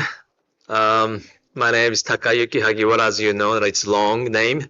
To ease you will remembering my name, call me just Taka, T-A-K-A, like a Bangladesh currency in Taka. I'm a FAO representative. I've been here in India about the 2.8 years, so I'll be completing 3 years soon. Couple of years ago, Good Food Institute came to me and then promoted the plant-based meat. And I had a little bit of suspicion about the food. So I requested the Good Food Institute to give us the opportunity to test it. And we organized the event in the UN compound, and then we had about 100 the people gathering to test the food. Surprisingly, the taste, especially the chicken, plant-based chicken, was very delicious, and I was really surprised how people can produce the chicken meat out of the soy. And since then, sometime I taste I purchased that chicken, and then I eat time to time. Now, this is provide a good variety of food to the consumers. But the important thing is that in India, we have very distinct two twins of issues. One is the malnutrition, the other one is obesity. And those two distinct, the two different, the twins, is the sort of the agenda for India. And I think that this plant-based food provide the good solution. Not just that I'm talking about the plant-based chicken or the mutton, but at the same time the plant-based food provide the much better in terms of the energy consumption, is much better option for the planet, as well as the affordability for the wider community. But I really like to emphasize the importance of the how you cook the food. Even if you consume the plant-based chicken or the food, if you put in so much sugar or if you put in so much oil, that would increase the calories, and then it will undermine the purpose of the plant-based food. So we have to consider the food not just one piece of the thing that we consume. We really need to think about and how to cook, how to prepare food, and then also the different type of food is very important for nutrition for your health.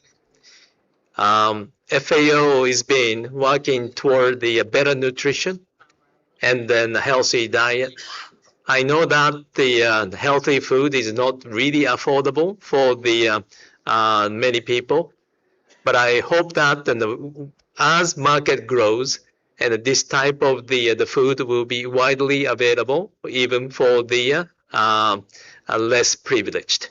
So again, and I thank you very much for the invitations extended to FAO, and provided us the opportunity to congratulate this event.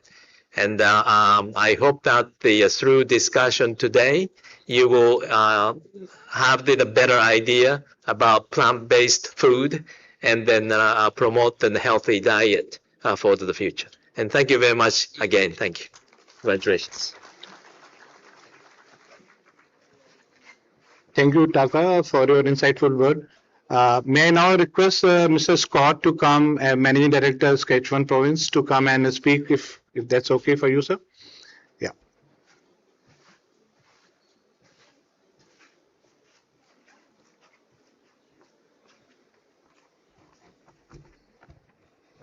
धन्यवाद प्रदीप जी। मेरा नाम Scott Mathis है और मैं Saskatchewan India office का managing director हूँ।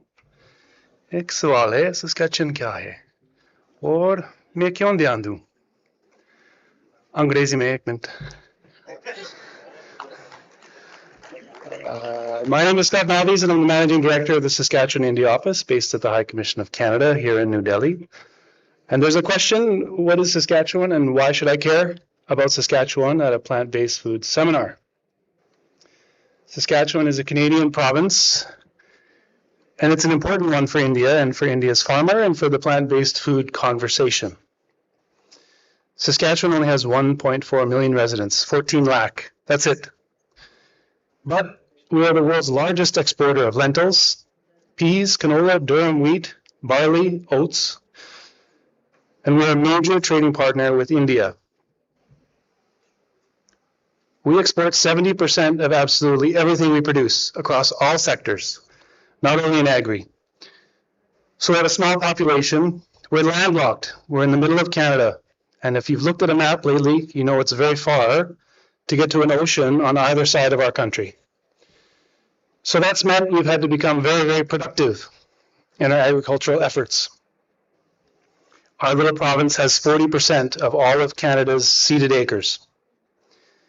Now, in the plant-based food space, and talking this morning about how to double farmers' incomes, how to increase productivity, profitability, we have something to offer here as a partner to India, and we do that with an open hand. And I say that as a province that has a very strong relationship with the government of India and many state governments. Just this last week, our two prime ministers announced the India-Canada Joint Pulse Protein Center of Excellence, which is an initiative of ours, because Saskatchewan exports 90% of all of India's pulse imports from the country of Canada. And we have a very strong pulse-based ecosystem focused on agronomy, focused soil inputs, soil health, plant health, focused on world-class seeding technologies, spraying technologies, harvesting technologies, and storage technologies. And then further down the value stream, we have incredibly strong world-class pulse protein fortification, enrichment technologies. And we're bringing all of that to our partnership in India on the plant-based food file. So as partners, our context in agriculture is quite different. Our farms are much larger, our equipment is much larger, and incredibly technologically complex. But we're very experienced in working in the Indian context and customizing our equipment for the Indian farmer, for the Indian farm size, to increase productivity. You know, in the north here, just by show of hands, who lives in Delhi NCR or Haryana or Punjab? Who knows what the pollution is like post-October, November, December? It's not very good, right? Some of that pollution comes from stubble burning. We used to have that same problem in the West, but farmers in Saskatchewan are very ingenious and innovative. And we developed a technology specifically for pulse crops called zero no-till seeding, which means we don't need to remove the stubble from the field. We seed directly over the stubble. Pulse crops are nitrogen fixing already, but seeding directly over the fields allows us to create a greater carbon sink. It's better for soil health, and it creates 30% greater yield. So it's a win-win for everybody. I say this only as one example of technology that we can bring to India to help farmers be more productive, have more rupees in their pocket at the end of every month, particularly when we work with FPOs, mega FPOs who have collective purchasing power, to make pulse proteins more widely available in India, and also to address the larger climate concerns that are attached to summer farming practices in the north. So I congratulate the organizers today. Thank you, Pravir, for having me, and I wish you all the best of success. And we hope to continue to be a very strong partner for India for the decades to come, just like we've already been partnering with India for over 45 years on pulses. So thank you very much. Thank you so much. Thank you. Thank you so much, Scott.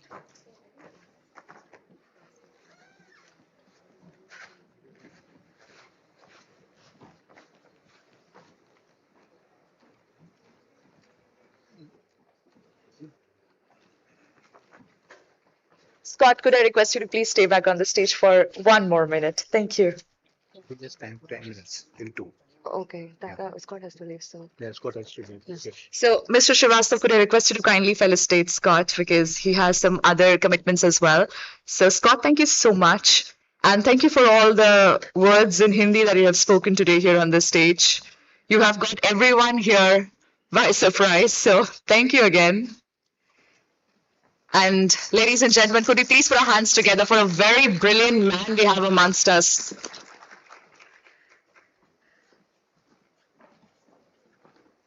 Thank you. Thank you so much for all your insights and for having such a deeper knowledge on how the Indian agriculture works, especially the stubble burning that happens post-October. Thank you. Thank you for those great insights. Back to you, Mr. Srivastav. Yeah.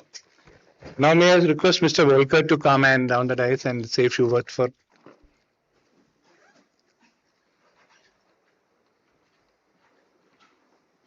Thank you, Mr. Volkar.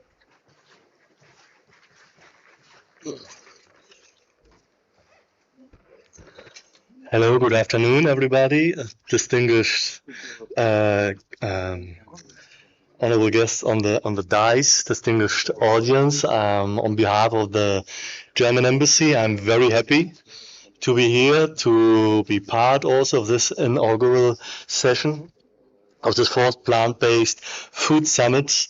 And I would like to share some thoughts and ideas also from Germany and where are the linkages in between Germany and India. So in Germany, there's a saying, and most likely it's the same also in India: you are what you eat.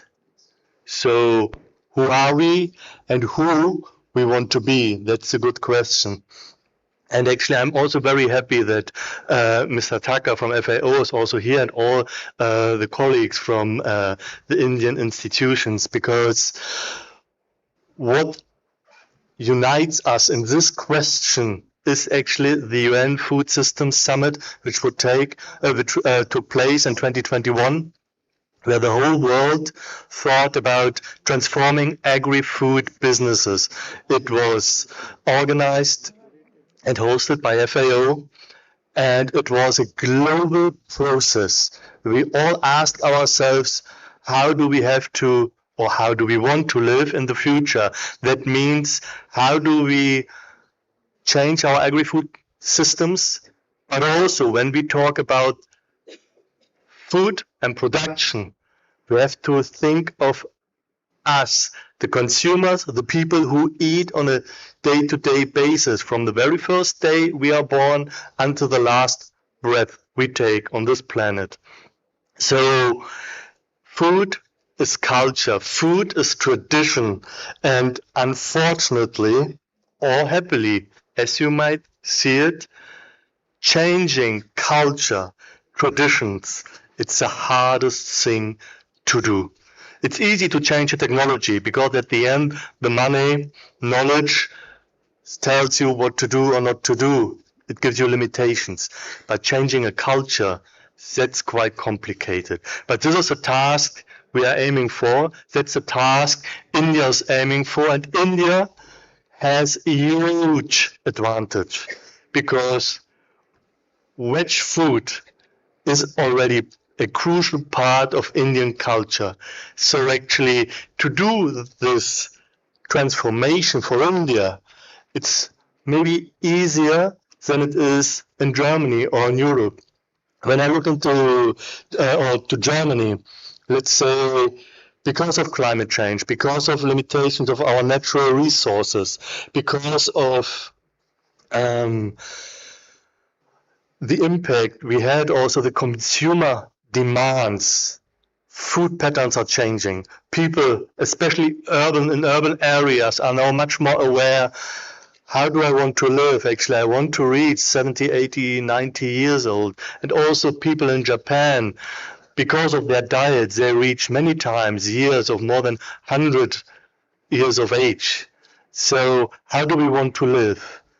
That's a key question. That's why in Germany we reduce animal husbandry, less animal heads. So we want to contribute to climate mitigation and climate adaptation.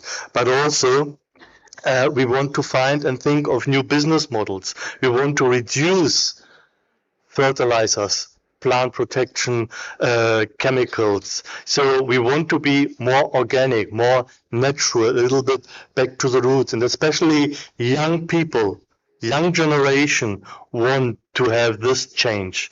And that's why also my ministry, the Federal Ministry of Agriculture, Food and Rural Identity, has launched in 2012 a plant-based protein strategy.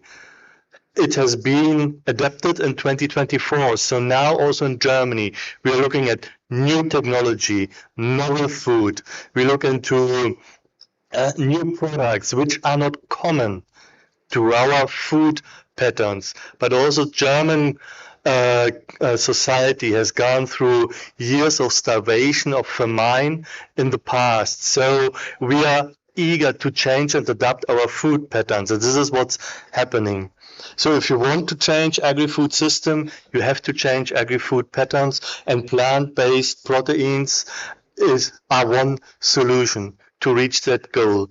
And also, we have to talk about awareness raising campaigns because many people are still prone to too much fat, too much salt, too much sugar, and also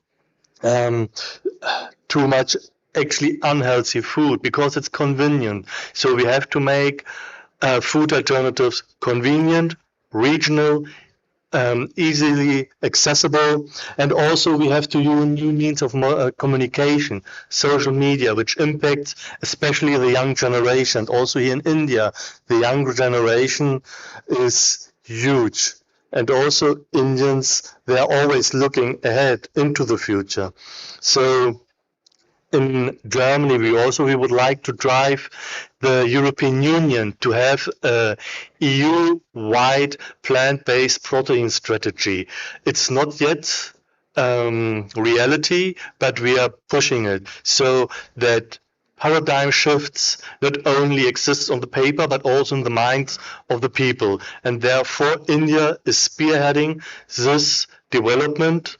And within this multilateral process of the UN Food Systems Summit, and we already had 2 stock-taking events, we strongly support also FAO and also India in their development and in their objectives and in their goals. And I think there are a lot of opportunities for business cases, for bilateral and also multilateral cooperation. And also Germany is more than happy to join this path with FAO, with India, and all other people who are with us in this endeavor. Thank you very much.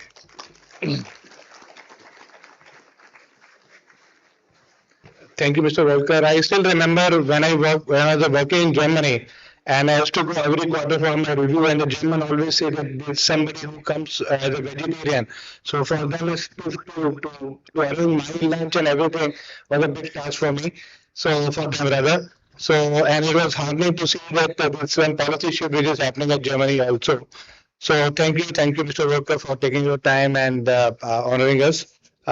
May I request now, Taka, you want to leave? Okay, sorry. So may I request ushers to please bring the shield and for Mr. Taka because he has to leave. Yeah, please bring.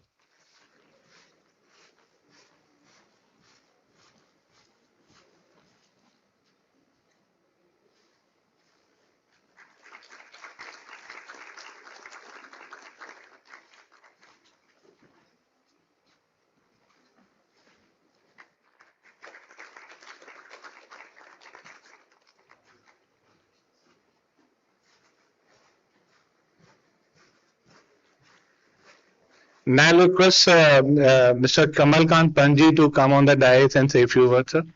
Thank you. IHM, we have a big help from IHM Pusa, being the number 1 culinary institute, and sir has always supported his years, his morning. So over to you, sir. Thank you. Yeah. Good afternoon, and I owe a big thank to Mr. Srivastav for insisting that I made it to this program this afternoon, and not only the program which was scheduled later on, the panel discussion. And I'm so glad that I took your advice, and it's been a wonderful learning experience all this while. I think it will be staying with me for a very long time. We are talking about plant-based foods and what is the future for that. I come from an institution which was established 64 years back, and the idea behind establishing an institute like this came from the Food and Agricultural Association. We were one of the allied institutions for the Indian Agricultural Research Institute in Pusa, and that is how we are neighbor to that.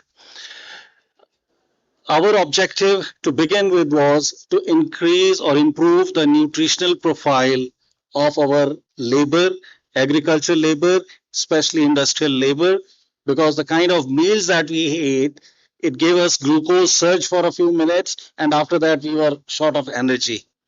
I take that objective as over the years, our institute has transformed. We are more towards hospitality. We are more becoming, like real estate managers. We are looking at the return on investment for the hotels, how the commercials have to be worked out, how the revenues have to be maintained. But I'm very happy that in my institution, we are leaving the original objective for establishment of our institution for improving the nutritional profile. And that is something we keep very dear to our heart. In an institution, we are doing a lot of work. We have got some research and development lab. There is a lot of experimentation we do.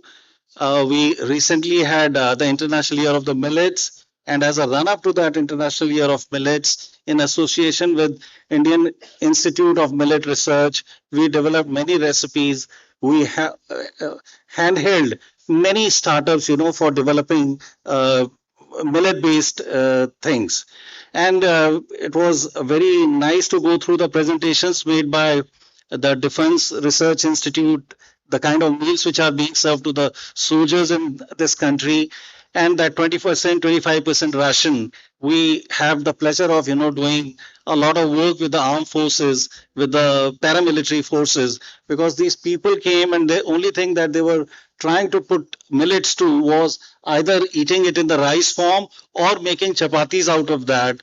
And I think one of the suggestions that we gave, preparing, desserts, halwa out of ragi, by grinding it a little coarse and preparing that halwa. I think the feedback has been really very, very nice.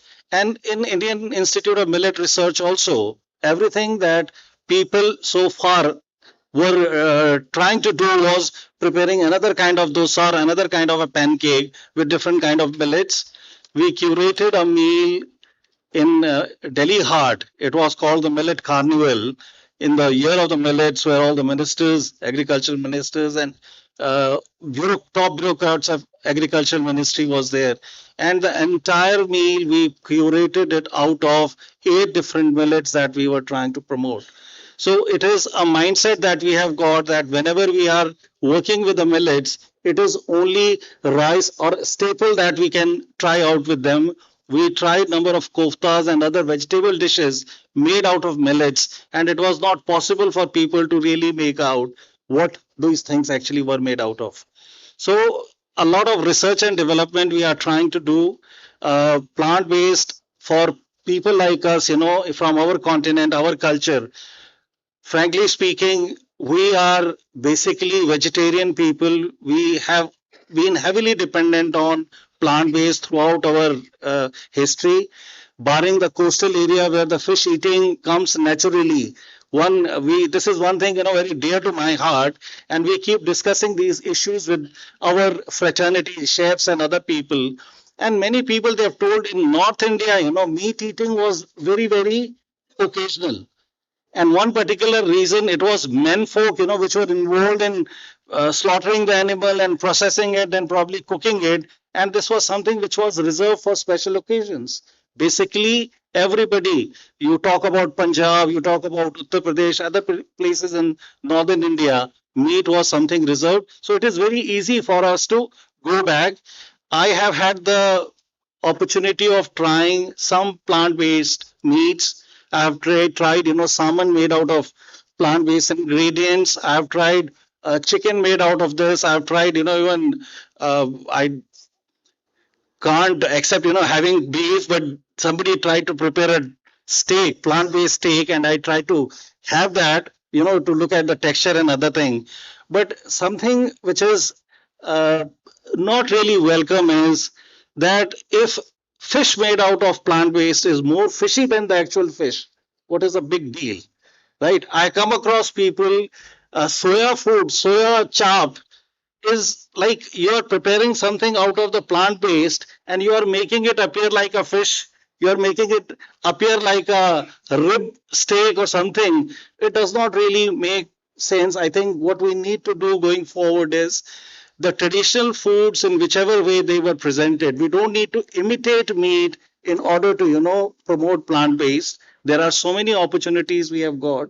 And I think going forward in that direction would be a very good. I have got a lot to say, but I know that this program is running a little behind schedule, and for that reason, I would like to rest here. And once again, a great appreciation goes to the Plant Food organization for giving me this opportunity to come here and speak with this audience. Thank you very much.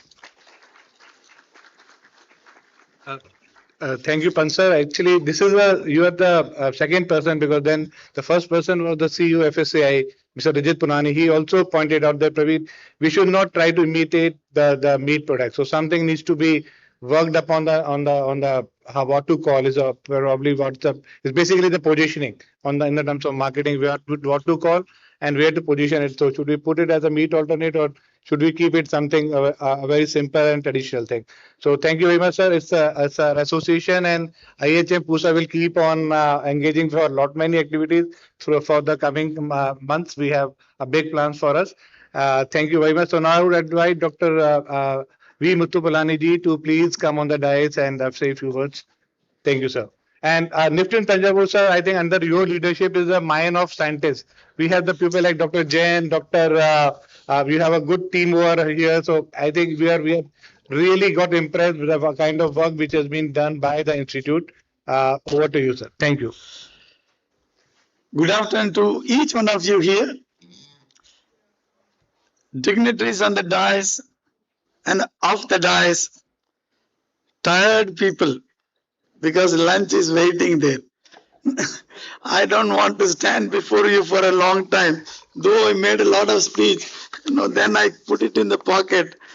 It's not required. Food for thought first. Many of you may not be knowing, some of you know what NIFTM is, National Institute of Food Technology, Entrepreneurship and Management. There are two NIFTMs. One is very far off, but it's a very beautiful place. Culturally a famous city, Chola Kingdom, Tanjavur, down south. That is the old one. It started from 67, and we have a very near here near Delhi. You have at Kunli, Sonipat, another NIFTM. These two institutes come under Ministry of Food Processing Industries. And we really, when we talk about plant-based foods, the earlier speaker mentioned, we are predominantly a vegetarian nation. And in fact, I'm a non-vegetarian by birth, but changed to vegetarianism over 7 years. But what I ate and what I'm eating now, not quite different really. Except occasional once in 2 weeks or so, I used to have a mutton or chicken one day on a Sunday. Otherwise, hardly any difference. We are most of the time with plant-based people only. And if you really, maybe there are a number of speakers, beautiful, talks, and I missed some of them. I went to R. What a quite a large number of products displayed there in the many halls. I am really mind-boggling. And in that, if you really see, the animal-based products are maybe about 25 to 30%, but just to guesstimate. Remaining are all plant-based.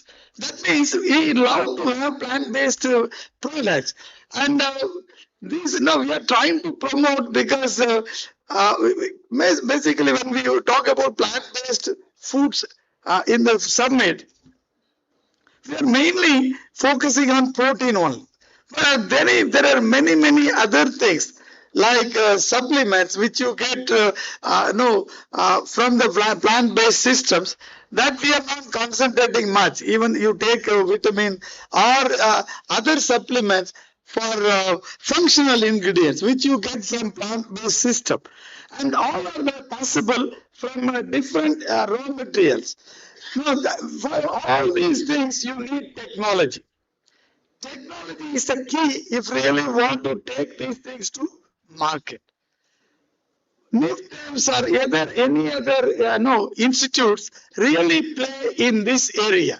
We really back support from our knowledge with the machinery, with the knowledge about the various processing methods to get to make these products.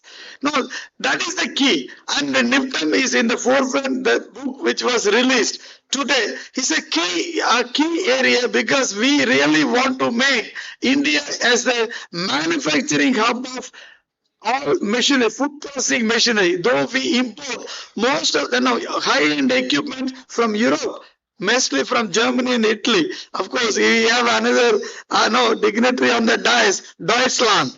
Deutschland is industry land, correct? I studied German for 6 months. Huh? So that is, we are very fast catching up. We are fast catching up. We really, Ministry of Food Processing Industries wants to make this in India as a hub for manufacturing this machinery. We do manufacture very nice, excellent equipment. We export to many countries, especially the dairy processing equipment. We export to America as well. No, USA is well-developed country. We export a lot of machinery to America as well, food processing machinery. But still, we have to go really a big way. And we comparatively, we have a big market. There is no dearth of market for this industry. Not only for this equipment, even the plant-based products. We ourselves are vegetarian. You need not teach them how to eat. So they already know how to eat. The rooting tradition, that is the topic today. Rooted in tradition, engineered for tomorrow. That means Gen Z is also falling in place. I think you have a very good future, and the Plant-Based Food Industry Association invited us to really for this summit. Thank you very much, and I'll reserve it for another day for a long speech. Thank you very much for inviting me. Thank you.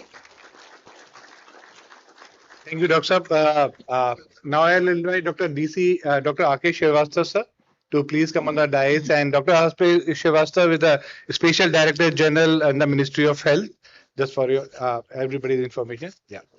Over to you, sir.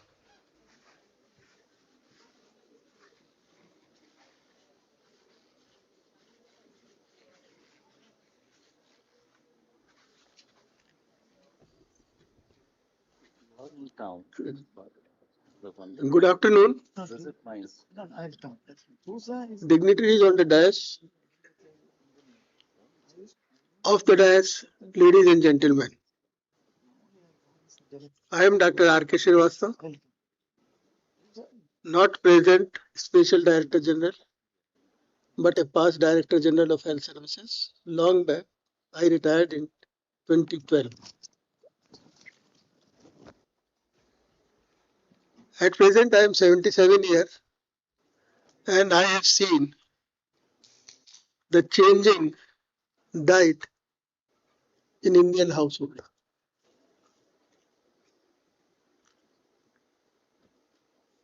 The home cooking and the cooked food coming from the market.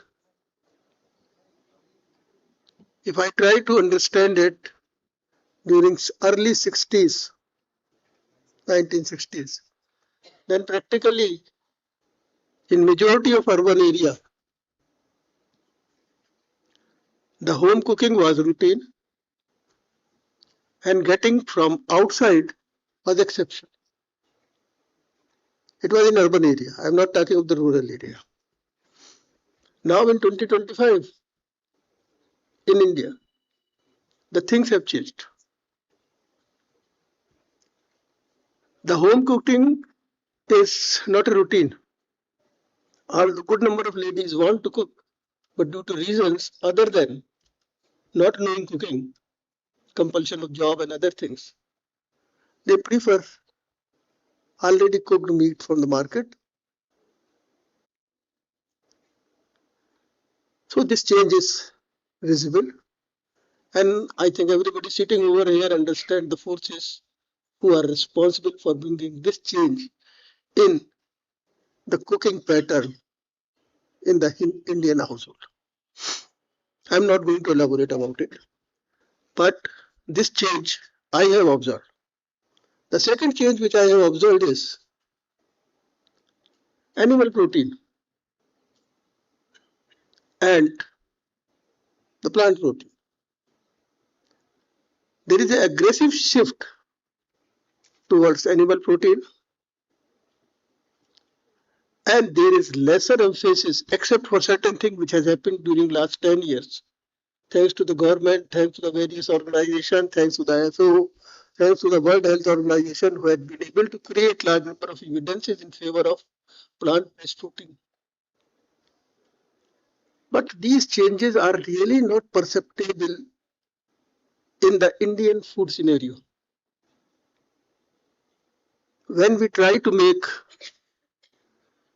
edible out of plant protein, we mimic fish, we mimic things which can satisfy the visual impact of the food item to the overall user.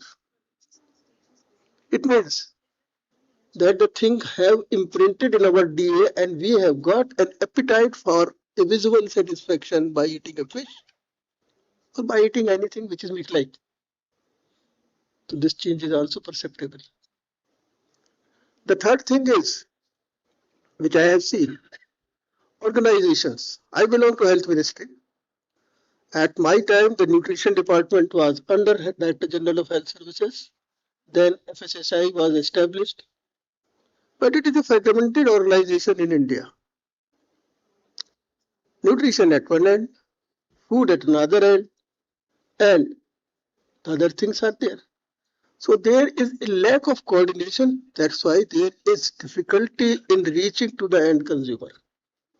Large number of solutions are there. I'm not going to preach about the solution. Large number of evidences are there. I will talk about the evidences.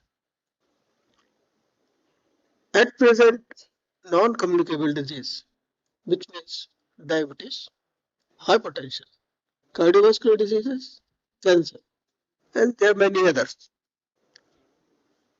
They are consuming about 60% of the health budget. And by any evidence calculated by any financial organization or by any health organization, including WHO, no country whatsoever wealthy they are, including the wealthiest USA, can treat all patients suffering from non-communicable disease from beginning till end. It means pharmaceutical treatment, surgical treatment. What they can do? Prevention and health promotion. So this is what is happening here in this summit. When we are talking about the things which can bring back the deep-rooted tradition, that is the theme in the Indian culture, that the lady of the house used to cook and look after the best type of raw material being supplied in the home, brought in the home, and the man of the house, the master of the house, bring in money to provide for it, need to be restored back. That is the beginning point. Unfortunately, this is the end point in all our government program today. So with all these words, I will like to conclude and say that this is a very important summit. This is a movement in right direction. This will provide large number of opportunities to everybody, every stakeholder who is involved in this area, and to large number of researchers also who are working for this particular sector. Thank you very much. Thank you, Dr. August Srivastav. Now I will invite Dr. DC Jain, ex-Dean and Principal, Bhagwan Mahavir Medical College. He also served as the Director General in the Ministry of Health. So he has a small presentation to share. I hope everybody would bear with us for some more time. Let's hear for his enriched with his kind of experience. He worked in the communicable diseases work. Thank you, sir.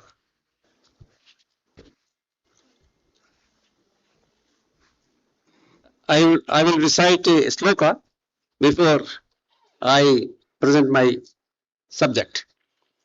Karmastakava nirmuktam mokshalaxmi niketanam samyatvad suripetam siddhichakram namamiham siddhichakram namamiham siddhichakram namamiham.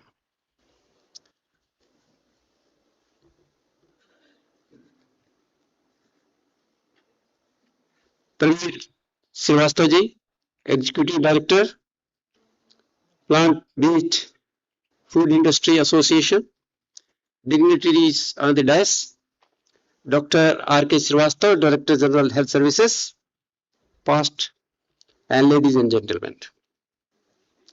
मैं आपको एक बात का ध्यान दिलाना चाहता हूं कि जब पूरे विश्व में कोरोना एपिडेमिक फैला, कोविड-19, उस समय किसी ने सोचा नहीं होगा कि इतनी मेजर कैटास्ट्रॉफी विश्व में हो सकती है. Large number of people, they were affected. Many people lost their lives. Many families were deprived of their beloveds. Our whole world became standstill. No traffic. Not a single car was seen on the road. This was because of the catastrophe which took place because of a small virus, COVID-19 virus, जिसने कि विश्व को हिला दिया और pandemic रूप में पूरे विश्व को सचेत करते हैं. सारी इकोनॉमी स्टैंड स्टिल हो गई. लैंसेट के जनवरी मास के में एक आर्टिकल छपा है, climate change a big threat,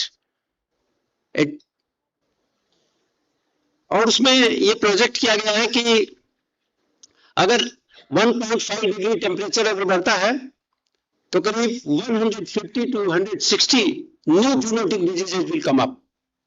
Zoonosis are the diseases which are transmitted from animals to the human beings.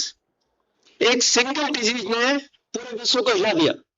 और सोचिए कि अगर 160 डिजीजेस कहीं न कहीं, जैसे निपा वायरस है, हेमरेजिक कॉम्बो फीवर है, इबोला वायरस है, जापानीज एन्सेफेलाइटिस है, जो आप समाचार पत्रों में पढ़ते होंगे और उसमें देखते होंगे कि इन्होंने, इन बीमारियों ने जो लोकल एरियाज में जहां जहां ये बीमारियां फैली है वहां कई बच्चों को मौत के घाट उतार दिया.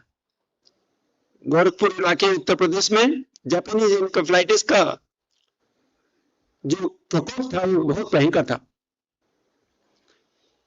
हम जब विचार करते हैं तो हम देखते हैं कि जो कम्युनिकेबल डिजीजेस है, जिनको हम जूनोसिस कहते हैं, और दूसरी जो नॉन कम्युनिकेबल डिजीजेस है, जैसे heart attack, stroke, cancer, diabetes, obesity, hypertension, ये बीमारियां, इनकी अगर मॉर्टेलिटी देखी जाए, कितने लोग इन बीमारियों से मर रहे हैं, करीब करीब 10 to 15 times more than the zoonosis.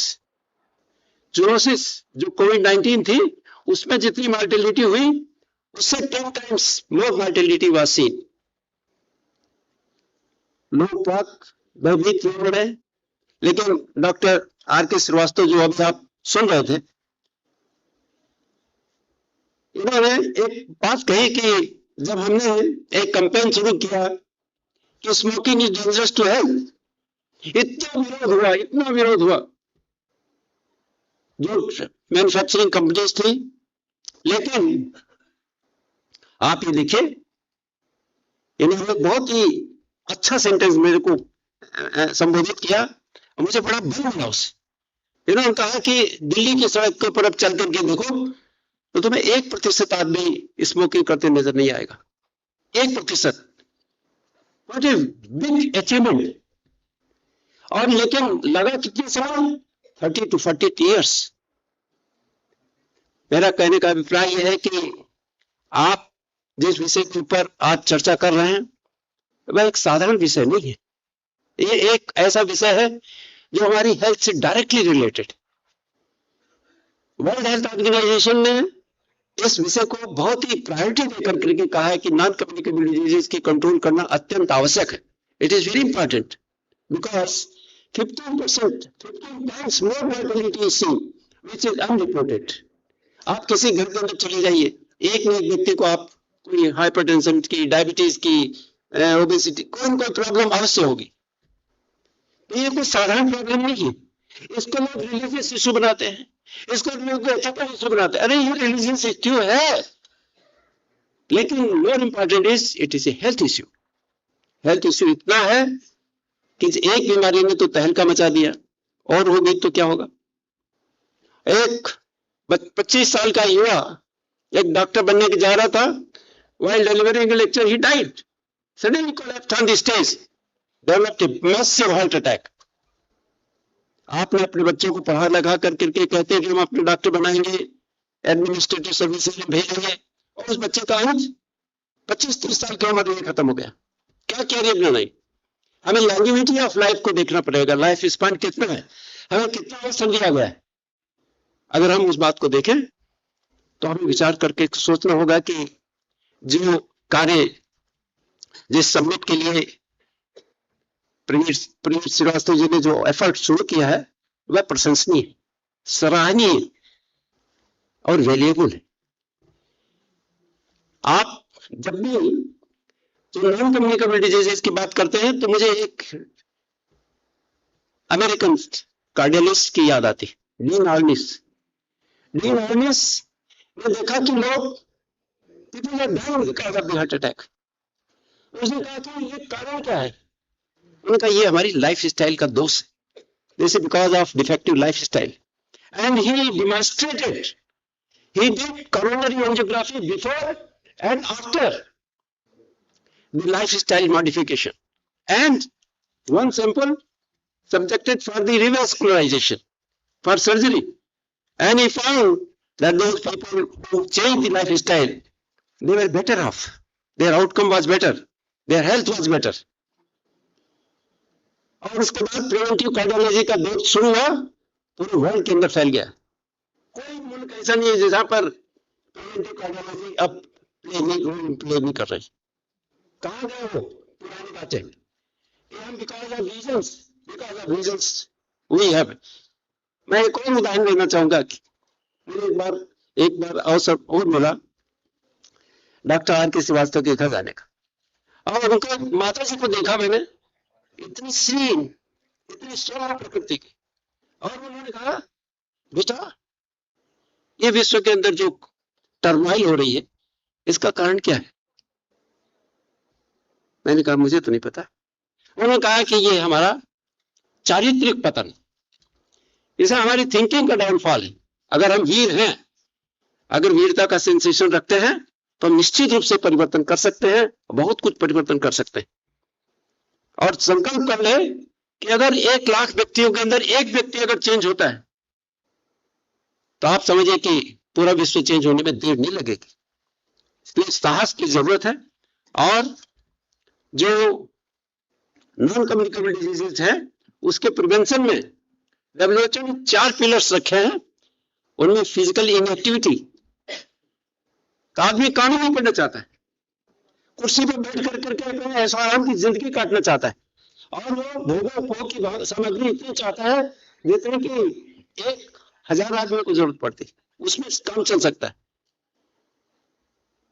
अगर उनको उस बात को देखें तो हमें लगता है कि अगर हम अपनी लाइफ स्टाइल को थोड़ा बहुत चेंज कर दें तो निश्चित रूप से, और उसमें डाइटरी मॉडिफिकेशन, अल्कोहल और टोबैको च्यूइंग तो है ही, फिजिकल इनएक्टिविटी और डाइटरी मॉडिफिकेशन। तो आप ये समझ लेते हैं कि अब ये सब्जेक्ट केवल रेस्ट्रिक्टेड टू रीजनल एरियाज नहीं रहेंगे, पर्टिकुलर कंट्री के लिए नहीं रहेगा, पूरे वर्ल्ड के लिए ग्लोबल होगा। और एक जो आपके सब्जेक्ट में डॉक्टर प्रवीण श्रीवास्तव जी ने एक टॉपिक और रखा है, जूनोसिस कंट्रोल ऑफ जूनोसिस। तो आज पूरे विश्व के अंदर वन हेल्थ अप्रोच एक कॉन्सेप्ट हो रहा है, उसको भी आप अपने माइंड के अंदर जरूर रखिए। वन हेल्थ कॉन्सेप्ट का मतलब है कि जानवरों में भी बीमारी न हो, मनुष्यों में बीमारी न हो, प्लांट्स में भी बीमारी न हो, और ऐसा एक सुंदर संसार की हम कल्पना कर सकते हैं जिसमें कि डिजीज फ्री वर्ल्ड हो।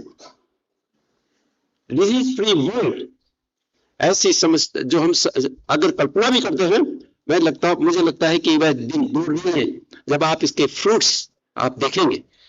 बहुत सी जगह मैंने देखा कि बहुत से लोग निगेटिव थिंकिंग रखते हैं, लेकिन मैंने एक छोटा सा एक और एग्जाम्पल देखा कि एक मंकीज का एक मेनस देखा गया। उन्होंने कहा कि ये मंकी जो हमारी क्रॉप को नष्ट कर देता है, क्रॉप कुक एग्रीकल्चर लैंड को। तो एक महिला दिल्ली विश्वविद्यालय में प्रोफेसर थे और उन्होंने कॉन्सेप्ट दिया कि हम मंकी के द्वारा धनोपार्जन कर सकते हैं, इतना धनोपार्जन कर सकते हैं जिससे कि हमारी उनकी सुरक्षा, उनकी देखभाल हो सकती है। Just thinking. और उन्होंने एक कॉन्सेप्ट दिया कि एक इंक्लोजर बना करके उसके अंदर ऐसे प्लांट्स लगाए होंगे, ट्री लगाए जाएंगे जिससे कि वो सस्टेन रह सके, वही मंकीज, और मनुष्य के आश्रित न रहे। और उन्होंने एक एक्सपेरिमेंट करके देखा और सक्सेसफुल रही। तो ऐसा मुझे ऐसा लगता है कि ये प्रयास बहुत अच्छा है और इस प्रयास के ऊपर जारी रखना चाहिए। इससे हार्मोनियस को existence of human beings and animals and birds is possible, and जो इकोनॉमिक प्रॉस्पेरिटी है वो इतनी ट्रेमेंडस बनेगी जिसकी कि आप कल्पना नहीं कर सकते हैं। मैं कहते हुए क्योंकि समय already we are at the words of end, so I will stop here and I hope that the efforts should be continued. Well, and with these remarks, I thank you, Dr. Praveer, and all of you to listen to me. Thank you very much. Thank you doctor Jain और doctor Srivastava. हम लोग आपके साथ में आगे चल के आपके जो आप मार्गदर्शन करेंगे और आप लोगों का जो एक्सपीरियंस है हेल्थ फर्टिनिटी में, तो सर्टेनली वो हमारे को हेल्प करेगा और to devise our policies and the way forward for that. Now, last but the least, I'll invite Dr. Ashutosh K. Murkote.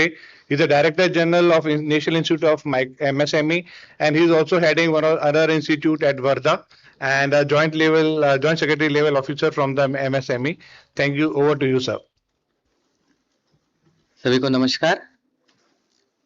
सबसे पहले श्री प्रवीर जी को हार्दिक बधाई इतने बड़े ऑर्गेनाइजेशन के साथ, और काम उन्होंने बहुत मुश्किल दिया है, भूख लगी है, जाना है।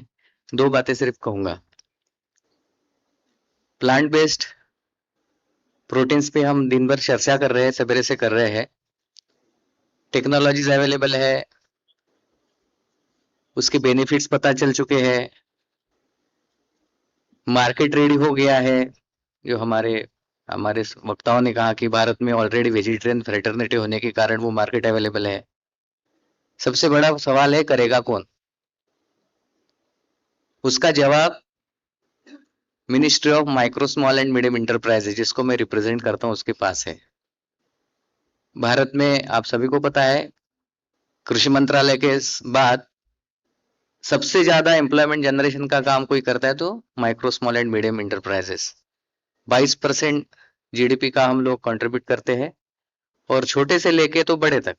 Micro means 5 crore, small means 50 crore और मीडियम मीन्स 250 करोड़। वहां तक के जितने बिजनेसेस है, मोटी मोटी डेफिनेशन वो हमारे पास है।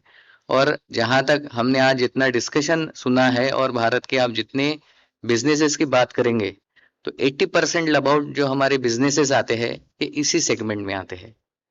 नाउ अभी जरूरत है हमको कि हमारे पास नीड है, हमारे पास मैन पावर है, हमारे पास खुद का मार्केट है, आत्मनिर्भर बनना चाहते हैं, लोकल प्रोडक्ट्स है। तो हमारे माननीय प्रधानमंत्री का जो आह्वान है vocal for local and self respect, self reliance, इसको ध्यान में रखते हुए प्लांट फूड बेस्ड सिस्टम्स को लेके हम organisation, plant food organisation association के साथ, बाकी मंत्रालयों के साथ भी काम चालू करेंगे।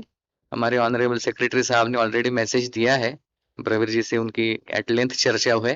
इस बारे में हम कुछ प्रोग्राम लेके क्लस्टर बेस्ड अप्रोच, सवेरे मैंने अपने भाषण में भी कहा था, तो क्लस्टर बेस्ड अप्रोच लेके जहां जहां मंत्रालय मदद कर सकता है, चाहे स्किलिंग हो, चाहे क्वालिटी एश्योरेंस हो, चाहे मशीनरी प्रोडक्शन हो, चाहे कॉमन फैसिलिटी सेंटर की बात हो, और फिर मार्केटिंग, इस सब में हम जहां जहां संभव होगा सारे स्टेक होल्डर के साथ काम करेंगे। और आत्मनिर्भर भारत का जो सपना है उसमें प्लांट बेस्ड प्रोटीन को भी आज हम आपको अश्योर करते हैं कि इसको भी हम लेके वो सपना पूरा करने की कोशिश करेंगे।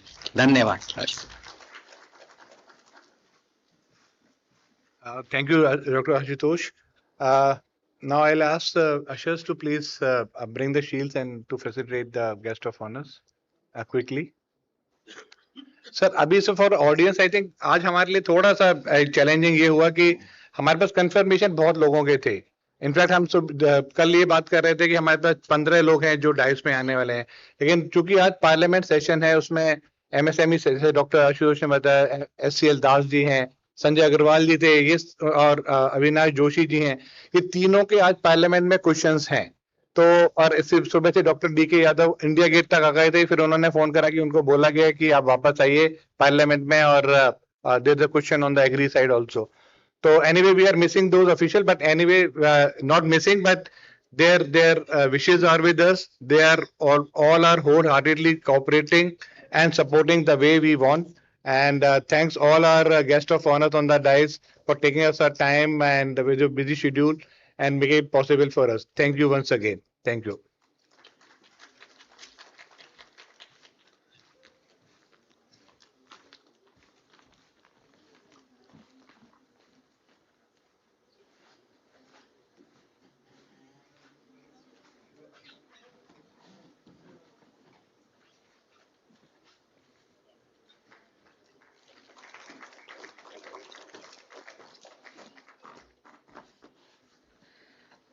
Ladies and gentlemen, please put your hands together for Dr. R.K. Srivastav.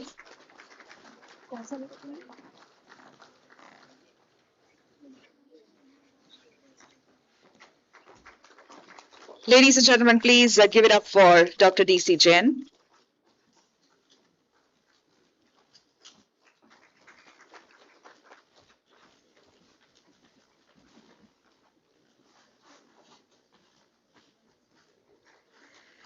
Ladies and gentlemen, Dr. Ashutosh A. Murkute.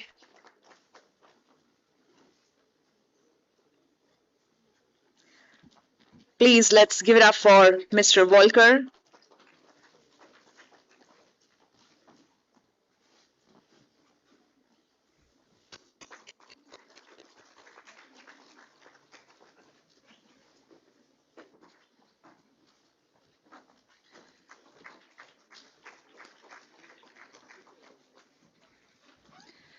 Ladies and gentlemen, Professor V. Palanimuthu.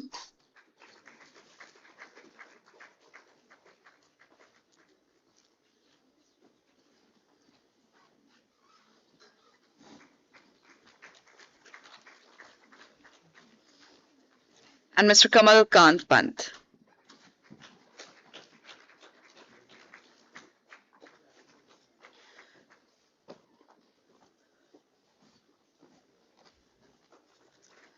Thank you so much once again to all the dignitaries for enlightening all of us and sharing their wealth of knowledge, experience, and expertise with everyone. With that, can I request you all to please rise up from your seats together and let's just take one photograph, one photo opportunity, because after that, we will be proceeding towards the arena for the quick inauguration of the arena of the plant-based foods. So, and that inauguration would be coming live here on the LED screen, ladies and gentlemen. I think we can put our hands together one more time. Let's keep it rolling for all our esteemed dignitaries, and we would humbly like to thank you again.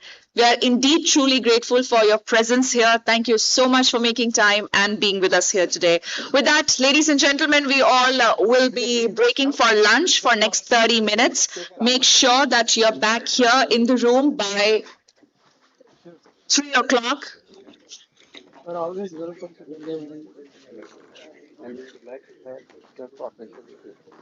So 3 o'clock, we would be starting with the panel on smart solutions and digital advances in India's plant-based food sector. Hope to see you here on time, everybody. Thank you again.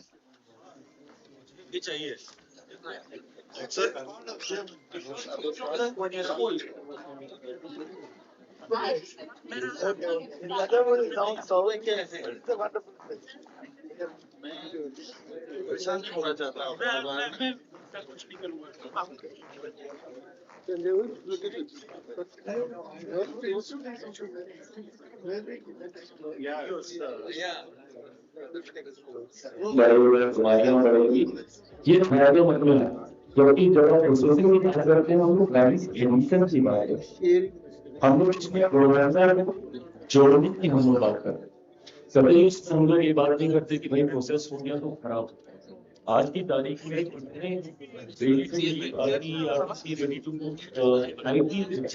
इसको आप सही कर जाइए आपको मतलब गंदे पके हुए खाने से बेहतर ही नहीं होती इसलिए कभी नहीं।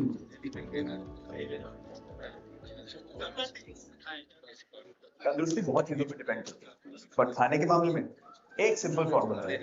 बस यूं समझिए कि प्लस और माइनस का देखिए, आटा, चावल, तेल और नमक के साथ प्लस एफ के निशान पे चुके हैं। ये फोर्टिफाइड फूड्स हैं जिनसे आपको संपूर्ण पोषण मिलेगा। और खाने में घी, तेल, नमक और चीनी को खींचे थोड़ा माइनस, तो प्लस है और थोड़ा कम है ना। Simple eat right, stay fit, तभी India super hit.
and Springer, Discover Food, Wiley E-Food, and so much more.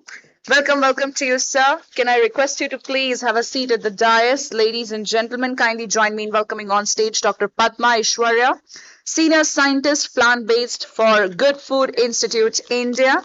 She drives the transformation of the Indian plant-based alternative protein landscape through strategic research initiatives, and with over a decade of research experience in the field of food science and technology, she identifies critical technological opportunities and effectively communicates R&D priorities to scientists. Welcome, welcome to you, ma'am. Ladies and gentlemen, we'll also be joined by Mr. Tejendra Nehete, Business Lead, Phytomax Nutrition Private Limited. He is a business leader in the plant-based and alternative protein industry with over a decade of experience spanning commercial strategy, market development, and technical sales across the food, nutrition, and industrial B2B sectors. Welcome, welcome to you, sir. And please join me in welcoming on stage Mr. Sachin Saxena, Head of R&D Functional Foods, Marico Limited.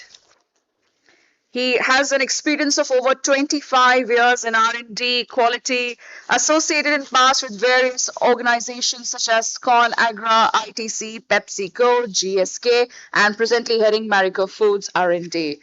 With that, I believe now is the time where we should begin with the panel. So over to you, Dr. Sridharan.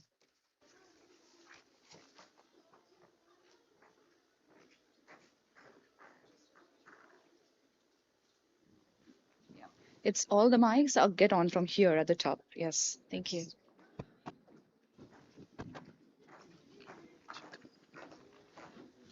Good afternoon, everybody. Thanks a lot to PBFA, Mr. Pramesh Srivastava and the team for organizing this wonderful event and providing this opportunity to share these views. It's a great effort from the team. Before hearing other interesting views from our panel members, we have a very elite panel where it's a very unique panel. We have 4 scientists or 5 scientists who are techno-commercial. So it's really rare to see such people, and we really look forward to hearing the views. Let's start with Dr. Jain Moses, and he doesn't need any further introduction. He has already been introduced well. Dr. Jain, you have been at the forefront of technology in food technology particularly, and you authored books and articles on 3D printing, 4D printing, and AI and technology in food structuring. I think we are at a very crucial cross junction, I would say, where we have been seeing significant efforts being made by the industry in plant-based foods. While everyone agrees that India is bestowed with huge potential in terms of diversity of raw material, diversity of cuisines, regional preferences, so that and the population, which gives huge opportunity for the plant-based food sector. But frankly speaking, we're still yet to see the kind of takeoff which the industry is looking forward to. With your experience, expertise and insights in technology, particularly 3D, 4D printing, how do you see that can make an impact for the plant-based food sector to take off? Great. Firstly, I think it's not just this technology as as an individual player. There are multiple technologies that different players across the globe who are trying to work with in terms of structuring, either in terms of texture or color or flavor. There are different aspects that people are trying to work with. There are also technologies that people are trying to contribute in terms of cost cutting, in terms of further refining what is already established. Among these, and the different food structuring techniques, certainly 3D printing has good promising potential. We see that a lot of plant-based, analogs to regular meat or fish, those kind of products are being developed with food structuring via 3D printing. But there are also challenges that are currently existing. Like one would be in terms of scale up, or how this technology is going from the lab to pilot scale to industry scale.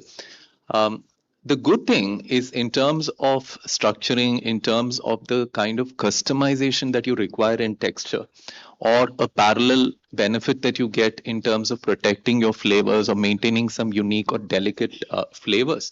That's where food 3D printing can come in, trying to customize individual requirements or specific groups requirements, where there's so much of dynamics in the market, and here is a technology which can help you develop intricate designs or intricate products which can be readily accepted by consumers. So it is a promising field.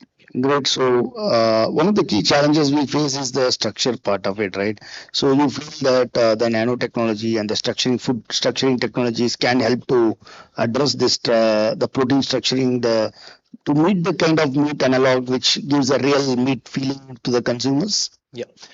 So here again, one is in terms of solids or meat analogs. The other one is also in terms of dairy analogs.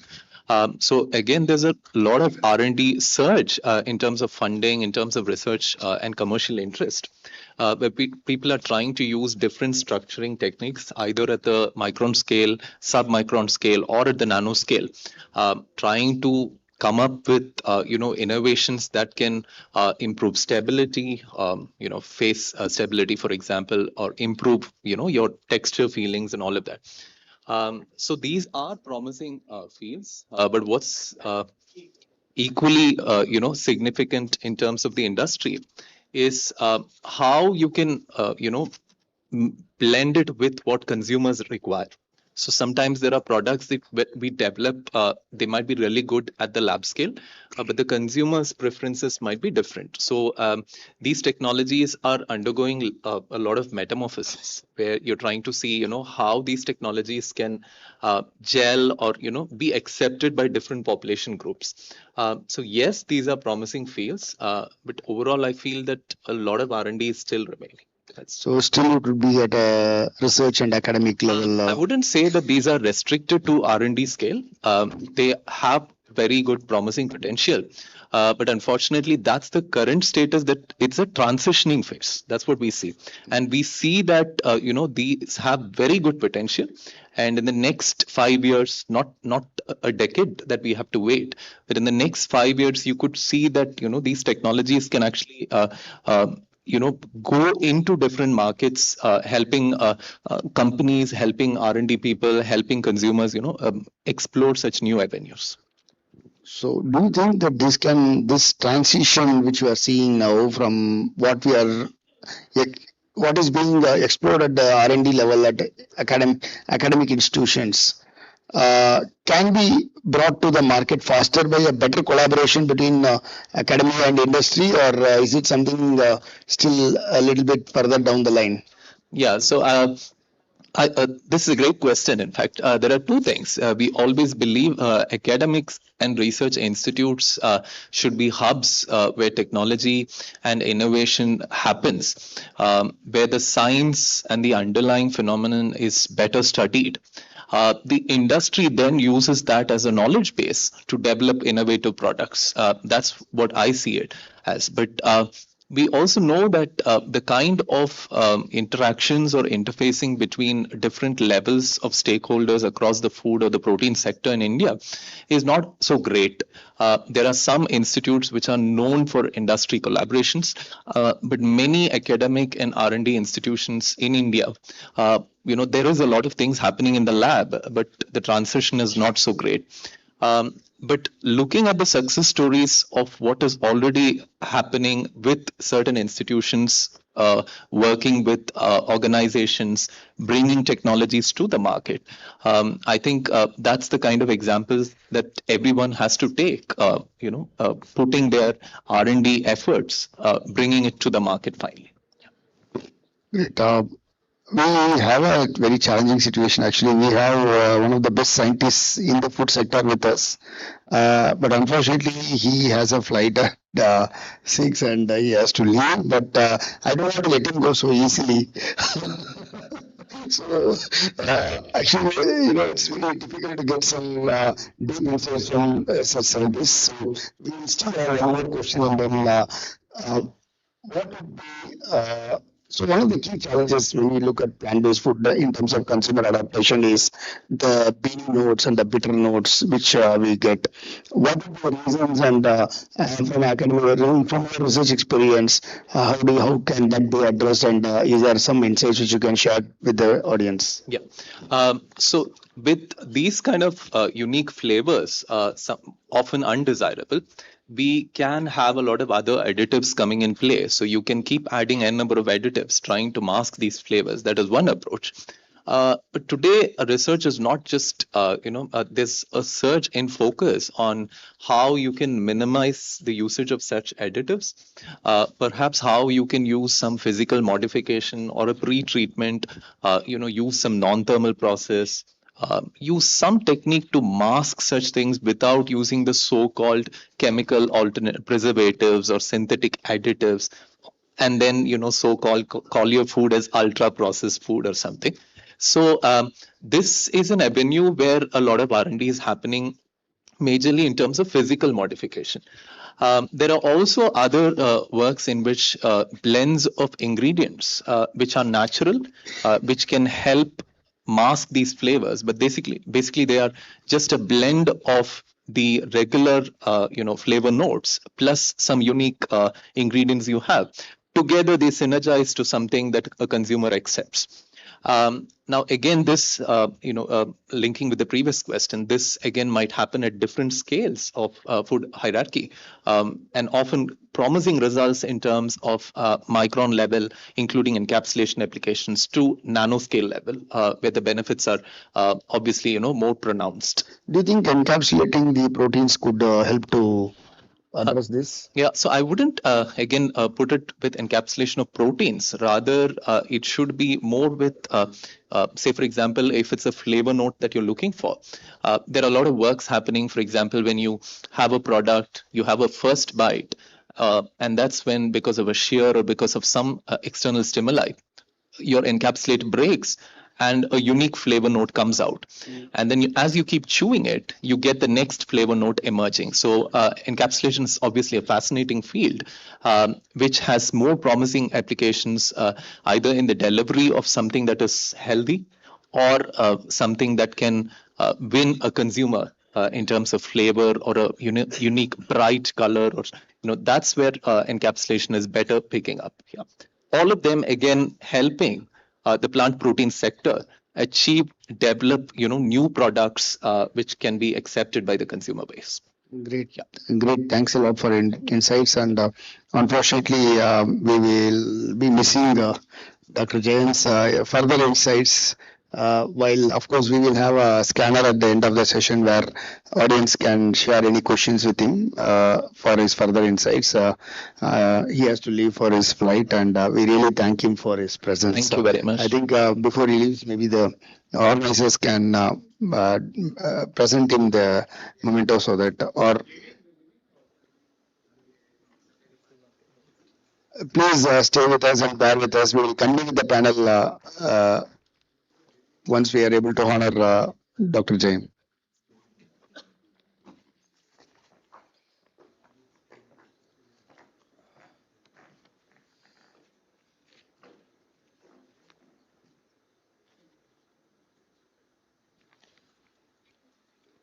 Incidentally, we have a lot of, just to keep the audience engaged in the meanwhile, it's the fourth edition of PBFL, and this is a great achievement that we are able to sustain this for 4 years now. A momentum which is very challenging in today's environment. We have a lot of new phases. So the panel here brings a lot of experience in terms of hardcore R&D knowledge know-how, right? So maybe after the session, all the new people in the audience can also, who have entered the industry, can connect with the panel members later on also to share their, gain from their experience. Yes, sir, please.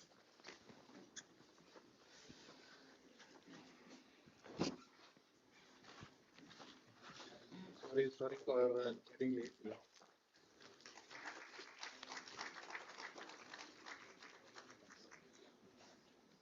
Thanks a lot, Dr. Thank you. We can remove one of the chairs and we can come together. Yeah, I'll come over here.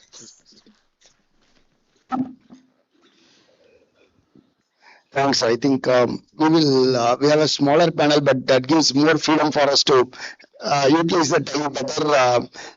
So we have heard a scientist well, although it was a short interaction, but a crisp one, some good insights. Maybe we'll switch the table and go into the young consumer-facing person and then come back to the middle. So thanks, Mr. Sachin and Dr. Sachin for joining us. Dr. Sachin, you are really at the forefront, facing the consumers, developing products meeting to the consumers' taste palettes and consumer preferences. Addressing the different cohorts across a country like India, where even in one state there are 40 different taste palettes, right? Maybe your insights in terms of how do you see the solutions, what kind of smart solutions, approaches you are taking towards addressing the plant-based sector in the Indian market? So two, three things here. So number one thing, every product has some role in consumer mind. The moment that role is communicated very well, they accept it. The moment if I will call out milk, then the consumer have imaginary of a milk, and the milk role comes in their mind, and they start comparing your product versus that. Now, some products, whereas very strong familiarity is there in consumer mind, is very difficult to break that unless and until we have a breakthrough innovation in that. Right? That's one thing, say like biggest market, dairy market, where is a milk, and can we give a plant-based milk unless and until there is a compromise situation at the consumer end, then only they will accept. Otherwise, it's difficult because they want to use that product for tea, coffee, and so many other things. So we did this study also with consumer. They say very much clear. No, whatever you will do, I can't change my plain milk. But yes, if I have lactose intolerance, I'm okay. I will accept that. That is one thing. There is a strong resistance to changing their existing product, right? Existing product. I think one of the key factors, as you mentioned, is the taste, right? That's right. From a R&D perspective and at a leading organization like Marico, how do you address this taste challenge, particularly in the plant-based category? So, in fact, soya, so there is I think, good collaboration with your equipment supplier as well as ingredient partner. For example, there are good modulators, those masks, the bringing out of soya. So the modulation of the product is very important in your mouth. And that is how we can correct that jointly. The other part is a texturization. So the moisture using a kind of oleo gels or the modified fat mimic molecules is definitely gives me the very nice mouthfeel, which divert my mind for that. Then in that case. As you say, the fat also plays a very important role in the giving the texture is very mouthfeel. Yeah. And coming to the next important point, which you say is two things which we say, which leading companies like yours have been able to master over decades, is the supply chain.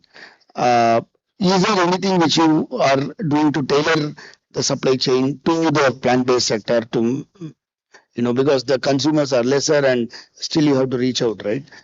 So two things. One is how we can control the raw material cost, because there is lentils and others like peas, mung and all. Those are expensive. And the moment I will convert into say like a 25% of the protein, then definitely cost goes up. So one is how we can increase production of these, followed by technology availability. There's very few places where this kind of technology is there.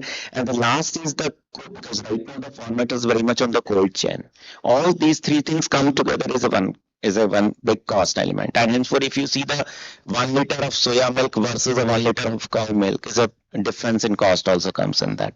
So I think when we tackle these three things, then definitely we will offer to consumer. Let me just hold the lady to the next part.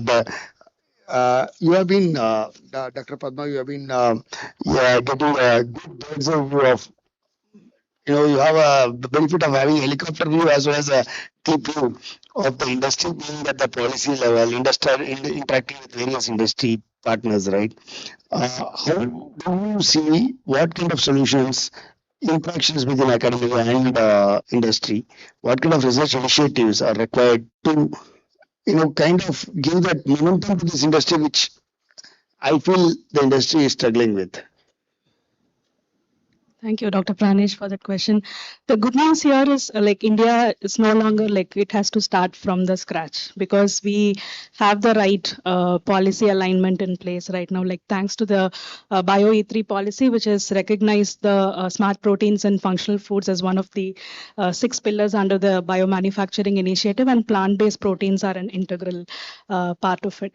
So we have the right policy alignment, we have the right scientific and talent pool in the country, but where we need to focus is on the advanced processing technology, say for example, in terms of functional ingredients. So we need to get, because this alternative protein sector also has an intricate challenge of achieving nutritional taste and textural parity with the animal derived products. So this is where we need more research on in terms of the high-end processing technologies, in terms of ingredient fractionation to achieve nutrition, taste, and texture parity.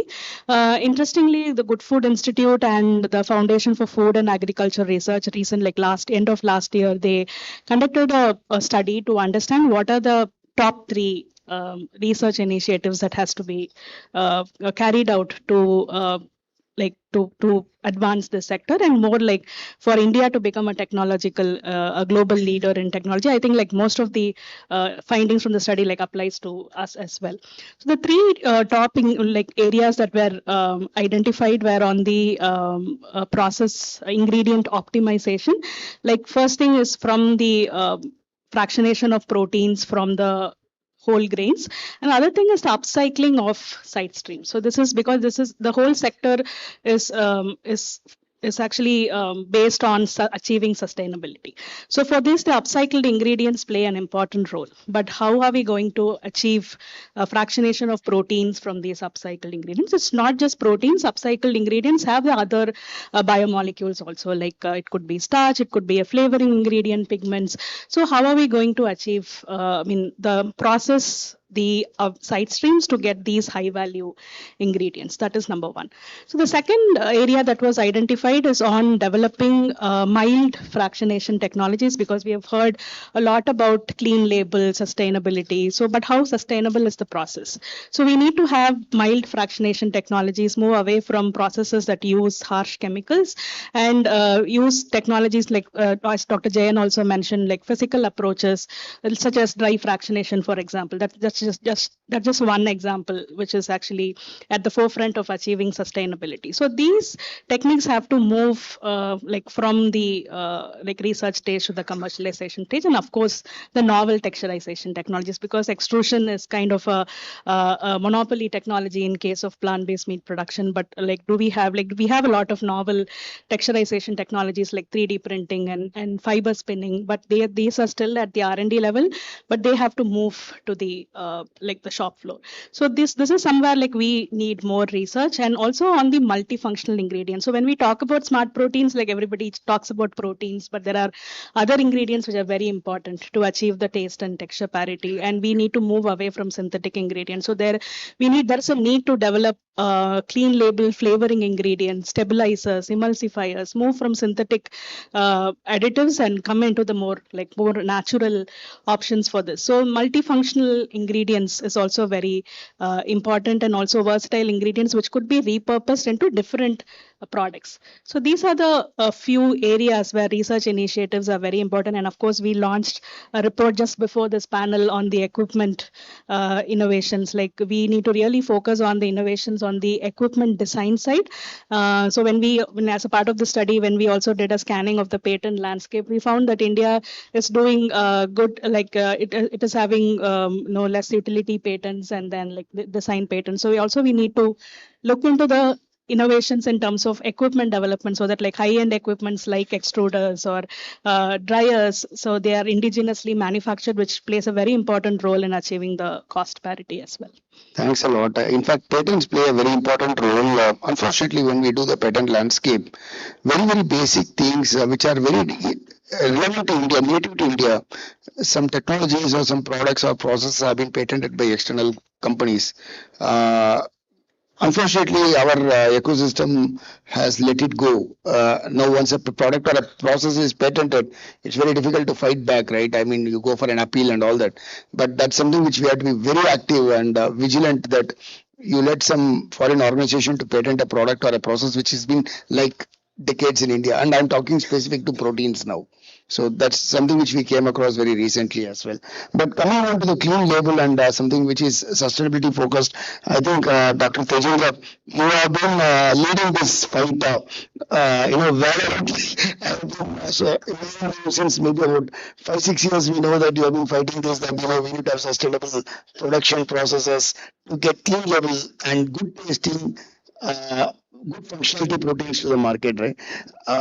Maybe you can share your recent experiences from that point of view, what you have been able to achieve and how next steps are being taken. Yeah, first of all, thank you to being a moderator. It should be very, I think, upfront and open, and you are being to that.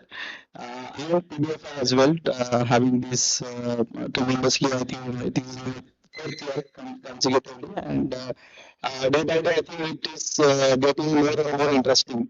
So, yeah, coming to your question, I would take this with the three different ways. So basically, everyone is talking about clean label. So what is clean label basically? So for industry, and I will talk about from manufacturing front because earlier I was looking after technological front.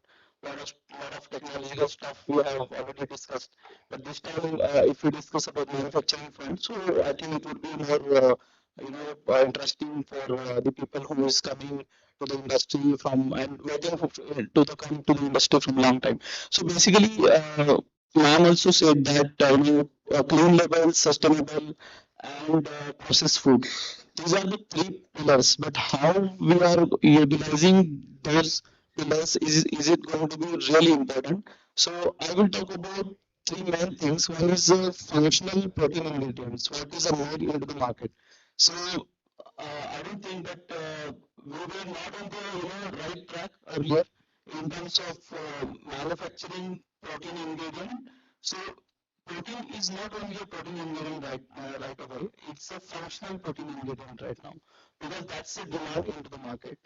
Uh, Ingredient industry as an ingredient industry supporter means what implies to the means, company like Marico is basically functionalities of the proteins.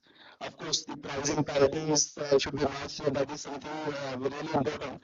But I think the functionalities comes when we have a right processing technologies, right processing innovations, I think I can say. And we are the one of the best partner, I think, for that particular thing that you are having the protein innovation center. Where the protein innovation is not only innovation, but we are also worried about functionality of the proteins. The second most important thing, I think I should be very proudly say that sustainable technology. So when I say sustainable technology, so protein was to give you an interesting fact about soy protein isolate. So we don't know, but I just continue before some months back that soy protein isolate, India has developed that soy protein isolate way back in 1980s, and we don't know about that. So the thing is that CFTR has developed first time leading into the world, but the unfortunate things are like that. Right now, China is ruling the market. We were one of the biggest producer of soybean right now as well, if we consider India, but we are not utilizing that. Why? Because of inconsistency of our process innovation and other technology. But right now, I think this is a golden chance, and I think we do have it already. So when I say we do have it, that means everything we are producing in India is such an important thing right now for ourselves. So when I talked about Phytomax, so Phytomax is the company who has developed the particular technology based on membrane, who will talk about, let's say, sustainable process as well as poor level based on membrane processing so that they will not use basically the harsh chemicals and then your protein functionalities will be intact. You don't have to do a further enzymatic or maybe some hydrolysis treatment out of that. So that is something more sustainable that can compete with the cost as well, with the quality, because on the manufacturing side or maybe supplier side, we have to also think about the pricing point of view as well. So how we can maintain the competitiveness because of the right innovation. And one of the important thing I think we have farmers. I think so. Farmers basically integration of farmers to the industry people is really important. Yeah. Thanks. I'm just coming back to Mr. Sanjay, because finally business is where everything is correct. We can talk everything from R&D point of view. From a revenue point of view, which is the biggest opportunity you see in India in the plant-based sector? Or would it be ingredients, finished products, or B2B? No, definitely finished product. Okay. And anyway, in finished product can come only once we'll have a right ingredient in place. And by seeing the protein market, where is a plant protein powder, which is booming a lot. And if we'll get a kind of right quality, the way you said about, definitely is going to be big hit, followed by the other innovations which we are talking. Great. And from yourself, Dr. Padma, what do you think will be the most critical factor for us to succeed? Do you see AI playing a role in mapping the consumer preferences and manufacturing? Yeah, definitely. Because AI to India, it gives an opportunity to move from more of a trial and error approach to a more data-driven approach. And we know like cost is involved in all the trials, especially with processes such as extrusions, wherein we are trying to bring more indigenous local ingredients. So a lot of trials are required to establish parity with other known ingredients. So for that, like taking up trials with like physical trials is quite expensive. And so this is where like AI plays an important role, because like across the plant-based value chain, stay from crop sourcing and cultivation, functionalization, any product development. So AI can actually provide us with the tools. For example, in case of crop sourcing, it can scan a large data set of the amino acid composition or the agronomic advantage of the crops in terms of cost, availability. So it can actually like handle a large data set to select the right strategic combination of plant proteins, which could lead to a good quality end product. In terms of functionality, so we can understand like how a combination of proteins will behave when it is being extruded or when it is being gelled, emulsified, without even actually conducting the trials. And in terms of sensory, like flavor mapping with AI tools is actually a very good, very interesting technology to map different types of flavors. And for example, a company has used AI to find the right combination of plant proteins to match the animal derived casein, like without doing the actual trial. So this like AI actually gives us a lot of opportunity to explore the underexplored sources, as well as technology, like probably like some brownfield technologies where we need to retrofit it into a plant-based meat alternative. So we know like a lot of breakfast cereals, they use extrusion, but if we want to repurpose it for a plant-based meat innovation, so we can take up those kind of trials with the aid of AI tools. Are there any companies, this has been the last question, but are there any companies already moving in that direction in India? In India, it's I think like difficult to find examples, But that gives an opportunity for Indian companies to jump in now. Definitely. Yeah. Okay. Great. Thanks a lot. So that when we see the AI revolution, I think the smart protein sector can also be benefiting from that AI revolution, and maybe we can become the solution provider for the globe from here. Thanks a lot to the panel members. Wonderful. Thanks a lot for sharing your deep insights, industry knowledge. I'm sure the audience can connect with you later to share your, in case they have any further questions as well. Thank you. Thank you to all the panelists for, I would say, sharing their smart perspectives on smart solutions. Thank you. And can I request Ms. Pranjali Garg, co-founder ProMe, to please join us here on the stage and kindly felicitate all the panelists. Thank you. Thank you to all our esteemed speakers on the stage for sharing their thought-provoking insights with all of us. Pranjali, can I request you to kindly begin with Dr. Pranesh Sridharan, Commercial Director, APIC. Indeed, a wonderful moderation. Thank you so much for asking all the relevant and necessary questions. And of course, keeping it on time as well. Can I request you to please scan the QR code, ladies and gentlemen, just in case if you have any questions. We have Dr. Padma Ishwarya, Senior Scientist, Good Food Institute, India. Ladies and gentlemen, please give it up for Mr. Tejendra Nehete, Business Lead, Phytomax Nutrition Private Limited.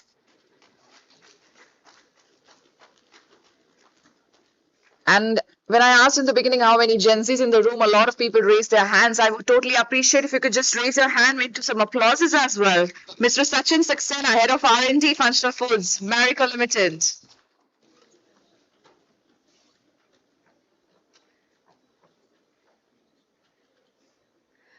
Thank you. Thank you to all the panelists. Can I request you all to please come in front of the table for a quick photo opportunity? All the panelists are requested to please be in front of the table. Thank you. Thank you, Ms. Pranjali. All right, so with this, ladies and gentlemen, we now move forward to our next session. Well, our next two sessions are going to be two quick presentations, and speakers are requested to kindly stick to the time limit that is within 10 minutes. So first and foremost, it is going to be on new opportunities in dry fractionation process technology by Dr. Ergun Altin, Senior Sales Manager at Hosokawa Alpine. Sir, can I request you to kindly join us here on the stage, Dr. Altin? Ladies and gentlemen, let's welcome him by bringing some energy to the room and putting our hands together. Stage is all yours. Perfect. Good afternoon to everyone. It's a pleasure to be here. And I know I have not that much time, so I will start directly. Sir, the podium. Yes, so I will start directly. I want to explain you and give you some insight about our process solution for the dry fractionation of pulses. And please allow me to lose some words from our company and also for my colleagues from our subsidiary in Chennai. Mr. Vedan Kalam, Director of HMI, and Mr. Gopal Gavali is also here in this auditorium because I think it's very important that we are in close touch to all partners in the plant-based food society and to our customers as well, of course. To who may not know our company, this is a picture where our company was actually established, so it's quite old. So we were established in 1898. Since then, it is our passion to manufacture grinding mills and air classifiers, so I think we have a quite huge experience in these technologies. Just some numbers. We have around 800 employees in Augsburg. It's nearby to Munich in south of Germany. We are very export orientated. We deliver our machine and plants to all over the world with an export quote of 80%. And as you can see also from our name, Hosokawa, it doesn't seems like German. That's because Hosokawa Micron Corporation, our mother company from Japan, take us over in 1987. And our sales revenue is roughly 250 million for all kind of supply we do worldwide. And we do have also as Hosokawa Alpine 12 subsidiaries, and one of them is located in India, exactly in Chennai, where we do have capabilities to execute some tests, manufacture, but of course we do have also a sales and a service department. So it's very important for us to be close to you and just to know that we can serve you from India directly or with my person, because I'm responsible for the Indian market and I'm sitting in the headquarters in Augsburg, Germany. When we are talking about plant-based food, there are of course a lot of process steps from the harvesting to the end product.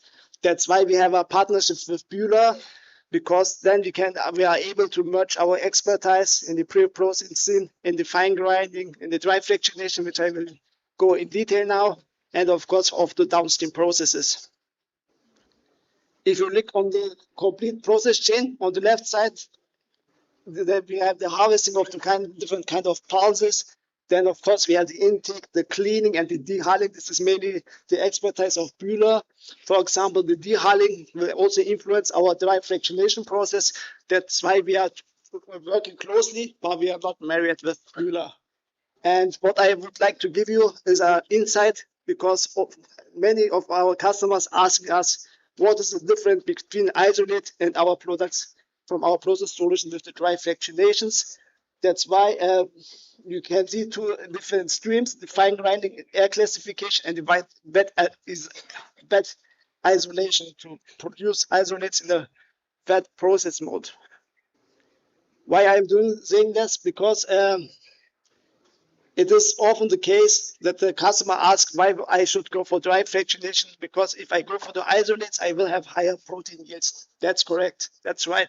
So you should ask yourself, what is actually my target application? Do I need very high protein yields and high protein contents? Then it is the right to go for the wet fractionations. This is not our supply, but we have also partners from Germany focusing on the wet isolation process as well.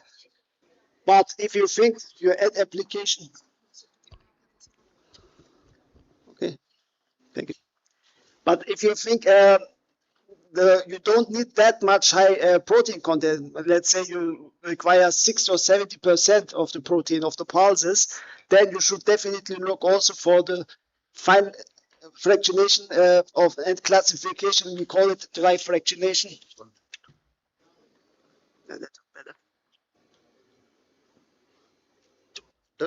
Okay. Yes, I guess so. And then you should go maybe to our dry fractionation process, and I will try to explain you why. If you go for the wet fractionation, as I told you, have definitely higher protein yields and protein contents. This is the advantage, of course. But on the other way, I don't want to go in detail about this process. I'm actually not an expert in that, but you will then have chemical treatment. Therefore, you will have also a wastewater treatment. You have several process steps inside, so you have a much higher energy consumptions. You have to dry the product, and therefore the capex cost will be also much higher. But if you need it, then you have to go there. But if you just need, let's say for a yellow piece, 65 to 70%, then you should maybe go and think about the dry fractionation. Because the principle is quite easy, it's a simple mechanical process. Just to separate the starch particles from the protein particles, that's all. And that's why we have a low energy consumptions, less capex cost, and it's a clean process solution because we don't treat it with any chemicals. It's really simple mechanical processing. But of course, the protein content will be lower compared to the wet processing, to the isolates. The next question which we are facing with our customers when we go to discussions is, does our process works for all kinds of processes? Actually not. Because as I told, we use the difference of the particle size of the protein particles and the starch particles. The protein particles are smaller than the starch particles. So if you want to make a separation of dry fractionations, then the pulse should of course have a significant amount of starch and protein particles. This is the case, for example, for chickpeas, yellow beans, fava beans, mung beans. But if you look on the right side, for example, for soybeans, there you see there's less starch in it. So it doesn't actually make sense to make a dry fractionation with soybeans. And on top of that, for soybeans, you do have also a quite high amount of fat, which is also not convenient for this process. So just take it with you to see the difference. You need actually the difference in the particle size of the protein and the starch particles, which is given for example, yellow peas, and of course, a significant amount of starch. In this image, I would like to explain you a little bit more. On the left side, I'm not sure if you can see it from the back, but there you have a big starch particles and aggregated protein particles. So it's just one big particle. In the first step, what we are trying to do with our process is to separate them, the protein particles from the starch particles with our air classification mill. So then we have a dispersion of the fine protein particles, but still it's one product. In the second step, once we have dispersed these particles, we go to our ATP air classifier. We can separate then the fines from the coarse one. So you see it on the right side, on the top, you see the fine protein powders. So this is the protein enriched fraction. And down you can see the bigger starch particles. This is the so-called starch enriched fraction. There you have the particle size distribution where I can show you there as well. So the green curve is the feed material, and after the separation, you see the blue curve. This is the protein fraction, and the red curve, the coarse one, this is the starch fraction. And this is very important to understand. If you want very high protein contents, we have to shift the cut point. We have to separate it in a finer particle size. Then you will have higher protein contents, but the yield will go down. So it's always contrary. So you should always take this protein concentration what you really need, because the yield is also very important for your economic feasibility.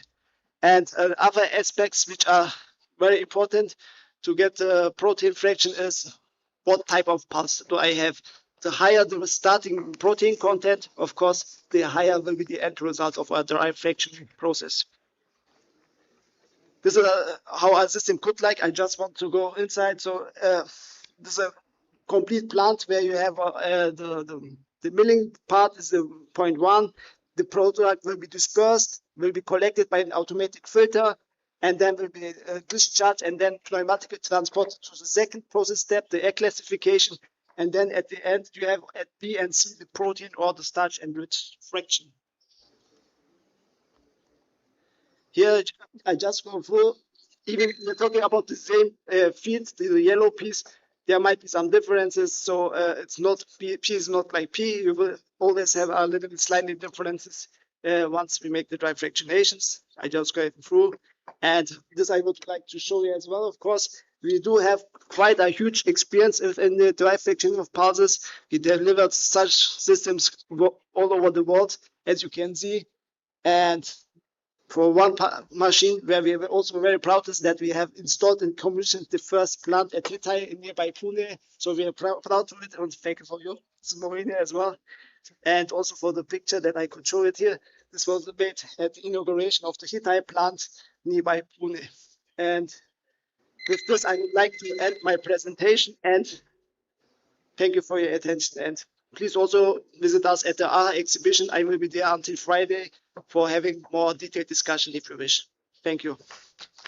Thank you. Thank you so much, Dr. Alton, for sharing all the latest innovations on dry fractionation. Thank you again. Can I request you to please stay back on the stage? And I would request Mr. Praveer Srivastav to please join us here and felicitate Dr. Alton with a token of gratitude. Ladies and gentlemen, just in case if you have any questions, any inquisitions regarding the whole session, please make sure you're scanning the QR code after every session. You can keep putting your questions across. And yes, let's have a big, big round of applause. Thank you. Thank you so much, sir. Thank you, Mr. Praveer. Ladies and gentlemen, usually, you know what they say? They say that the session which happens right after lunch, it's a graveyard session because we just had our meal and we are feeling a little drowsy. So I think as a good host, this is my responsibility to make sure that we are all awakened here. So can I request you to please rise up from your seats, everyone? Let's all rise up. Please stand up. Let's all rise up. Thank you. You can put anything that you're holding in your hands, maybe on your seat or bag. I know the seat kind of folds, so not able to hold the documents. Okay. So can I now request you, everybody, stretch your hands a little like this. Stretch your hands. Now join your hands like this. Join your hands. Now do a quick stretch. Come on, bring your hands forward like this. Now take it up. Take it up. Take it to your left, to your right. Let's see who is more flexible. Try taking it to the back, back, back, back, as much as possible. Superb. Now bring your hands down. Move your shoulders like this. Move your shoulders. Come on, give me some of this, some of that. If there is any other movement that you wish to do, you can do it right now. You can swim, you can bowl, you can do high knees. Just do not punch the person who is standing next to you. All right, thank you. Thank you so much, everybody. Give a big round of applause for yourselves. Come on, let's do it. Thank you. Please have your seat. All right, so with this, taking the discussions forward, we have our next presentation on powering plant-based living by Mr. Srinivasan Ramasamy, Managing Director, Apex Cocoa and Solar Energy Limited. Sir, can I request you to please join us here at the podium? And of course, come on, some applause as we welcome Mr. Ramasamy here. Over to you, sir. Good evening, ladies and gentlemen. Thank you so much for that exercise. I'm sure you're going to listen my presentation more studious. I don't have a long presentation, I have a very small presentation. A small introduction. I'm Srinivasan Ramasamy from Coimbatore, very south of India. Basically, I am from textiles. We manufacture garments for buyers all over the world, including Zara, Mothercare, everybody. Now, why I'm standing here is 10 years back, we had an idea. We had some group of people talking about coconuts. How coconuts have been wasted in India. Because India is the largest producer of coconut. But you know, we are the least exporters of such a valuable product. When Indonesia and Philippines hold around 14 million metric tons of coconut, India have 12 million metric tons. Whereas Sri Lanka have 2 million metric tons. Only 4 people are in this business. So the huge opportunity for us living in India is to transform the more sustainable tree that anybody could find. Every part of the tree is being used as a product, which I will explain you a little bit on that. So we have completely jumped into this food business, but we know about sustainability when we were exporting to exporting textiles. But we are not 100% happy because in textile you have a lot of effluent, chemicals and a lot of things. But here sustainability starts from the raw material itself. So my presentation is on powering plant-based living. Very important thing is only consuming plant-based is not going to help us. It should be right from the source, the way you manufacture, the way you consistently give the quality, unless it reaches the people, which should be health beneficial. So many things are in line to have this done.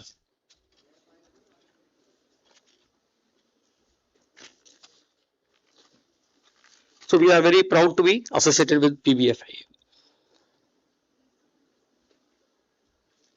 So plant-based is not just about what we produce. It's about the protection of human health and ecosystem. It's not about the consuming. It is about a lot of things right from the procurement. Plant-based is about reducing harm. Sustainability is about taking a responsibility. Of course, we have to. At Apex, sustainability begins at the farm.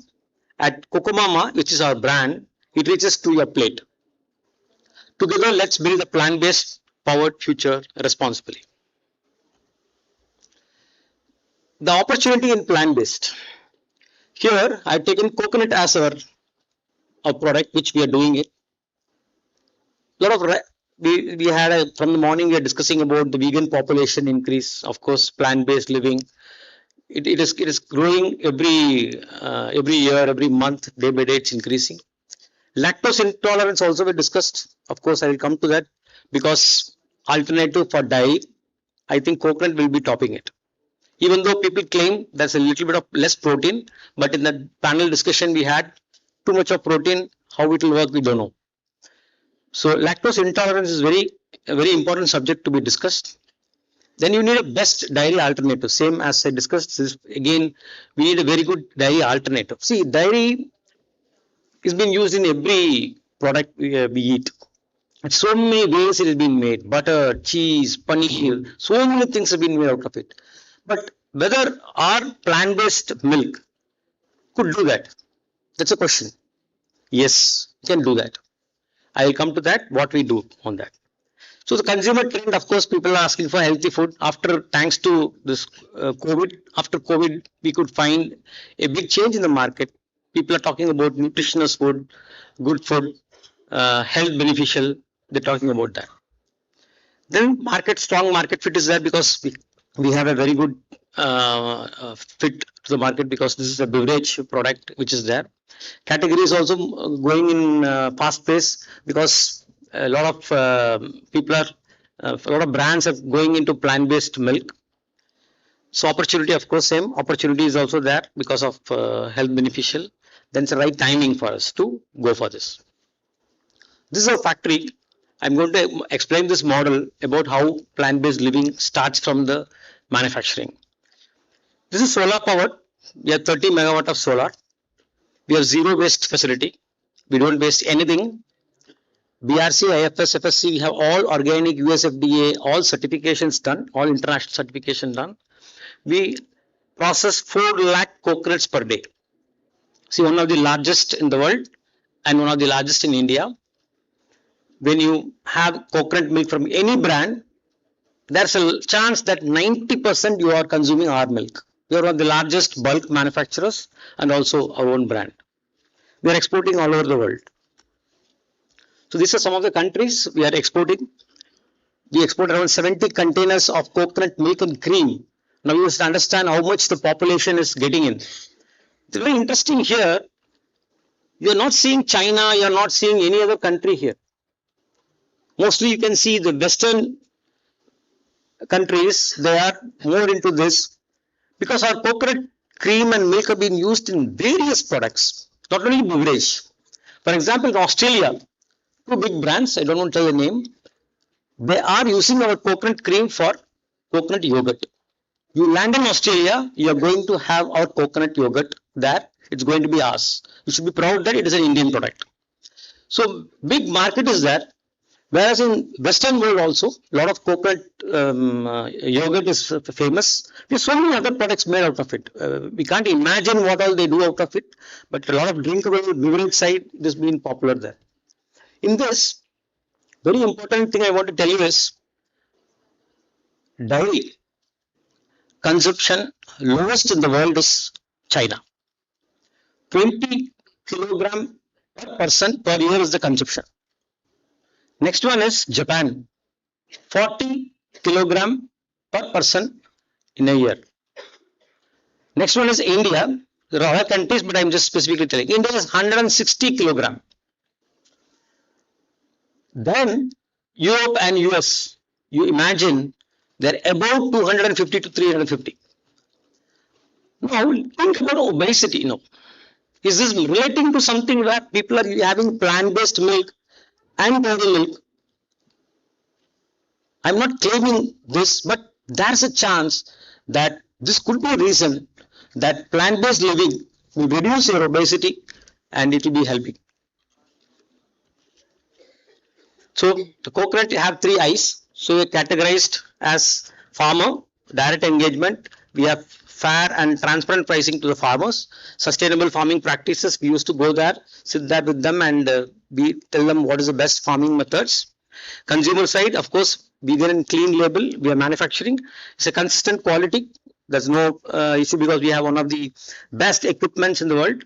We have all aseptic and retort Tetra Pak facilities. Coming to planet, we are doing a sustainable practice. We have renewable energy of 30 megawatt. We have zero waste manufacturing facility. Every part of coconut is helping us to do this. For example, the root of coconut is used for medicine. The stem of coconut, after the coconut dies only you can take it. But that is used for a lot of making your home and everything. Then regarding the stem, you call as fods. The fods are used for, we are using as briquettes for our boilers. You know coconut we are making a lot of products on the subject. I'll come to this. Yeah, here. Apex is manufacturing 14 products out of one coconut as present. But we have a program of making 19 products very soon. First is, I'll explain you. One, the husk has been removed. The husk is going as coir pith, coir fiber. The shell is going for carbon. Then outside brown color is taken as testa. You have testa oil and testa powder. The white meat goes as milk, cream, virgin coconut oil, extra virgin coconut oil, coconut flour. After expelling oil, we get coconut flour. We are making dietary fiber and coconut water. Very important, coconut water. We have launched, I think we are there now. We have flavored coconut water. We have organic coconut water. We have coconut water of various varieties. We have drinkable flavored coconut milk. So we have so many products out of one coconut. As I explained, we have modern packaging, aseptic and retort, clean label beverages, and urban conscious consumers, with vegan, dairy free, alternative, all these things are there, and functional hydration is there. So these are some of the products of what we make very responsibly. All the products have been health consciously done, and for example, virgin coconut oil, we are one of the largest exporters. Top brands, whichever you are consuming virgin coconut oil, there's more chance that you are going to consume our virgin coconut oil. This is a line of products what we are manufacturing. It's under the brand Cocomama. So our next interesting one, we are launching Coco Spa. This is about, we are not using palm oil or we are not using any other mineral oil in our personal care products. This personal care is getting launched in few months. Additionally, we are using Kumkumati along with that. So only coconut oil and Kumkumati will be in this. 100% everything is plant based. So there's no mineral oil or nothing. This product is going to be launched. So thank you so much. We are proud to be partner with the Plant Based Food India Limited, not just as a beverage sponsor, but as a long-term contributor to the India's plant-based future. See you all. Thank you so much. Thank you. Sir, thank you for your presentation. Can I request you, sir, please stay back on the stage. Very fascinating products. I'm really looking forward to try that zesty mango coconut water. If it's there, out. Oh, super. So with that, ladies and gentlemen, can I humbly request Mr. Kamal Kant Pant, Principal and Secretary, IHM Pusa, to please join us here on the stage and kindly felicitate Mr. Ramasamy. Thank you so much, sir, and we really wish you all the best for your new range that will be arriving soon. Ladies and gentlemen, I think we can have a big round of cheers. Thank you. Thank you so much, sir. Thank you, Mr. Pant. Thank you. All right, so with this, without any further ado, taking the discussions forward, we have our next panel lined up, which is on women in entrepreneurship, driving the plant-based foods movement in India. For the same, I would request our moderator to kindly join us up on the stage. Ladies and gentlemen, please welcome Ms. Shreya Godawat, sustainability strategist and climate activist, on the stage. Shreya, could I request you to please join us here? She is also the India ambassador for Project Dandelion.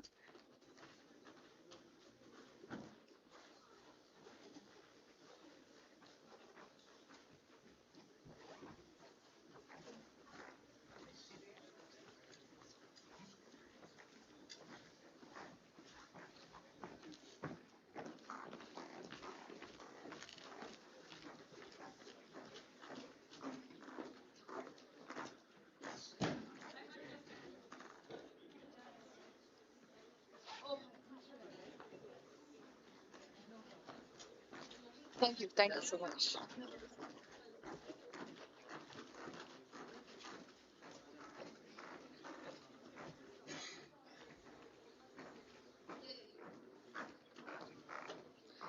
Ladies and gentlemen, we have Shreya Godawat, a sustainability strategist and climate activist who would be taking the discussions forward. Welcome to you, Shreya. Please join me in welcoming our esteemed speakers, our panelists here on the stage. We have Ms. Arohi Surya, CEO Dancing Cow. She is the one who is the driving force behind a very successful startup that is changing how people think about food. Welcome to you. And she has also recently been named under one of the top 30 under 30 entrepreneurs. Welcome to you, Arohi. Ladies and gentlemen, we also have the privilege to have amongst us a very eloquent lady, Ms. Anju Kalhan, founder and CEO Bliss by Anju. She is also an economist and now a trailblazer in plant-based snacking. Welcome to you, ma'am.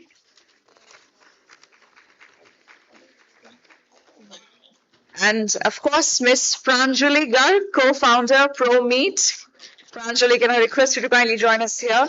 So this is a technology-first plant-based protein company building the next generation of sustainable high-protein foods for India. And of course, Pranjali has been a driving force behind it. Welcome to you, Pranjali. Well, please put your hands together for Miss Prerna Bajaj, co-founder Wesley. She has also completed her MBA from France. She is also an LLB scholar and holds an experience of more than 14 years. Ladies and gentlemen, welcome, welcome to you.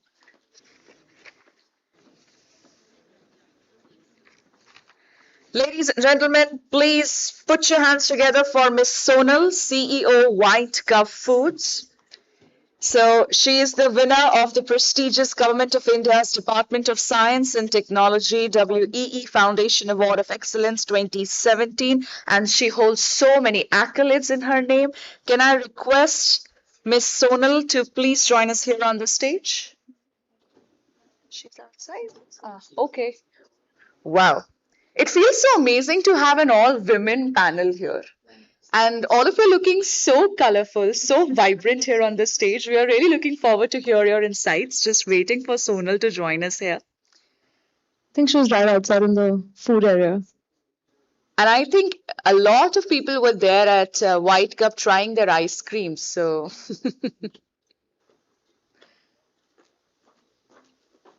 thank you, team. Meanwhile, Sonal joins us here. I think we can begin the discussion with the rest of the ladies here. Sure. And she should be here with us shortly. Yes, over to you. Hi. Happy belated Women's Day, everyone. It's really nice sharing a panel, a stage with all women. It's very rare in our industry, but it's very rare in general. So thank you for being here and thank you for the work that you do in this movement and in this space to take that forward. I want to start off with my first question, which is for everyone. We all know that India produces a lot of pulses. There's so much agricultural potential. There's so much that we grow as an agrarian economy. Why is there still so much gap between what we produce, our agricultural strength, and plant-based packaged food? What's missing? I'll take up this question just to start. I feel marketing is missing.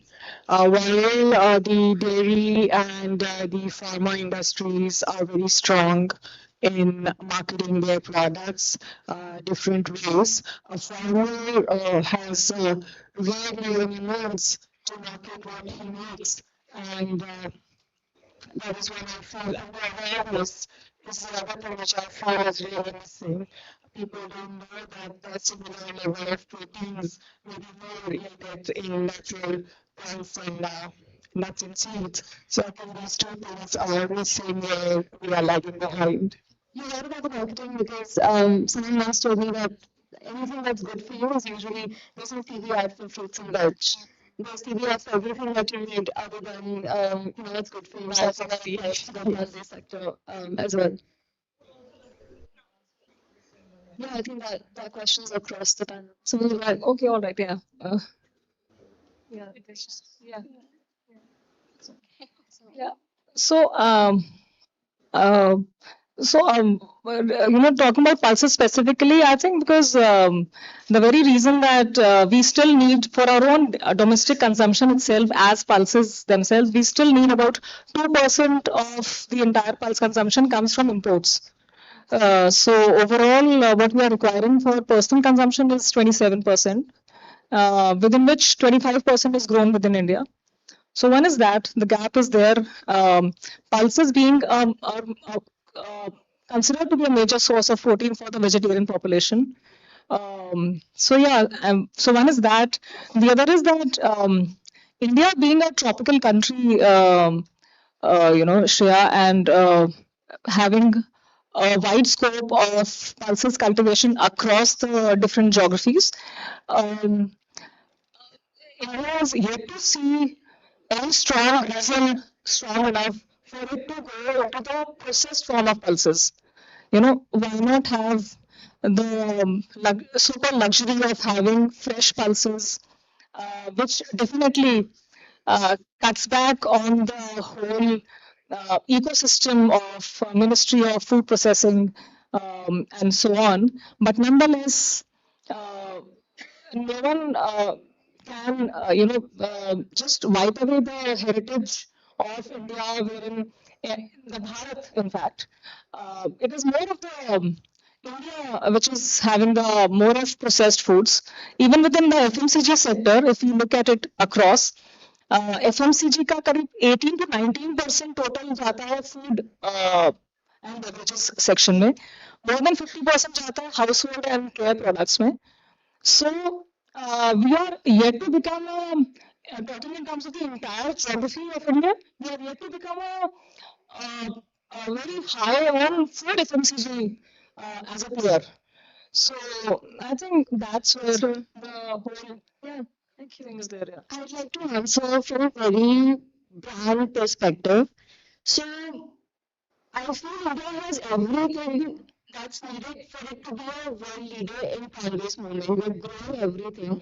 As you mentioned, world, I mean, in a world, 25% of the pulses comes from India. So we're already there. The gap, I don't think, is agricultural. It's more to do with how we're using these ingredients. And I feel it's also about the mindset.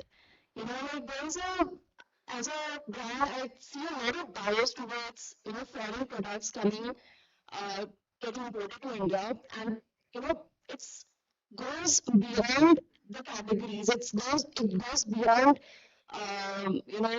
people feeling a certain way about a foreign product versus an Indian product. I don't think a foreign product is also sometimes rebranded Indian product. Exactly. Goes there. It comes back with a made in France or packaged in France label and it's across cultures, not just food. I say this all the time. It happened to yoga, it happened to healthy food, it happened with makhana. It's happening with millets right now. So you're right. It's across categories. Any other takes on that? Please. Yeah. So what I feel is basically the Indian market, as we all know, the food market here is diversified and it is fragmented into various cultural and traditional preferences. So basically the main mentality here, what I have encountered through my business, what you may say, experience and all, that most of the people here are more interested in buying the raw materials. Like they're most interested in buying pulses, eating chickpeas at home, rajma, chole, instead of trying the plant-based processed meals. First of all, the plant-based industry here has got low awareness as compared to foreign countries. It's price sensitive. Yeah. And people are reluctant, to go and try this. So these two are one of the basic factors why there is such a big gap. That's what I feel. Yeah. Just adding to what she said is also very, very true. Yeah. So just adding to what she said, I think the gap here is majorly in terms of the processing of ingredients, because right now we have a lot of ingredients, indigenous crops which are already existing, but where we are lacking is actually in the processing of it. Because as a brand, when we started out, we wanted multiple ingredients to actually do the product development. But when you look at the pre-processed ingredients that you require to actually use in these products, it's not there. So I think decentralization of the raw commodities is something. Processing of decentralizing these processing for these raw commodities is something that is much more required as of yet. I think once we have the raw ingredients which are formulated to actually do the product innovation, I think that is where the gap will actually reduce. And I think another key factor from a brand perspective is that we are not directly connected to the farmers. So there are no actually direct channels where us as a brand can reach out directly to the farmers to get these processed ingredients and then utilize it in the brand or for the product formulation. I think those are the major two key factors. But if from a global perspective, if we talk about the gaps, I think from being from a food industry, I do see that globally there is a lot of investments that are flowing in terms of doing more R&D in terms of texturization of these raw commodities, which is still not happening in India. And as I feel like with the Bio E3 policy and with the new initiatives, I think that is on the way. But I think still there is still like some or like more investment that is required in the innovation front of it, apart from going towards completely branding and marketing. So I think those are the few key pointers that could actually help us bridge the gap. Yeah. You're so right about that. And we all know the EU ban 31 meat names for plant-based products. And the saddest part about that is the rest of the world follows what EU does, and I don't want that to set a standard because it's going to be so hard for plant-based companies to rank in SEO. To be able to rank in Google search, because when you want vegan chicken, you would just type vegan chicken. But now they're going to have to come up with some sort of alternative names, which is a massive pushback. I'm glad we get to keep burgers and sausages, but still in terms of, just names and innovation, it just means that they are scared of how fast this space is growing. So it's just a lobby, and they said they do to protect farmers, which is not true. But yeah, setback nonetheless. I hope the movement bounces back as it does. Anju, would you like to add anything to that before I move on? Yeah, very rightly said that even the legislation, the regulations, everything has to move in the right direction, supporting the plants. See, we started with pulses, and there are so many things like pulses, like beans and other things. So the regulation has to be really very, very consumer friendly, farmer friendly, and industry friendly. I think I'll stop here. Speaking of women, there's a massive gap when it comes to women consuming enough protein. And I do believe that India has some form of neophobia, that is scared of trying new food, especially different textures. And I also believe that's one of the reasons why plant-based meat has not taken off the way it did in every other country. Whether it's frozen food, we like our food fresh. There is still that aversion to, if you're vegetarian, trying plant-based meat. It took me a while, but now I love plant-based meat.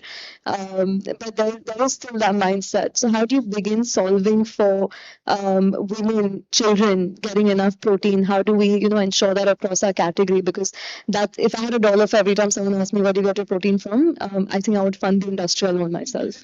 But it's still a thing, and plant-based protein powders or having gym shakes after gym is still considered to be for men.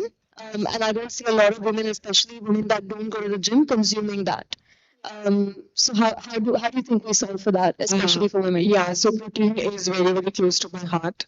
And this topic being from plant-based whole food, there is pick any plant, vegetable, nut, seeds, all has protein.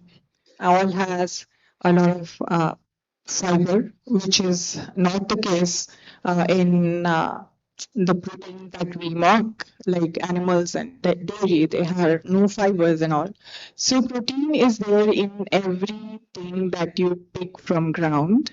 And for me, I really feel that there is no scarcity or there is no deficiency right now when we talk about proteins. If you have a proper diet, if your stomach is full, only if you are starving, if there is a drought, there is no food, of course, have a lot of protein. But if you are having a good balanced meal, I don't think there is any kind of need to have excessive proteins in any other which way. Isn't there a new study about how a lot of people are getting colon cancer because they're not having enough fiber? So it's not protein deficiency, but fiber deficiency. That's what I would like to say, that fiber is going to be the next big thing after the protein. कि fiber कहाँ से आएगा? People have been questioning about protein कहाँ से आएगा. There is the next best, maybe not in 2 years to come, another 5-10 years, fiber कहाँ से आएगा is going to be a big question. And I mean, just to add to her point from a perspective of, having plant-based meats become a more mainstream thing for women and children, I think what we have seen is that first is the product format that we really need to work upon. So because Indian cooking is majorly dependent on slow cooking, frying, and we have gravies and like all of these product formats which require very high heat. So the product formats firstly need to be in a way that these can be easily added to their daily diets, and it can without any friction replace the existing protein sources. So be it paneer or chicken or whatever they're consuming. So the product formats need to be such that everyday diet can become much more easier to prepare with this current product. And I think the best way to do that is to actually speak to the people who are going to cook the product themselves. So be it chefs in the restaurants or be it mothers or caretakers at home. And we need to speak to them to really understand how is actually the way that they are preparing the product, and to really understand what formats they'll be open to working with, what would be the easier way for them to actually use this product. And I think another key factor would be in terms of the product science of it, because the product needs to be stable at that high heat cooking. So I think, and the absorption needs to be such that the product is actually soaking all the spices or all the like sort of taste palette that we have. It needs to cater to that. So I think those two factors from a product standpoint would be much more relevant. And like another key factor here would be, of course, the accessibility and the affordability of it, because right now, if you see, any plant-based alternative would be somewhere around, you can say, 20 to 30% higher compared to the existing alternative. So I think, but at this point, I think people are very much like open to paying that high price if the product is actually fitting to their daily diet. So I think these are the major few pointers I think that would actually help us make these sort of proteins more mainstream. Yeah. I think talking about proteins per se from women's perspective, first we need to quickly understand and ask ourselves, why is the protein needed? So the answer should be coming in terms of the muscles and the tissue. And we must remember that to actually build up muscles, there is also one more important thing which is not talked about in the smart protein sector, which is exercise, which is gymming. So the more exercise we do, the more muscles we build, and the lesser requirement on excessive external source of protein as like a food thing.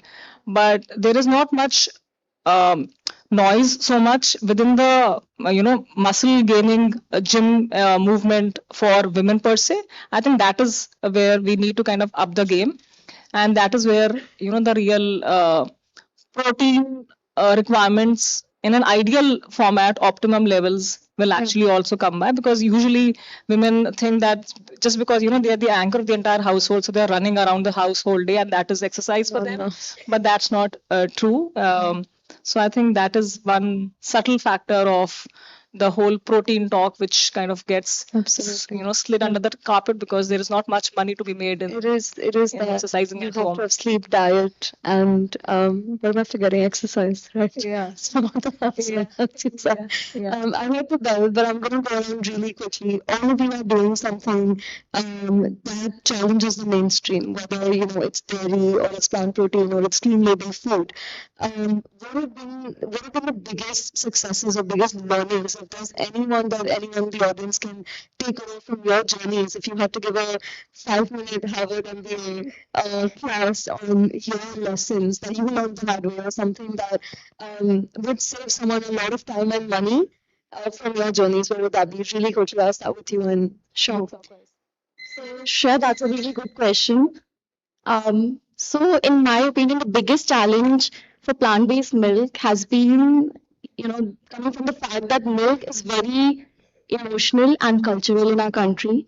I believe all of us here have grown up drinking milk all our lives, and our families, our parents, our teachers, our friends, everyone has told us to drink milk because it helps us with our growth or overall well-being.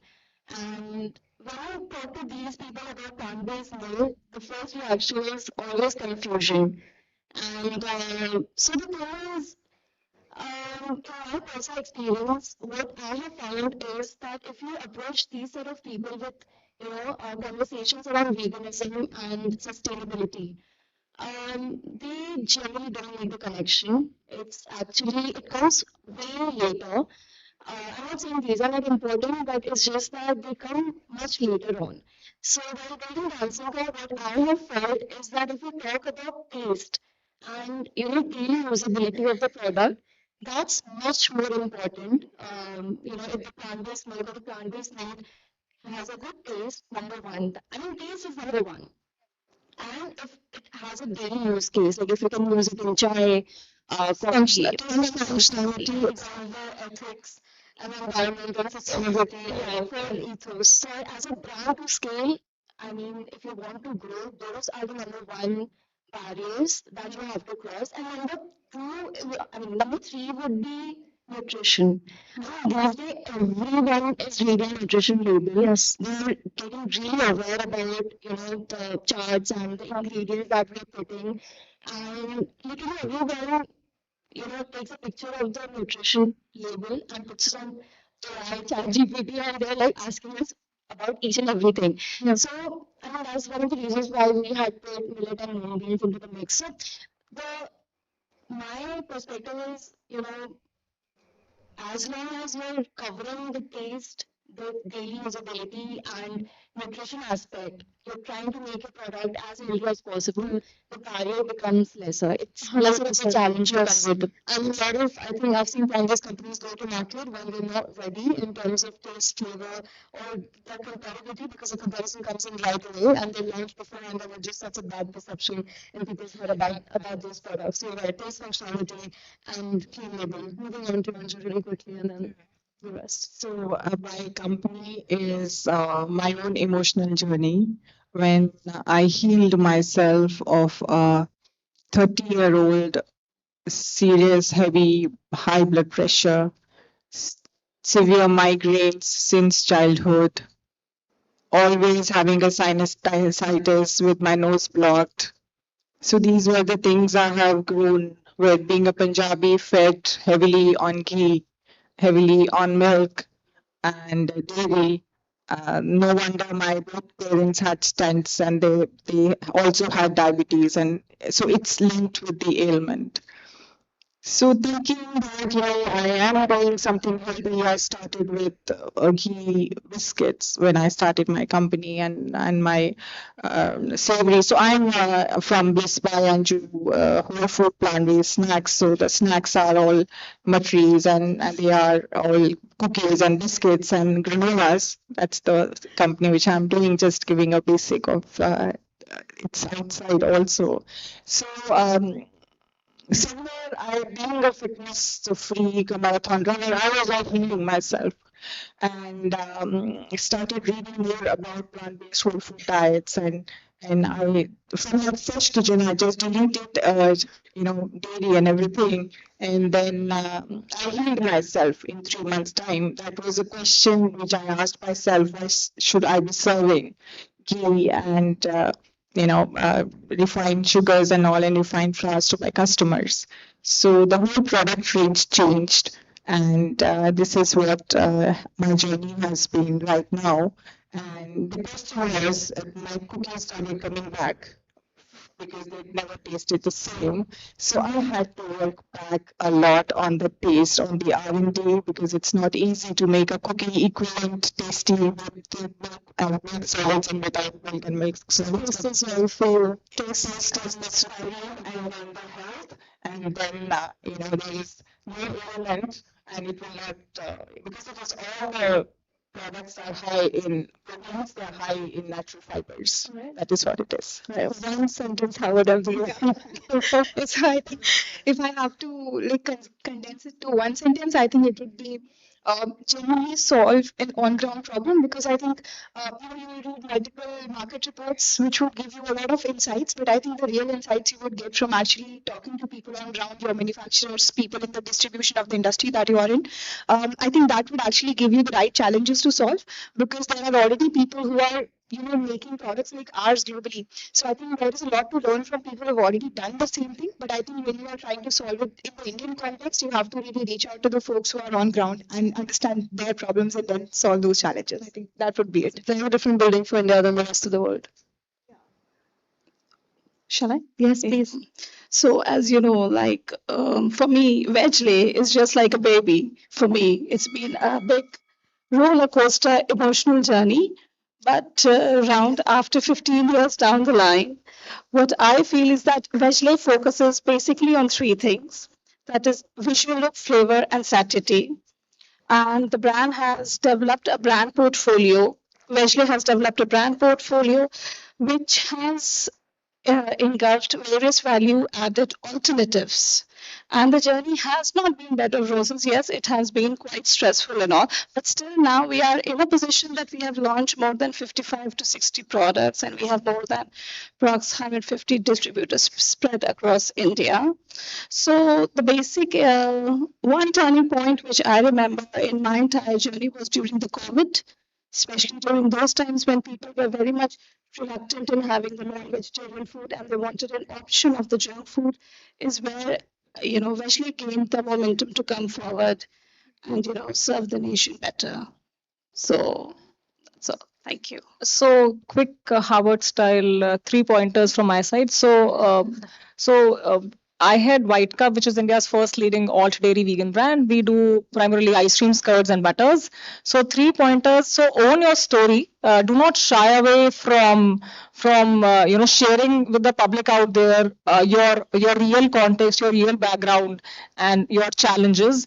Second, do leverage maximum possible on Meta's current democratic sort of marketing formats before they all run out, and before the audience starts getting exhausted of Meta. Do utilize Meta to the best. We have some amazing ladies here who do this job brilliantly well, and I'm myself inspired by some of them.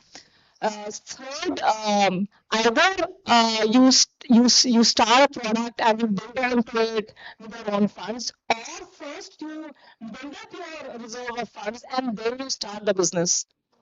That's challenging lesson which we have learned in our business journey. When we had started, there was nothing like a startup or nothing like a vegan word in currency in India. So we've had a journey, and the business is picking up good. We are growing year on year, definitely. But as 3 pointers, those will be giveaways. Thank you so much. Thank you so much, ladies. Thank you for your valuable lessons, and please find them after, because they are building and they're building on ground, and those are the most, I think, valuable lessons for anyone. You can read everything online, but it's only when you build something on ground that you have lessons that you never otherwise get. So thank you so much, and again, thank you for the work that you do for the movement and for taking it forward, and a lot of power to all of you. Thank you. Thank you so much, ladies. That was really inspiring listening to you all. Could I request you all to please rise up from your seats and let's come forward for a photograph first, because we really want to take the picture with all of you like that. Maybe you can give a nice pose to the camera. Thank you. And may I now, everybody, let's keep it rolling. Come on. Can I request Mr. Abhishek Sinha, co-founder and CEO Good Dot, to please join us here on the stage and kindly felicitate all our esteemed panelists. Sir.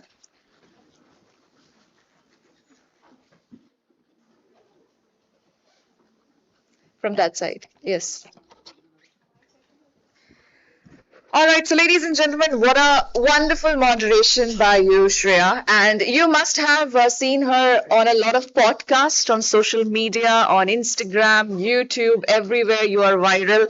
And please give it up for the lady asking all the relevant questions to all the panelists. So, Mr. Abhishek, can I request you to kindly felicitate Shreya?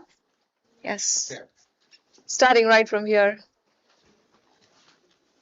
Everybody, let's have a big, big round of cheers. Please give it up for Miss Arohi, CEO Dancing Cow. Arohi, could I request you to please step forward? Thank you for sharing your wonderful insights with us, Arohi. And of course, Miss Anju Kalhan, founder and CEO Bliss by Anju.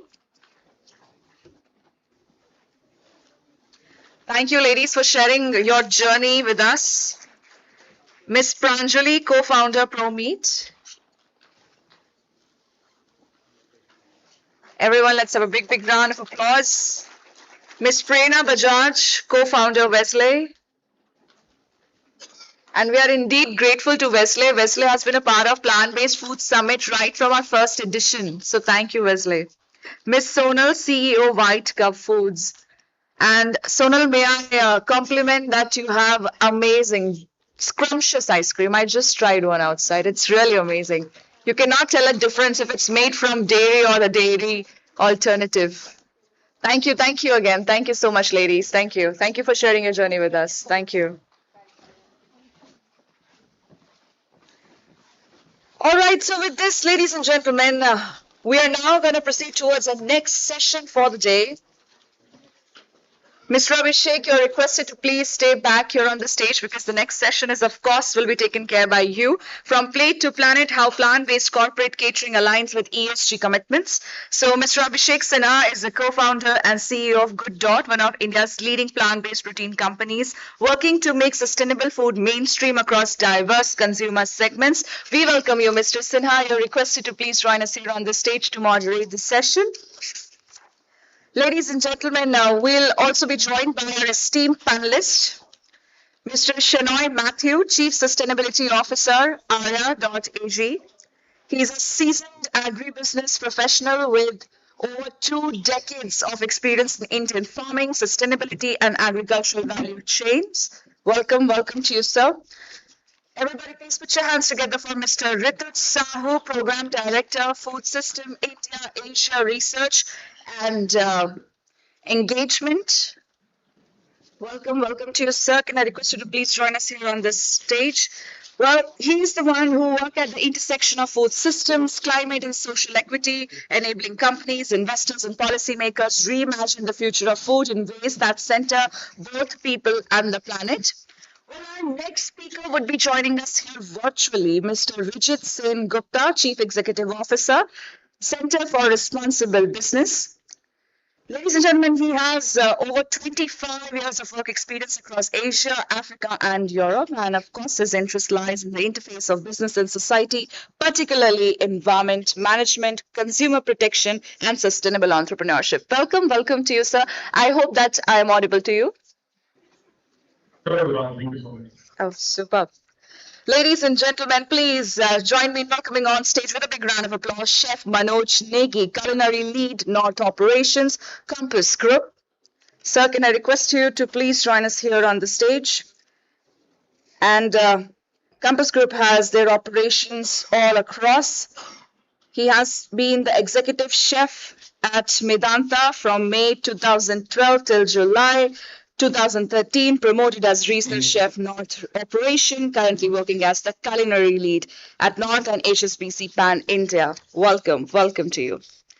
We also have amongst us Mr. Pralad Bhargav, Associate Partner, ERM India, who is the leading climate change risk assessments and decarbonization studies. He's an Associate Partner at ERM. May I request you, sir, to please join us here on the stage. Welcome to you all. With that, without any further ado, let's begin the discussions. Over to you, Mr. Sinha. Thank you so much. Welcome to all my co-panelists here, and also Mr. Rajat online. Thank you so much for joining us. So right away, I think corporate catering is a big step which actually educates the consumers who are in the work environment as to what new products and what forward-looking cuisines they can have. So that is why this is going to be really important. And why do corporates people care about plant-based food? Because ESG commitment, environmental sustainability commitments, are at one of the forefront of the positives of the plant-based space. So before we progress, I would like each of the co-panelists to kindly introduce themselves and say a few words about this topic, and then we'll take it up from there. So I'll request Mr. Shenoy to please take it up.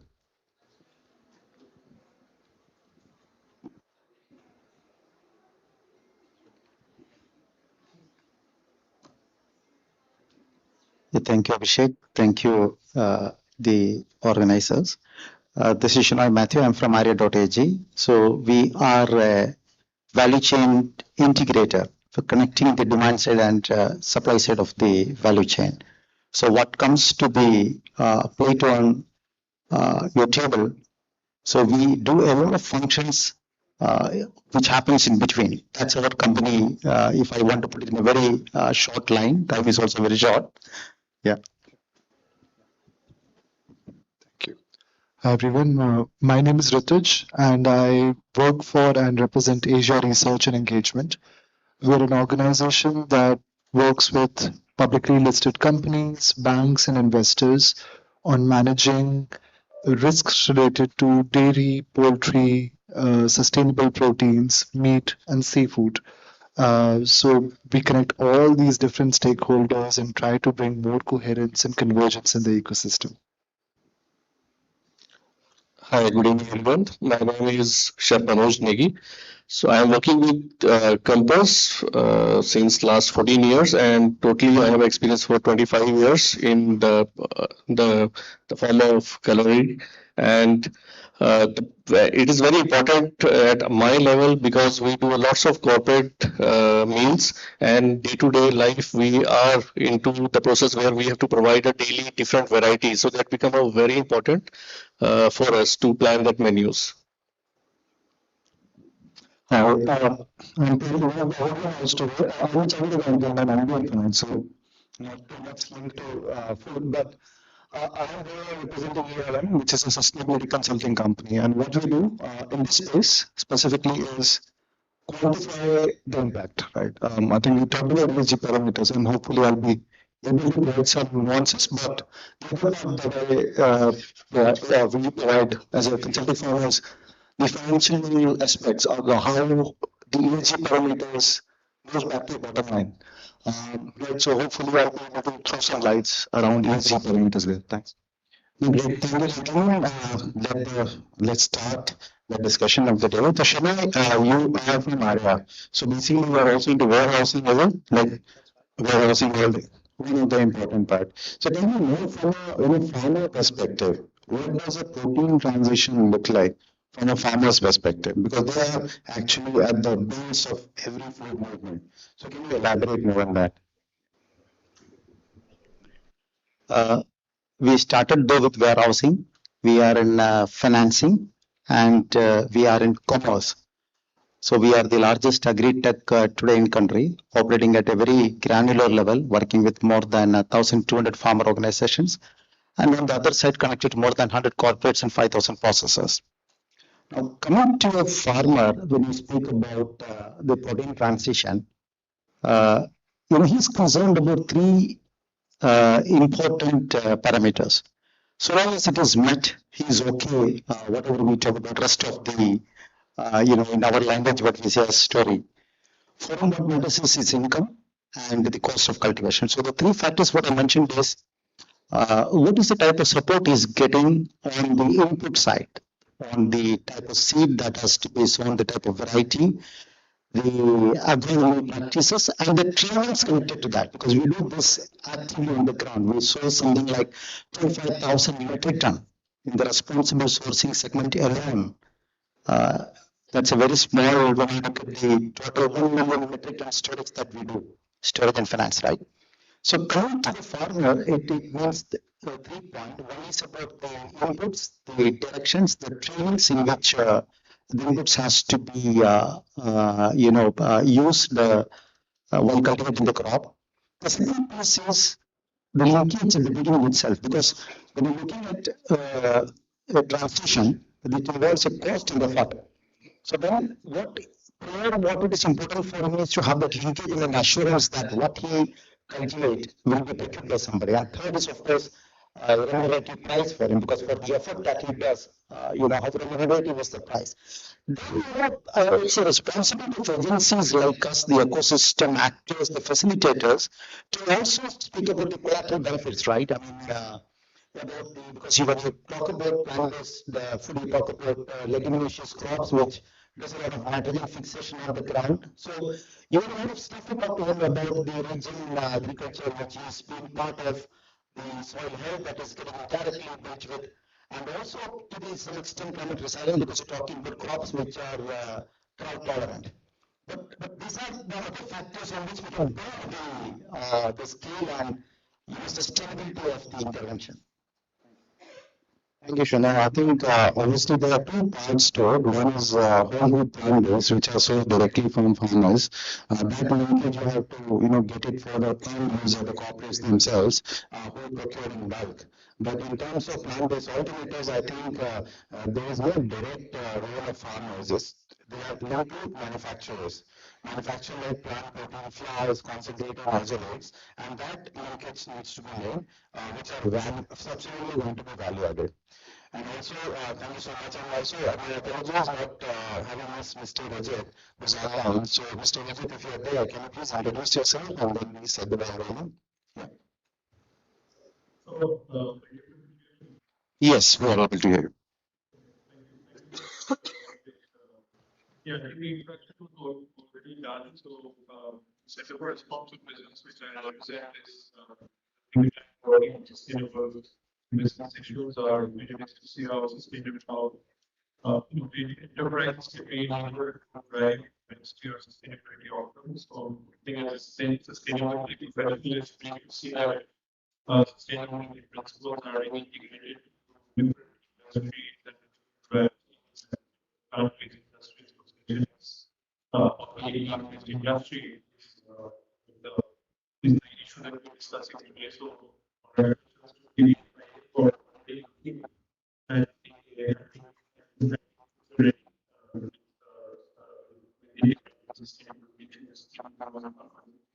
it operates.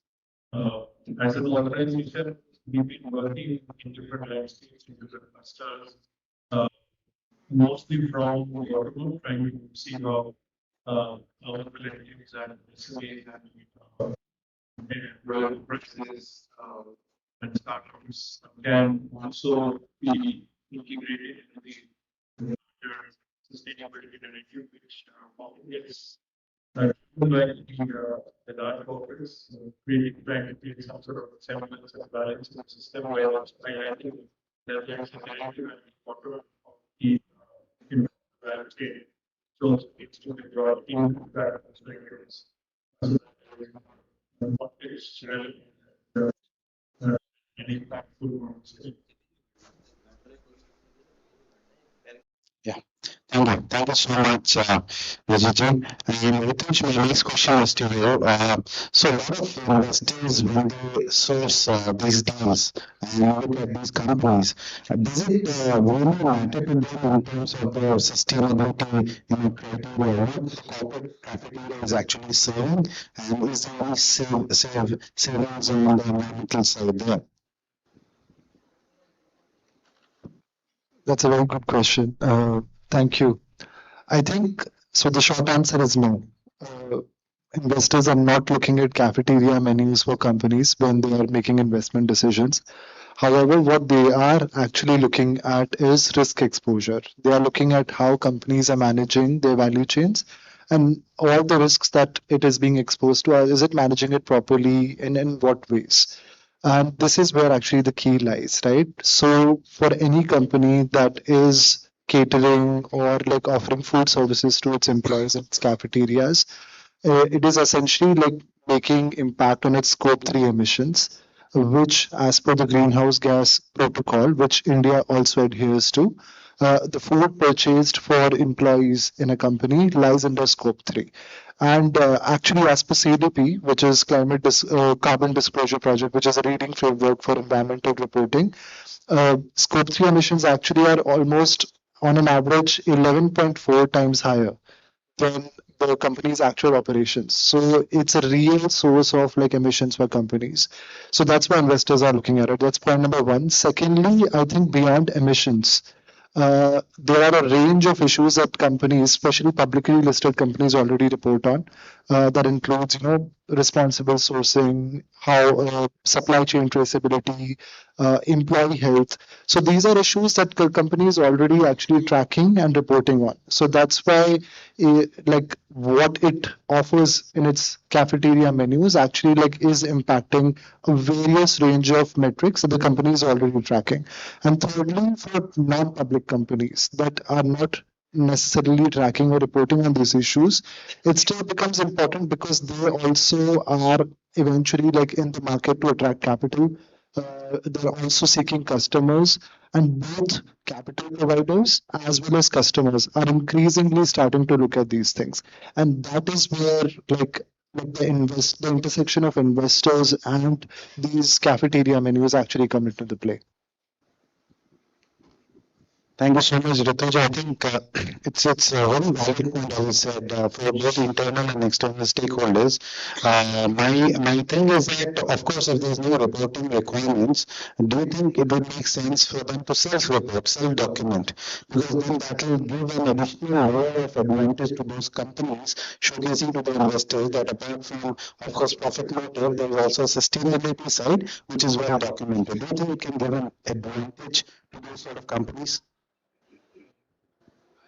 My short answer is yes, because increasingly there are like these investors who are looking at these not just as metrics for sustainability, but also as metrics for long-term sustainability of the business.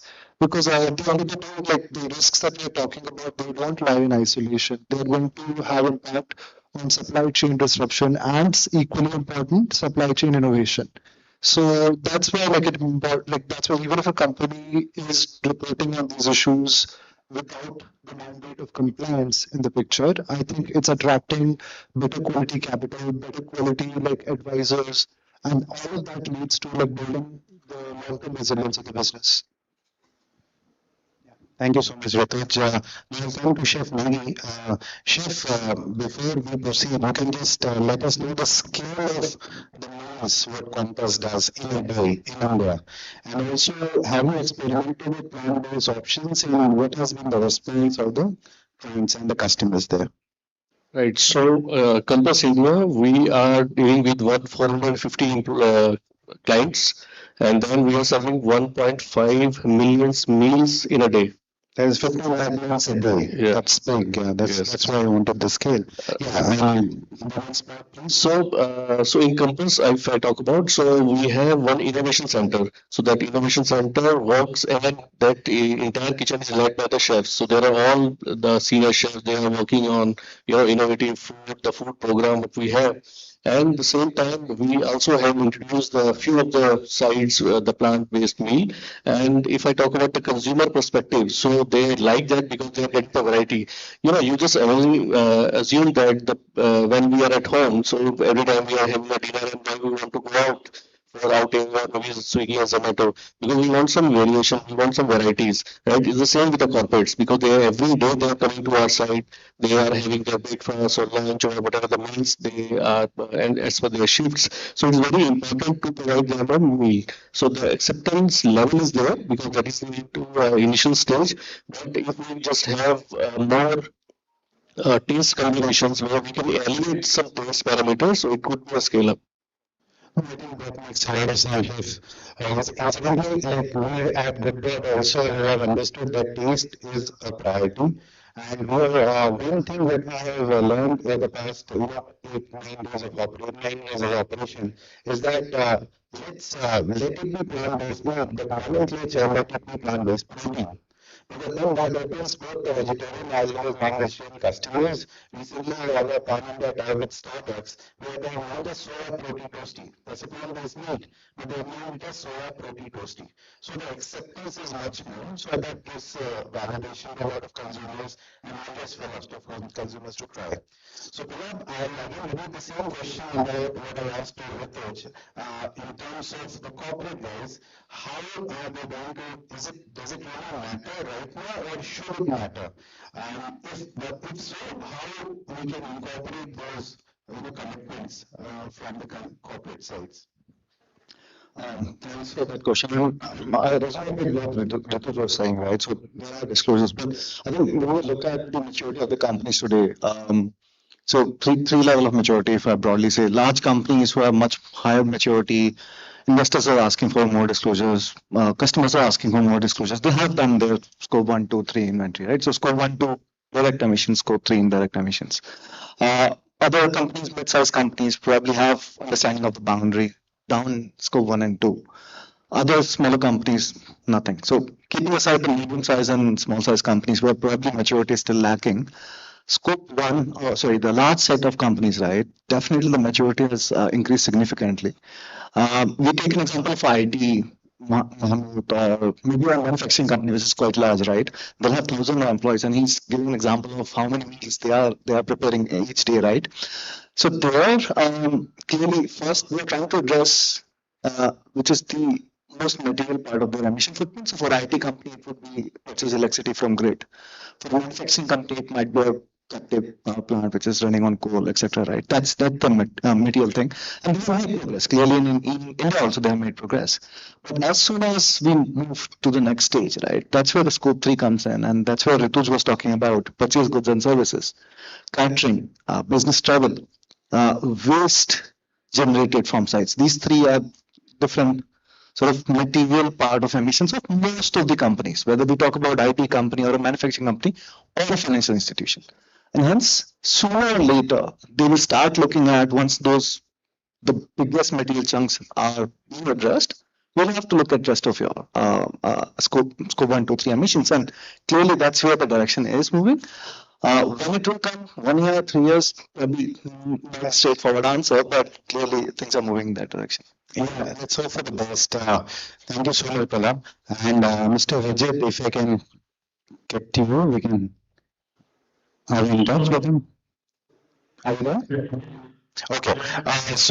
Yeah, we just wanted to understand, do you think that there is a bit of a greenwashing, or at least in these claims in some of the corporates? And if so, what's the way out?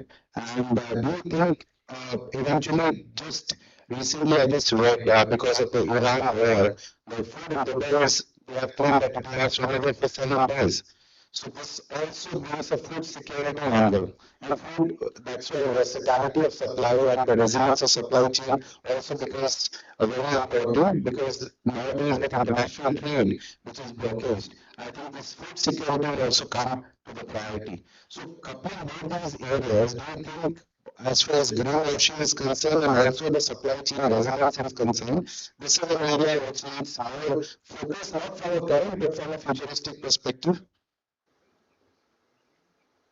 I think when you speak to one of the panelists and perhaps yeah, talk about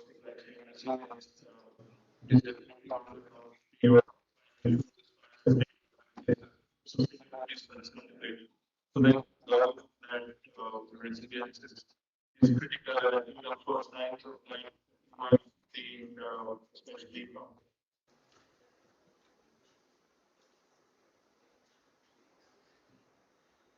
security, so things instead the idea of perhaps before that, COVID also related so resilience supply chain, the fact that you have to invest in the supply chain to ensure that risks are eliminated and mitigated as to the extent possible. So including for future training nowadays, there has to be much more investment. You know, honestly, you asked me another as far as the Indian sustainability journey is concerned. For that matter, globally also, companies have been extremely have done pretty well. I was saying in terms of managing sustainability within their operations. So there has been a fair amount of engagement on that area. However, as far as beyond the launching or beyond the first year, there is limited traceability. There are challenges in terms of issues.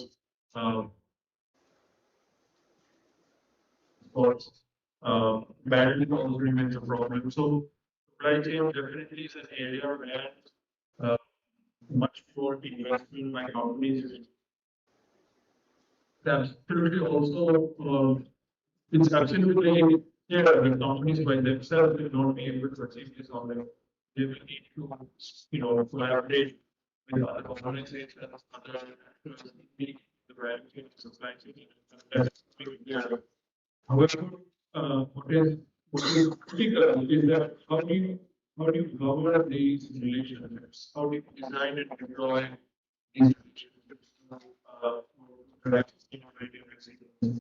Currently, it seems that most of the governance is very top down, and these strategies are mostly focused on ensuring compliance and not really focusing on defense. So I think what we need to do really is to try and see how we can quickly transition from this mindset of focusing on the frameworks and the codes of conduct and the certification and the standards, and forgetting that there are impacts to be had on the ground for the communities and people. So I think that probably is a mindset change that we need to quickly sort of drive if you want to strengthen and all resilience effects. I know time is limited. I'll quickly switch over to the other topic which you mentioned, which is about brainwashing. I think now India is now excellent with the in 2024, the Central Consumer Protection Agency came out with guidelines on brainwashing. So there is a framework now available for everyone to say, we will remain within the framework of the three boundaries of being truthful and relevant and concern and state policy. So that so that truthful is always there from a public regulation perspective. Even from the sector that you are sort of representing talking about the food sector, I think it's 2025 the 50 safety standards of scientific has also developed sort of an app or a community on misleading and risk consumers actually complain about misleading advertising in the sector. But the problem is even we were not many of us are many of the consumers are not aware of this. So probably much bigger campaign needs to be done on highlighting that we are funded reporting on a day-to-day basis. I mean, for example, I see the University Standards Council of India, the website, and sort of for the data. In the last 5 years, there have been at least 31 cases of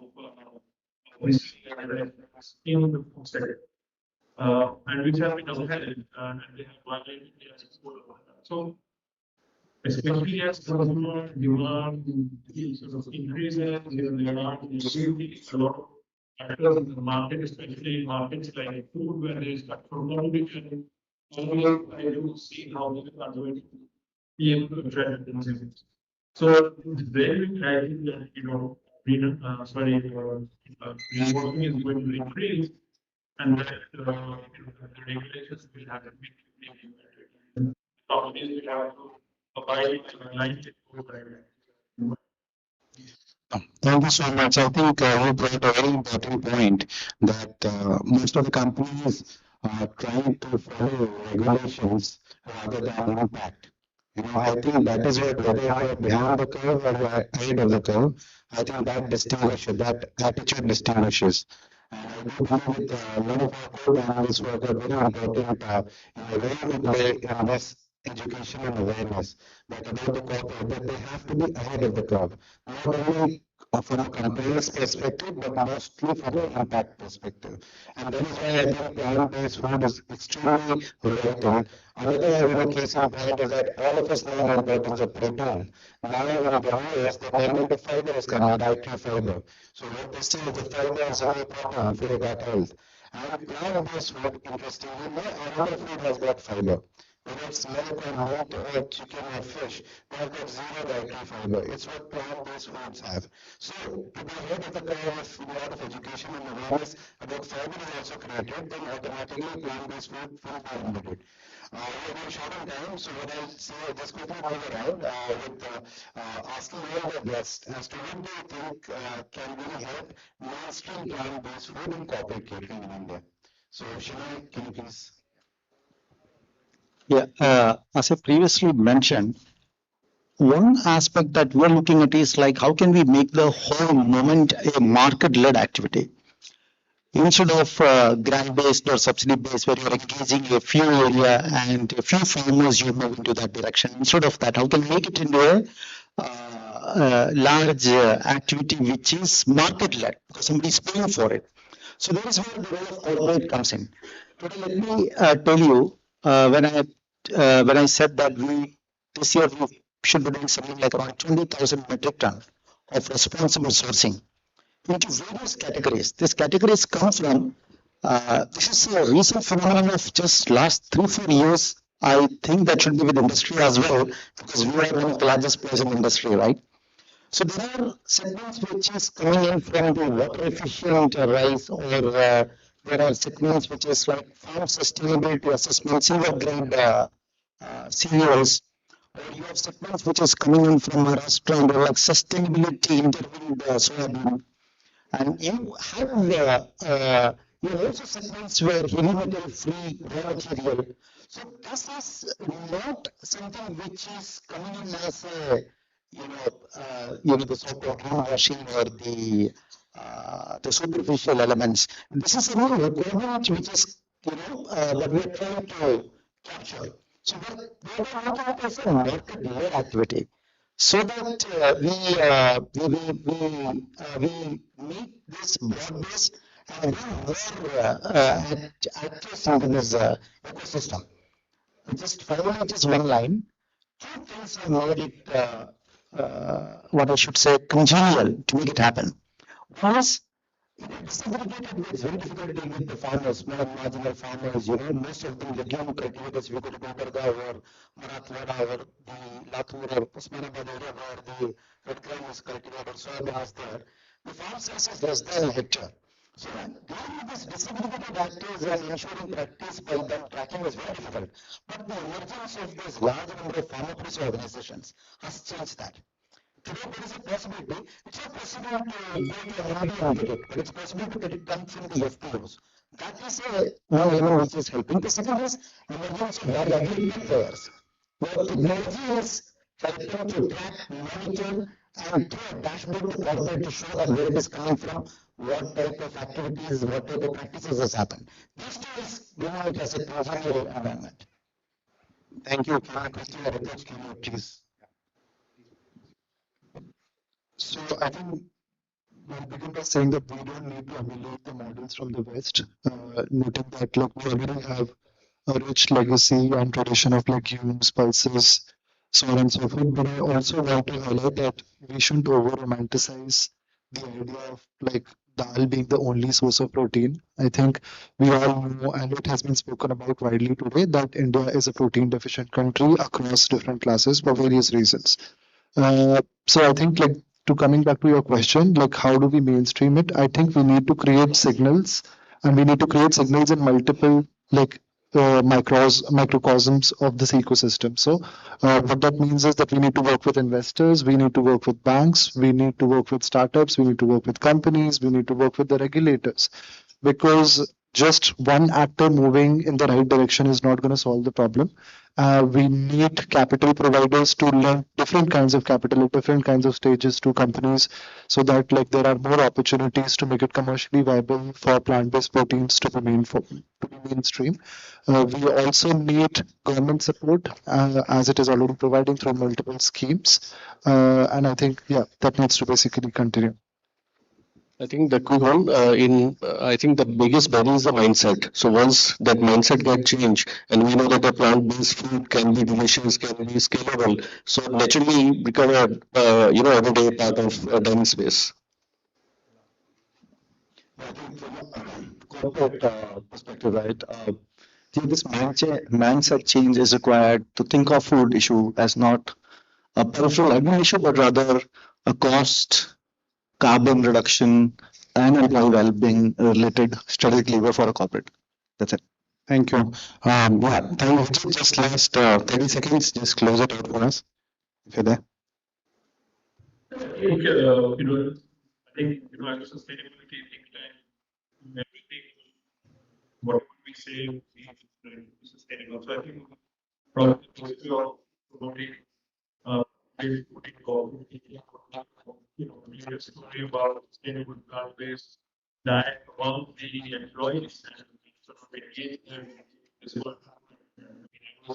I was not aware that there are 300 corporate catering service providers. So I think that's a segment which we need to start engaging with. We have at least next year we did not have that visibility.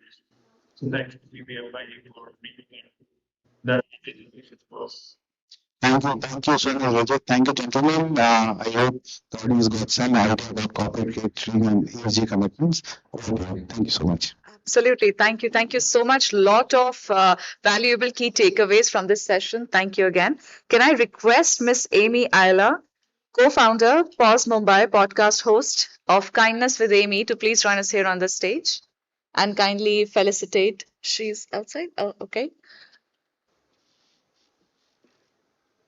That's all right. Meanwhile, she joins us. May I request Mr. Praveer to kindly join us here on the stage and do the honors of felicitating all the panelists?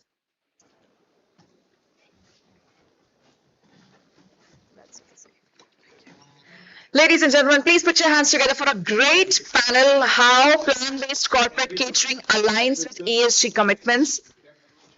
Thank you for all your insights. Sir, can I request you to please felicitate our wonderful moderator, Mr. Abhishek Sinha, co-founder and CEO, Good Dot. Mr. Shenoy Matthew, Chief Sustainability Officer, Arya.ag. Mr. Rituj Sahu, Program Director, Food Systems, India, Asia Research and Engagement. Chef Manoj Negi, Culinary Lead, North Operations, Compass Group.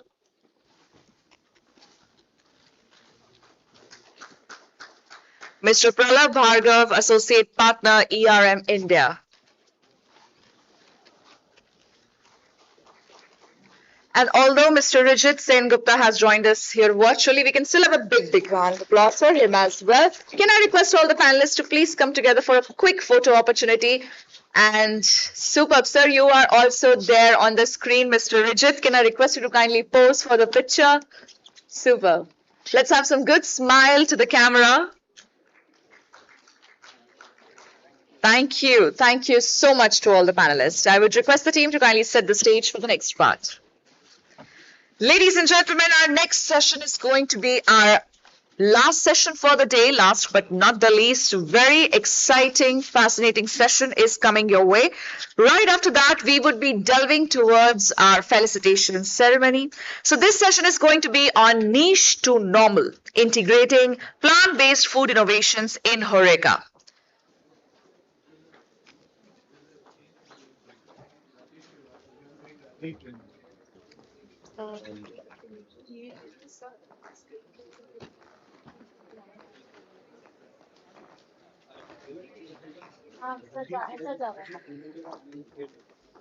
All right, so ladies and gentlemen, I hope that this entire day has been truly insightful for you and some more insights coming your way via our next panel. And our next panel would be moderated by Miss Amy Ayala, co-founder, Pause Mumbai, podcast host, Kindness with Amy. Amy, can I request you to please join us here on the stage? Ladies and gentlemen, please put your hands together as we welcome Amy here. She's also a marketing leader, founder, and a multi-venture entrepreneur with over 15 years of experience building and scaling market, leading brands across Australia and India. Welcome to you, Amy. So with that, I would like to take this opportunity to invite on stage our esteemed panelists. Please put your hands together for Mr. Kamal Kant Pant, Principal and Secretary, Institute of Hotel Management, that is IHM Pusa. Welcome back to you, sir. We are really looking forward to hear some more insights from you. He has over 3 decades of experience and a long-spanning career as a practicing hotel manager for first 12 years and then remaining 25 years of heading 2 more educational institutions before assuming the current position at IHM Pusa in 2017. Welcome to you. Ladies and gentlemen, we also have amongst us on stage Mr. Nitin Dixit, co-founder Greener Cafe. Well, he looks after the strategy, product and communications in Greener Cafe, and he has been at the forefront of championing plant-based, clean and sustainable dining while encouraging community building initiatives. Welcome to you, sir. Please put your hands together as we welcome Mr. Rajiv Janvej, Senior Vice President and Corporate Chef, Lemon Tree Hotels. Well, he started his culinary journey with the Taj Group of Hotels after completing his studies with IHM Lucknow in 1985. And recently, he's also been the proud recipient of the Tata Award for Business Excellence. So welcome to you, sir. Everybody, please. Oh, thank you. Please put your hands together for Chef Ankit Gaurav, Executive Sous Chef, Country Inn and Suites by Radisson. He holds an experience of over 2 decades at top-tier hotels, including the Oberoi, IDC Hotels, Taj Hotels, Metropolitan and Radisson Hotels. Sir, can I request you to please join us here on the stage? He's also the author of the book Millet Mania. Ladies and gentlemen, this session is powered by Kindness with Amy. So, Amy, over to you. Thank you so much. I appreciate it. And thank you so much to the panelists. I'm so excited to have you here and have an illuminating conversation. There is so much happening in the space in India, and I'm very excited to pick your brains and learn more about what the future holds. So my first question is for Mr. Nitin. You are the founder of Greener Cafe, which is one of my favorite cafes in India. I would love you to share with everyone what inspired you to start a plant-based cafe.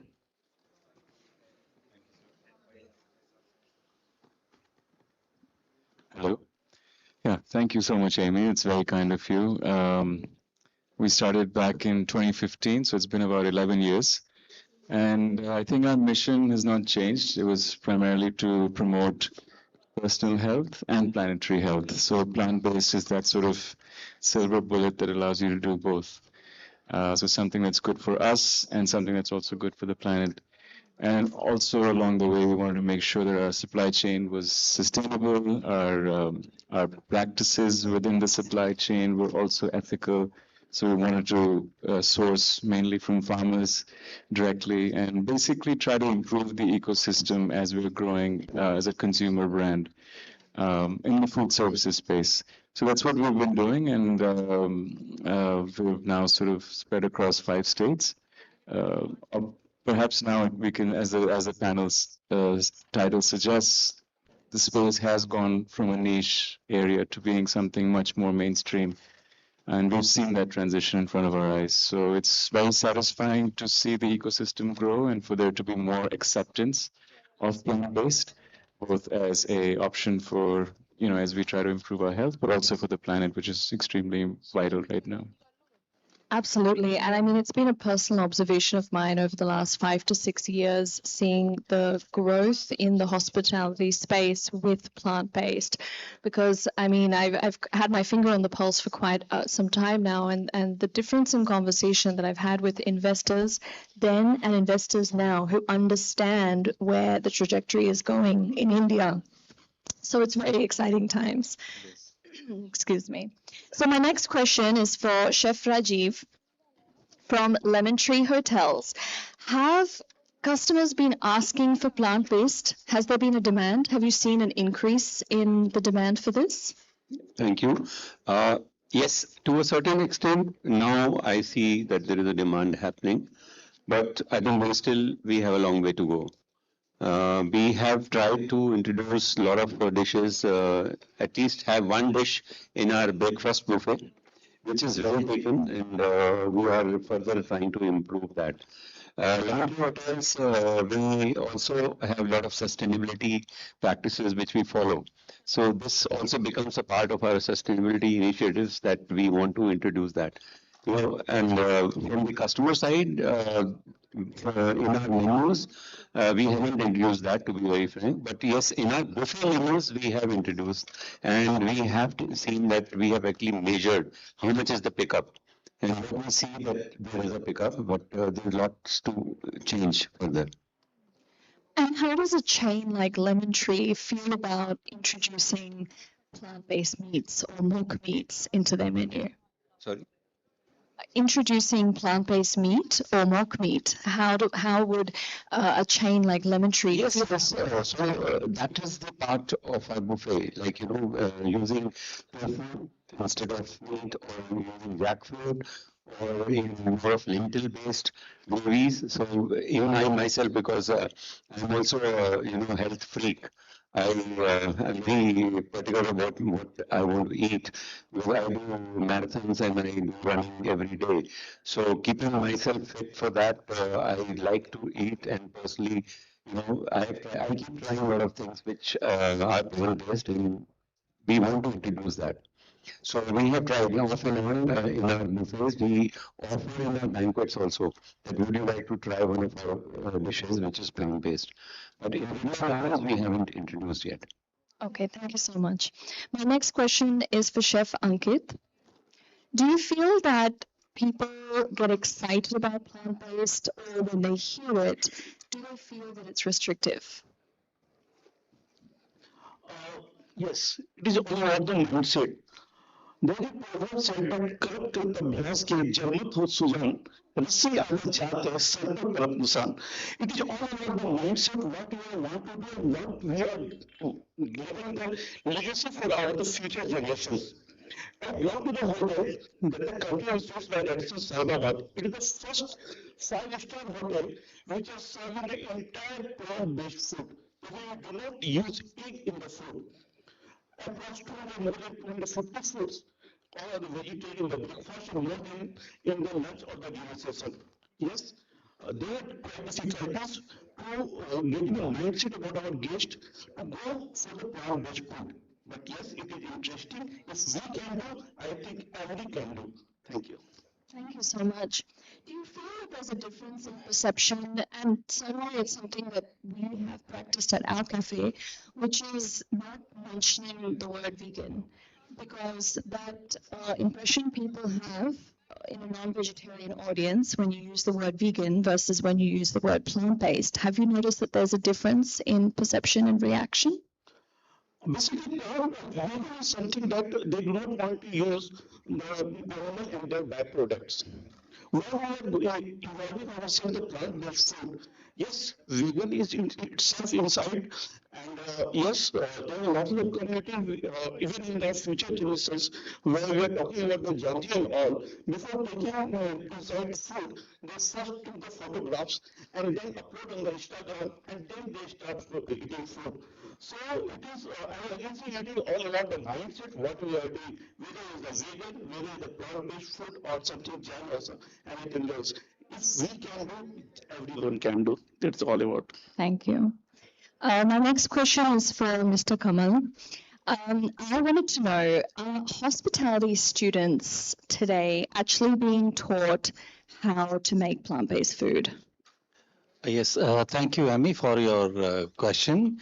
Yes, certainly. I don't only speak about IHM Pusa, but there is an ecosystem of about 90 odd institutions which are supported or controlled by the government of India.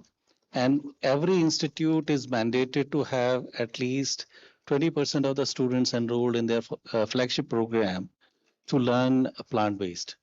We don't call it plant-based per se, we call it vegetarian, but non-meat cuisine is on offer.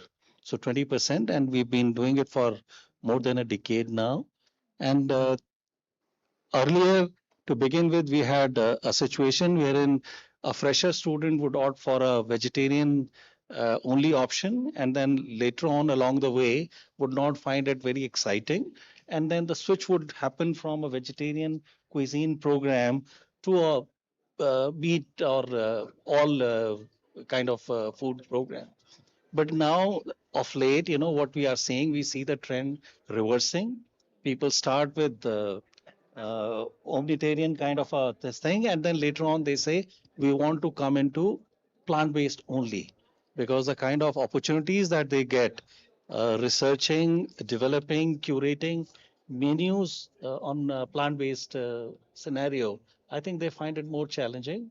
And then acceptability and maybe going forward, the kind of career opportunities that they see in the plant-based area are more in comparison with rote kind of a thing. So I think that ecosystem is there, and it's been there for more than a decade now. And I think it is going to go going forward. Absolutely. Thank you so much. Nitin, what do you think it takes to convince a non-vegetarian to try plant-based food? Well, I mean, I'm sitting with eminent chefs, and as an amateur chef, it's not that I have to do anything, it's that the food has to convince people. And I think any of us who've been in the industry, whether on the academic side or on the kitchen side or front of house, whatever. I mean, fundamentally, it's about food and what it does to our palate. So taste is everything. And I think when we started Greener, we would not have the vegetarian customer as our primary customer. We had the non-vegetarian customer as our primary customer.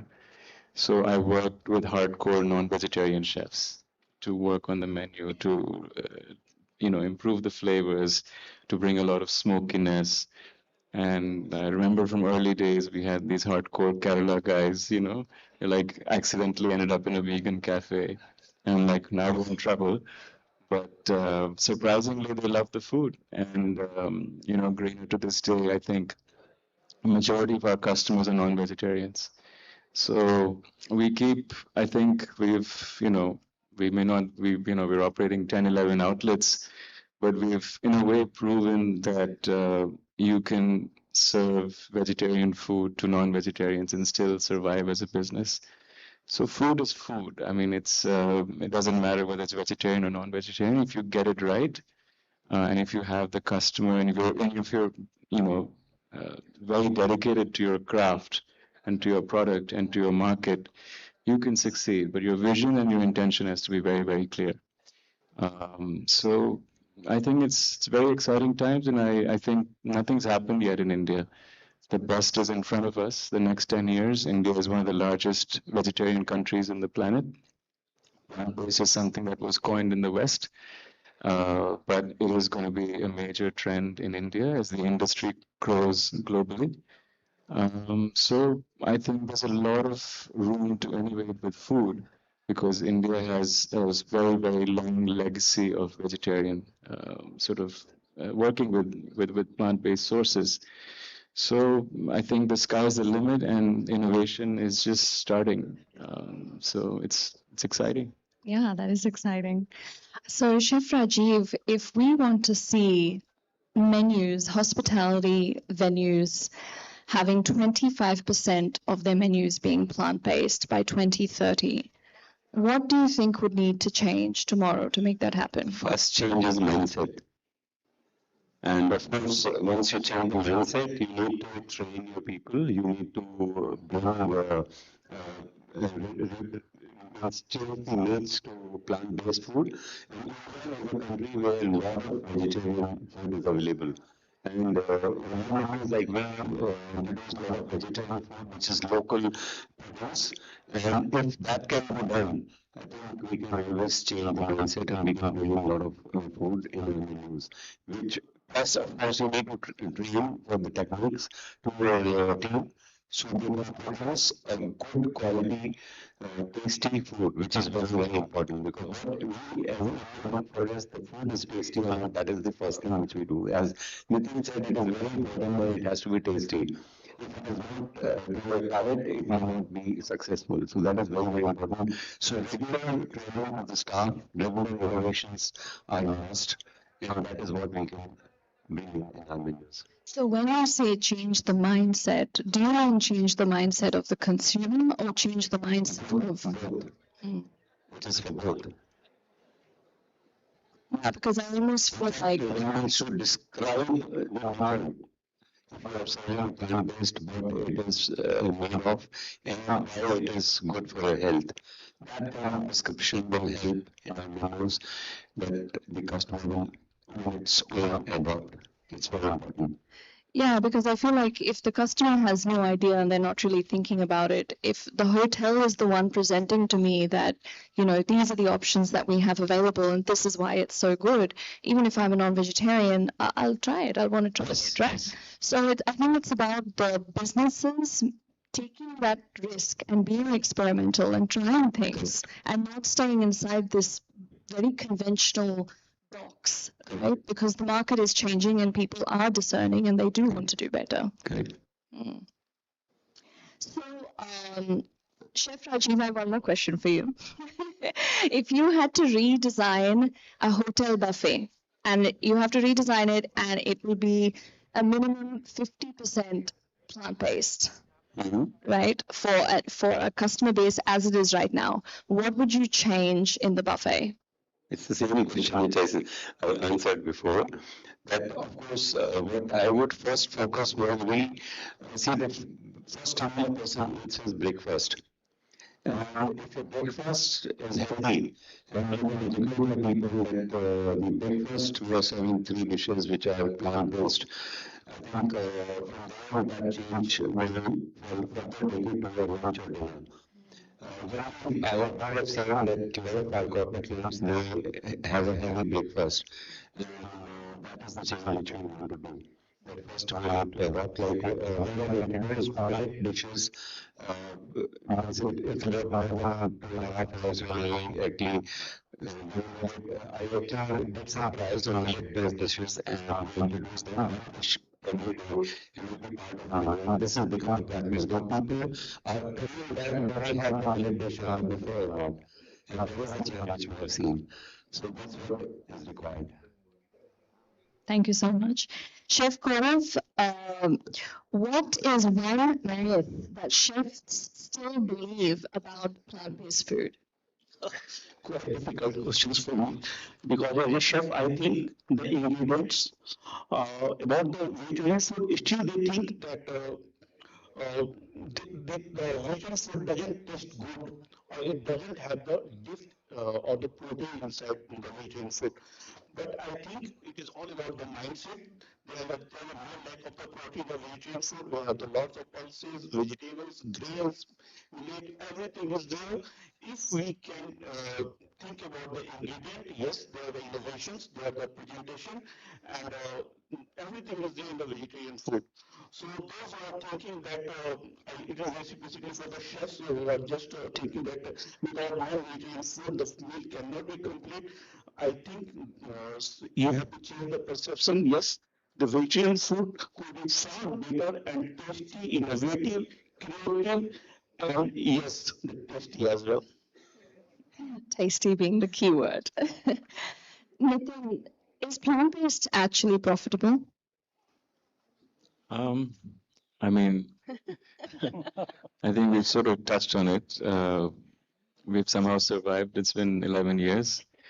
We've managed to grow to about 5 states. In India, that's a bit of a challenge because, unlike more developed countries, especially where big melting pots like the US, tastes are a lot more homogeneous. So you can succeed with one product and quickly multiply it in different markets within that country. India is a little more challenging that way. That's why you see a lot more city brands which are successful in their city, but they haven't been able to scale successfully outside of their city or state. So our challenge has been somewhat localization because we're operating at about 5 states with one product. So we've had to navigate that a little bit. We're still figuring it out, but mostly it's been accepted across states and across different sort of preferences, non-vegetarian, vegetarian, vegan. So it is definitely possible, but it's an art and a science, and it's a constant effort to make it work, and also waiting for things to catch up. So it's a push-pull kind of a thing.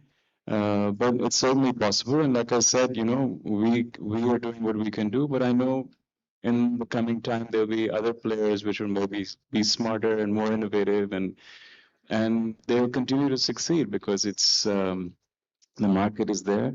It'll continue to evolve, grow, and the sky's the limit. But it'll be very dynamic in the next 5 to 10 years. So it'll be an interesting time for anyone, whether they're established or new, to come into the market and succeed in this space, outside of hotels, of course, because that's where we operate, mostly high street. But no one's really, I mean, with the exception of Burma, which is also a very successful, predominantly plant-based sort of chain. So they've also done really well, more in the mall environment. We're mostly in high streets. So it's going to be very interesting as the real estate evolves, as preferences evolve. But certainly, no one should shy away from this space because of business or bottom line reasons. It's definitely profitable, definitely sustainable as a business standpoint. It's also great for as a mission, or great for the planet. So the more, the better. I've lost my voice. There, it's back. I think that you really hit the nail on the head that it really comes down to the positioning of the brand, right? Obviously, having a great product is key, the taste is key, but then how you position that brand is also going to be the make or break when it comes to plant-based businesses in the hospitality space. And I mean, you've been in this game for a while. We've seen so many come and go, right? And when we really take an assessment as to why they've not worked out, there are some very glaring factors there. For example, Burma Burma, so many people don't even know it's vegetarian. And they're very particular with how they position their brand. So it's very mainstream, it's very appealing, it's very accessible. And I think that's a key takeaway for people wanting to enter the plant-based market, that just make it accessible to a non-vegetarian audience. I think that's a really key element that, of course, you guys at Greener do really well as well. So, Mr. Kamal, what do you think it's going to take to make plant-based normal? To make plant-based normal, number one thing is people who want to showcase plant-based food. I think what they should not be doing is taking a high moral ground and saying that it is good for the planet and that you are not being cruel to the animals. Because if we look at the food philosophy, right from the beginning, humans are not able to generate energy. We don't photosynthesize. And then there is a food chain, there is a value chain. The plants are there, and then along the way, some of the animals are having that plant, and then they are converting it to meat and other things.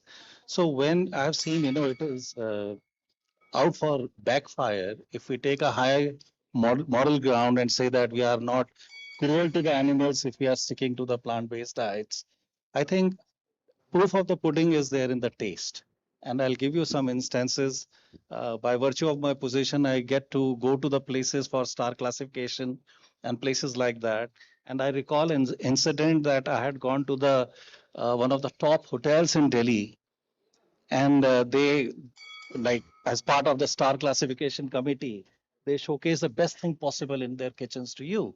And there is a Sikh gentleman, who does pop-up restaurants, vegetarian pop-up restaurants in various hotels.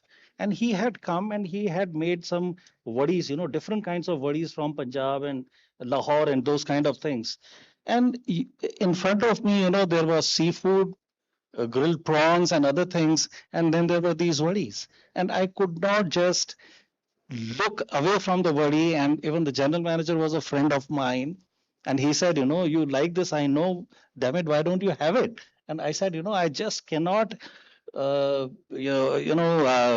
take my eyes off this food which is being served by this particular person. So I think the food has to do the talking, right? You cannot do the talking, you cannot motivate the people, because food is different thing to different people on different occasions. When you're going out to celebrate, there is some other motive behind just deriving proteins and vitamins and minerals and those things. Satiety is very, very important. Some insight I was getting when the previous panel was there. One way is to push plant-based food, in corporate catering. But the thing is, after having the food, if the person is not feeling happy, if he's not feeling very creative, if there is a nut to be cracked, at work, at the desk, and if that kind of an energy is not coming, whatever you try and do from the human resources point of view, it is not going to help, right? So like plant-based, we are fortunate in this country. Most of us are plant-based. I like to say something that non-vegetarians are vegetarian too. They also eat vegetarian food. Long time back, I was working in a hotel. I was taking care of the human resources. I had some Europeans in my team. The general manager was a Dutch, and then some German and all were there. And sometime, the kind of meals that we were serving, the GM comes and tells me, Mr. Pant, I think I'll start growing roots. And I did not get this joke. So I had to go to a German colleague of mine, and I said, George said something like this. What does it mean? He says, you're not giving him his meat. He wants to have his steak. He wants to see blood in the food. But that is not the problem with us, right? So I think not taking the high moral ground, Let the food do the talking, give the kind of colors, the kind of flavors, the kind of taste profile, everything if we can provide in the plant-based food, I think the job becomes easier for us. Thank you so much, and I think that's I absolutely think we as Indian always like to have, even if we are eating meat, we definitely want some vegetable and lentils with our food. And that is the best part that, which we do. And for you, Mr. Kant, I think you must have started already teaching the students about plant-based food. Yes. That was very, very important from the base that we need to do that. That Absolutely. we have to learn from that what is plant-based and how to introduce that and what is the importance of that. So bottom line is taste and mindset. Yeah. Well, thank you so much. We're being ushered out of here now with giant bell noises. So I think we should take a hint and wrap it up. But thank you so much for such a great conversation. Learned so much, and I'm sure everyone here has also more questions for you that they can ask after this panel if you guys are staying around. And thank you. Thank you. Thank you. Thank you so much to all the panelists for sharing their wealth of knowledge and wisdom with us. Can I request Ms. Mohini Jadhav to please join us here on the stage to kindly felicitate all the panelists? And thank you so much, Amy, for moderating this session so brilliantly. Welcome. Ma'am, can I request you to kindly start with our wonderful moderator here, Miss Amy Ayala, co-founder, Pause Mumbai, podcast host, Kindness with Amy. Ladies and gentlemen, please put your hands together for all the panelists. What an enriching discussion this was, very insightful. We also have amongst us Mr. Kamal Kant Band, Principal and Secretary, Institute of Hotel Management, IHM Pusa.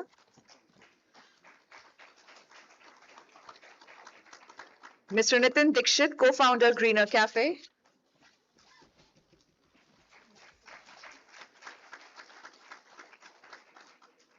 Mr. Rajiv Janreja, Senior Vice President and Corporate Chef, Lemon Tree Hotels. And Chef Ankit Gaurav, Executive Sous Chef, Country Inn and Suites by Radisson. Ladies and gentlemen, just in case if you have any questions, perhaps you can scan the QR code. And thank you so much, Ms. Mohini. Can I request all the panelists to please rise from their seats for a quick photograph right in front of the tables. And I think this is one of those panels where the most difficult question of the day has been asked. And everyone, can we please give a big, thunderous round of applause? This was our last panel for the day. Thank you. Thank you so much again. Thank you. I would request the team to kindly set the stage quickly because now, ladies and gentlemen, we delve towards the highly anticipated segment of the day. That is going to be our rewards and recognition ceremony, our felicitation ceremony. Thank you. All right, so now we move towards the Plant-Based Foods Awards.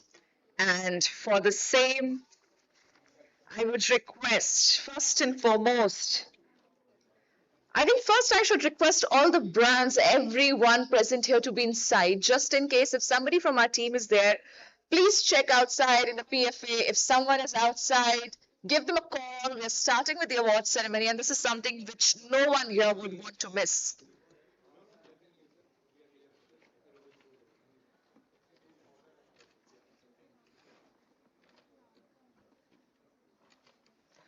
All right, so with that, let's take it forward. Could I humbly request Mr. Srinivasan Ramasamy to please join us here on the stage.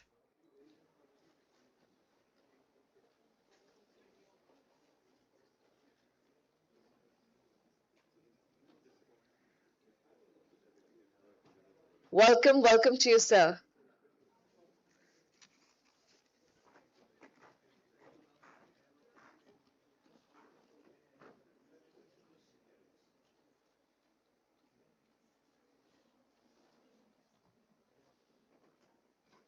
Welcome. All right, so sir, can I request you to please do the honors of presenting our first title here for the day, that is to our radio partner, Radio Mirchi. Radio Mirchi, could I request your representatives to please join us here on the stage? Ladies and gentlemen, please give it up for our radio partner, Radio Mirchi. Thank you so much for all your support.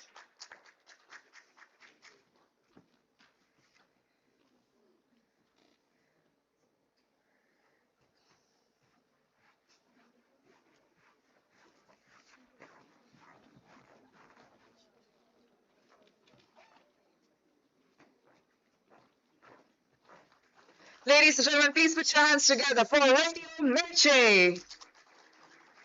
Thank you, Mr. Srinivasan, for doing the honors. All right, so with this, I would request Dr. Ergun Alton to please join us here on the stage.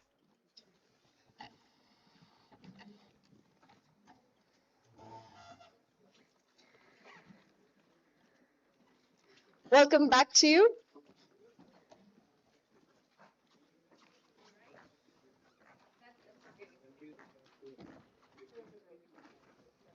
Thank you. Ladies and gentlemen, our next category of awards is going to be Excellence in Coconut-Based Innovation. And I believe this does not need any prompting. We are already aware that which brand we are talking about. The man was just here on the stage like seconds back, I would say. Please give it up for Coco Mama. Congratulations, Coco Mama. And I would request the whole team, in fact, the whole team can join us here on the stage together for a photo opportunity. Congratulations, Coco Mama. Ladies and gentlemen, can we give a big round of applause for excellence in coconut-based innovation that goes to Coco Mama.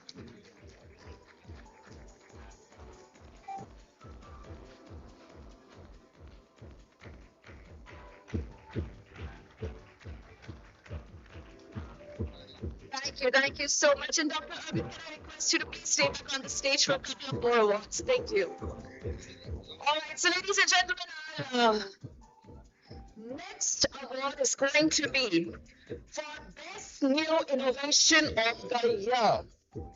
And the Best New Innovation of the Year goes to So Good High Protein Almond Milk. May I request the whole team to please join us here on the stage to receive this award.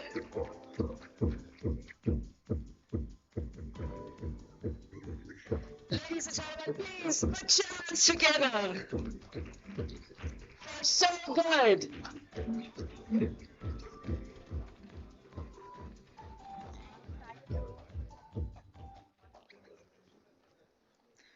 Well, I truly hope that you must have tried their almond milk outside.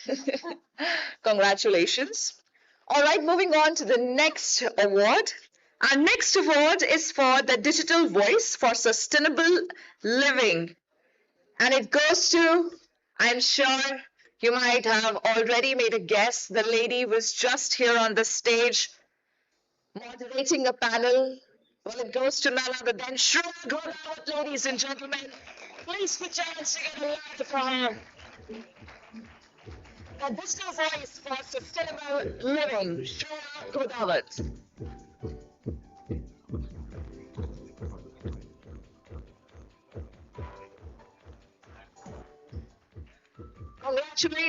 Congratulations to you, Shreya.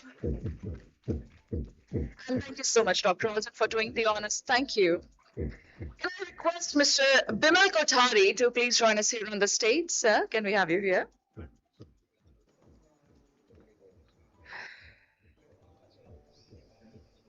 Ladies and gentlemen, we now move on to our next category of awards. Welcome to you, sir. May I request you to please be right at the center of the stage as we move on to the next category, that is Social Impact and Entrepreneurial Leadership Award. And it goes to the very gorgeous lady here. Please give it up for Amy Ira.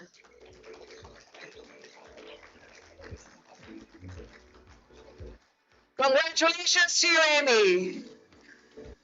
Ladies and gentlemen, please put your hands together for her one more time.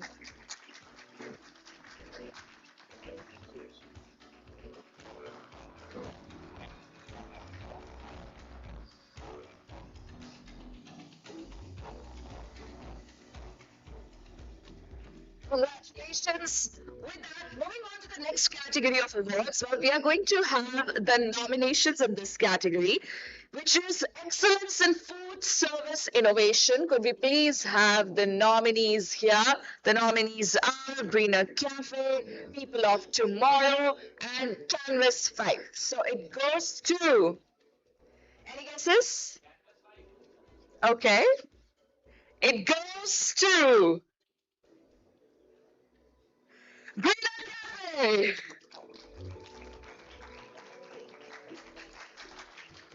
I had a lot of people mumbling just right at the end.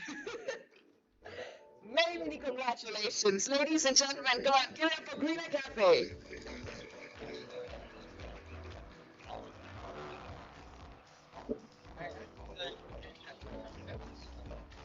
Congratulations, congratulations to you. Mr. Kotwani, thank you so much for joining us here and doing the honors of presenting. Thank you so much, sir. I would request now Ms. Shreya Godavat to please join us on the stage to do the honors of presenting the next set of awards. Ladies and gentlemen, moving on to our next categories. Well, we're going to have the nominees for all the next categories. Welcome back, Shreya. Please take the center stage. Our next category is Plant-Based Foods Chef. And the nominees in this category are Chef Divij Agrawal, Chef Ankit Gaurav, and Chef Aman Singh. Any guesses who the winner is? Okay. The winner is Chef Divij Agrawal. Congratulations! Looks like the answer sheet has already been revealed.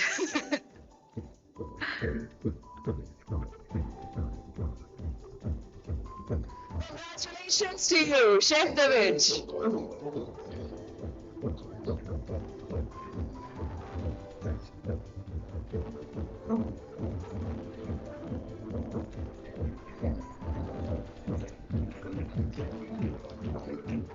Congratulations. With that, moving on to our next category of awards, that is Technology Innovation in Plant Proteins. And the nominees are right in front of you here on the screen.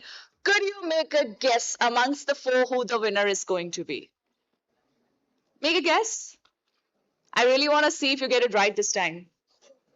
Any guesses? Okay. Well, ladies and gentlemen, it goes to Hosokawa Alpine.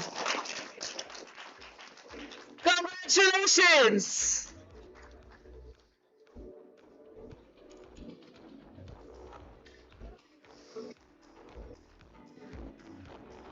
Isn't it amazing?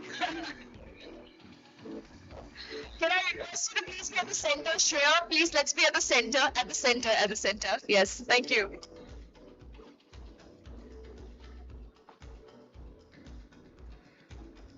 Ladies and gentlemen, the technology innovation in plant proteins goes to Hosokawa Alpine. Many, many congratulations to the whole team.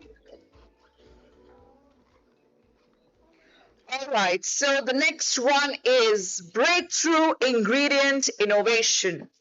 And the nominees for the same are right on the screen, Phytomax, Relsus, NutriCircle, and Hitech. Any guesses who the winner is going to be? Okay. Any other guesses? Okay. It goes to Phytomax. Congratulations.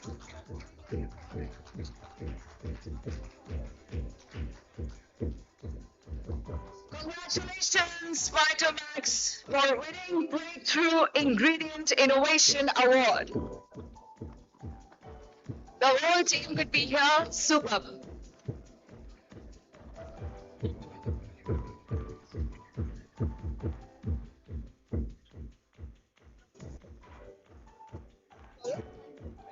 Many, many Congratulations. And thank you so much, Shreya, for doing the honors. Thank you.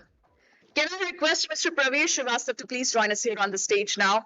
And ladies and gentlemen, one thing which I believe we can actually bring more in the room is a thunderous, rousing round of applause for all the achievers here today. So going forward, we would totally appreciate some more energy here because as we are now delving towards the next category, that is Pathfinder Award for growing the plant-based meat category. And the nominees for the same are right in front of you.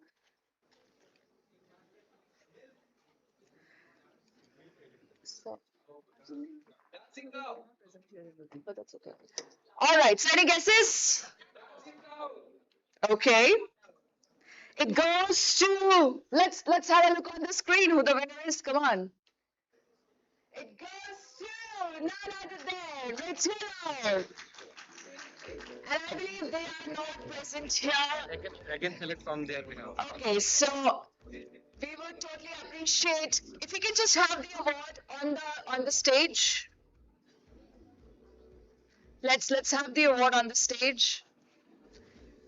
I would request Praveer sir to take it on their behalf. Let's get the photograph done just like that.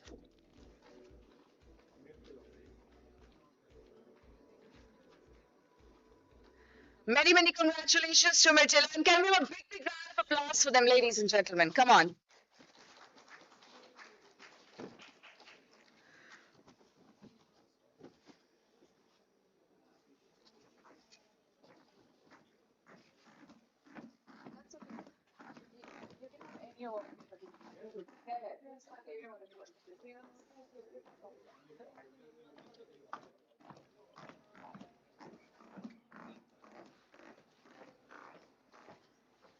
This one is for Vikas. Vikas is entirety. Woohoo! Team Mirtila. So with this, moving on to the next category, ladies and gentlemen, that is Pathfinder Award for growing the plant-based meat category. And in the same, the nominees are right in front of you. Wesley, Blue Tribe, Good Dot, Mr. Wedge, who do you think the winner is?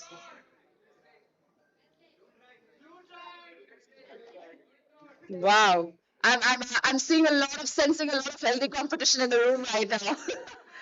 It goes to Wesley.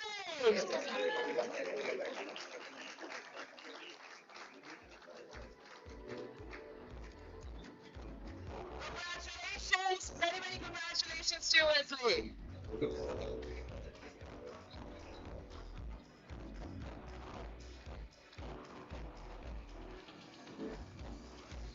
Ladies and gentlemen, let's have a big round of applause for them.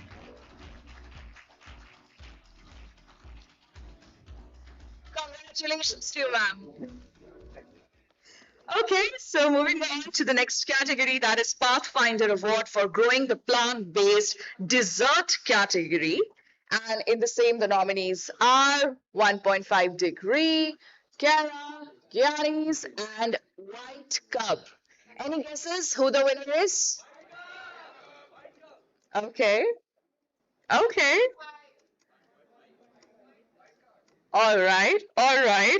It goes to, I think the audience is divided like 50-50 amongst the two of the nominees. It goes to 1.5 Degree.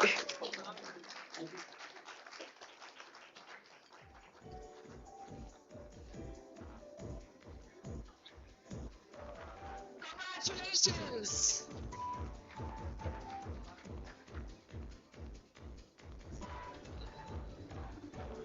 And if the team of 1.5 Degrees present, if all of you can come out here on the stage. Congratulations to you.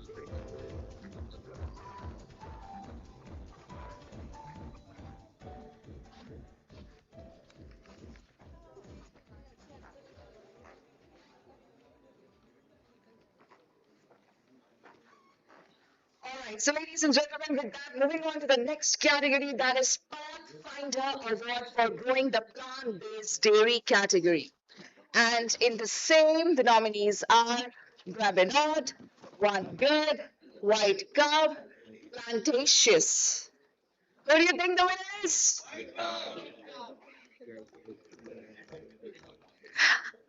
I think everyone really liked the ice cream, so I'm just hearing only one name in the room.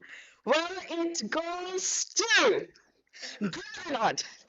Congratulations.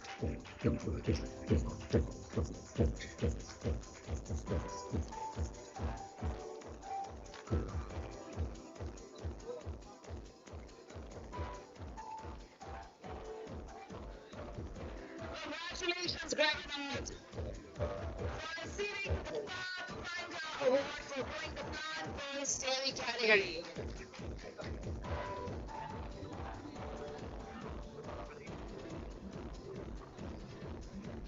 And Teresa, thank you so much for doing the honors of presenting the awards. Can I request Amy to please join us here on the stage? Amy, can we have you here? Because now we move on to the next category, ladies and gentlemen, that is Pathfinder Award for growing the plant-based snacks category. And the nominees in the same are, yes, snacks. Bliss by Andrew, Caramel, Claw Snacks, and Granos. Who do you think the winner? Well, it goes to Bliss by Andrew. Congratulations.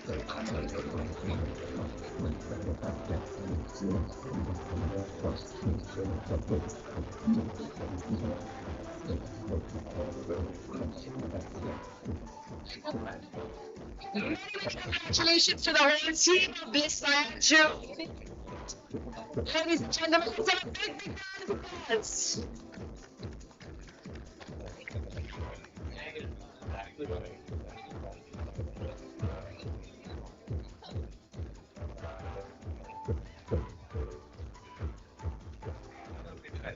Congratulations. It feels so good to see the entire team here. Congratulations to Bliss Branch one more time. Wow. Team, let's have 3 cheers for you. Hip hip! Hip hip! Hip hip! Super. Thank you. Alright, so with this, Amy, please be here on the stage with us. Next up, we are moving on to Wedgepreneur of the Year. Wedgepreneur of the Year, and the nominees are Miss Nikki Singh, co-founder Blue Tri Foods, Pratik Ghai, B Wedge, Amit Bajaj, Wesley Foods, and Abhishek Sinha, Good Dad. Any guesses? Any guesses? It goes to Nikki Singh, ladies and gentlemen, co-founder Blue Tri Foods.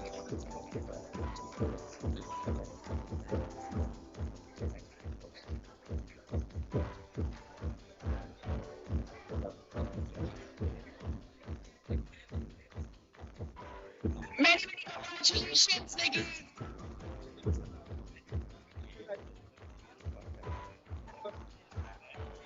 Ladies and gentlemen, let's have a big round of applause for Wedgepreneur of the Year.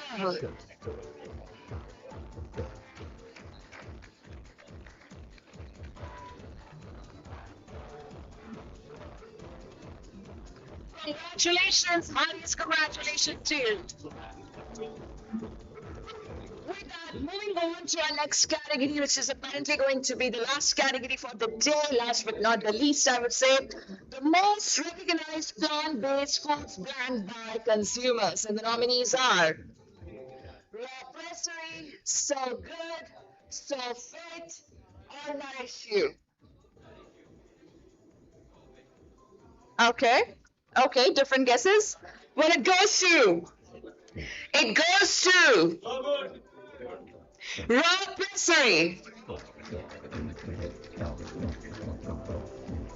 Pressery. And it seems like that they're not here in the room.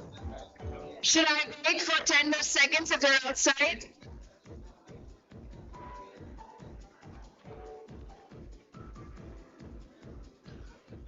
No. Can I request Praveen to please join us? Alright, everybody give it up for Raw Pressery, the most recognized plant-based foods brand by consumers.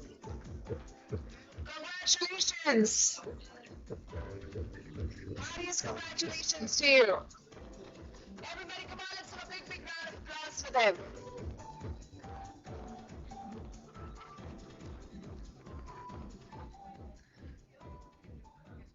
Wow. Congratulations and thank you, Amy. Thank you for doing the honors. With that, can we hear a big round of applause for all the achievers and all the brands who are making a difference in the plant-based foods industry? With that, as we have come towards the conclusion of this summit, I would request Mr. Praveen Srivastav, Executive Director, PBFIA, to please join us here on the stage and deliver his vote of thanks.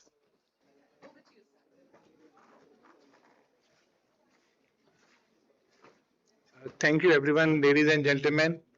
I would like to say thanks to, first of all the sponsors, all the key ministries who have supported us, Ministry of Food Processing, Ministry of MSME, Food and Agriculture Organization, FSSAI, and ITPO.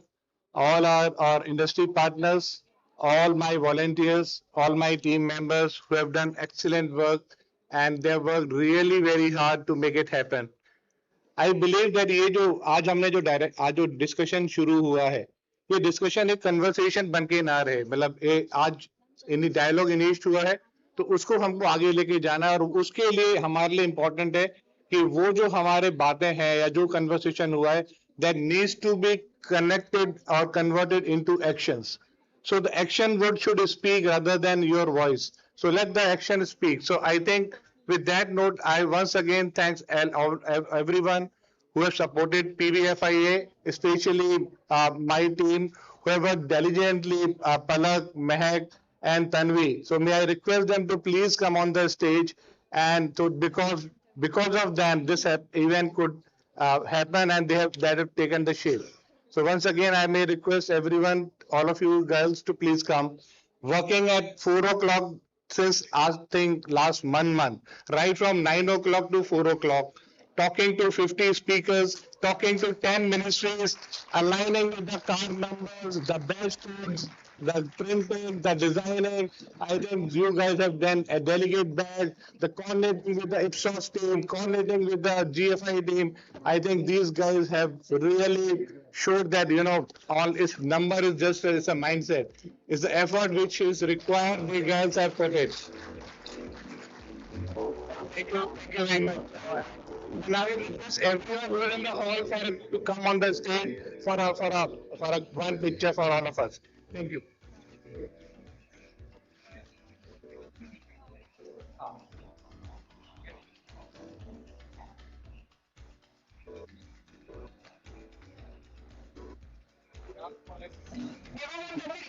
Please come on stage for a quick group photograph. Please come on stage for a group picture.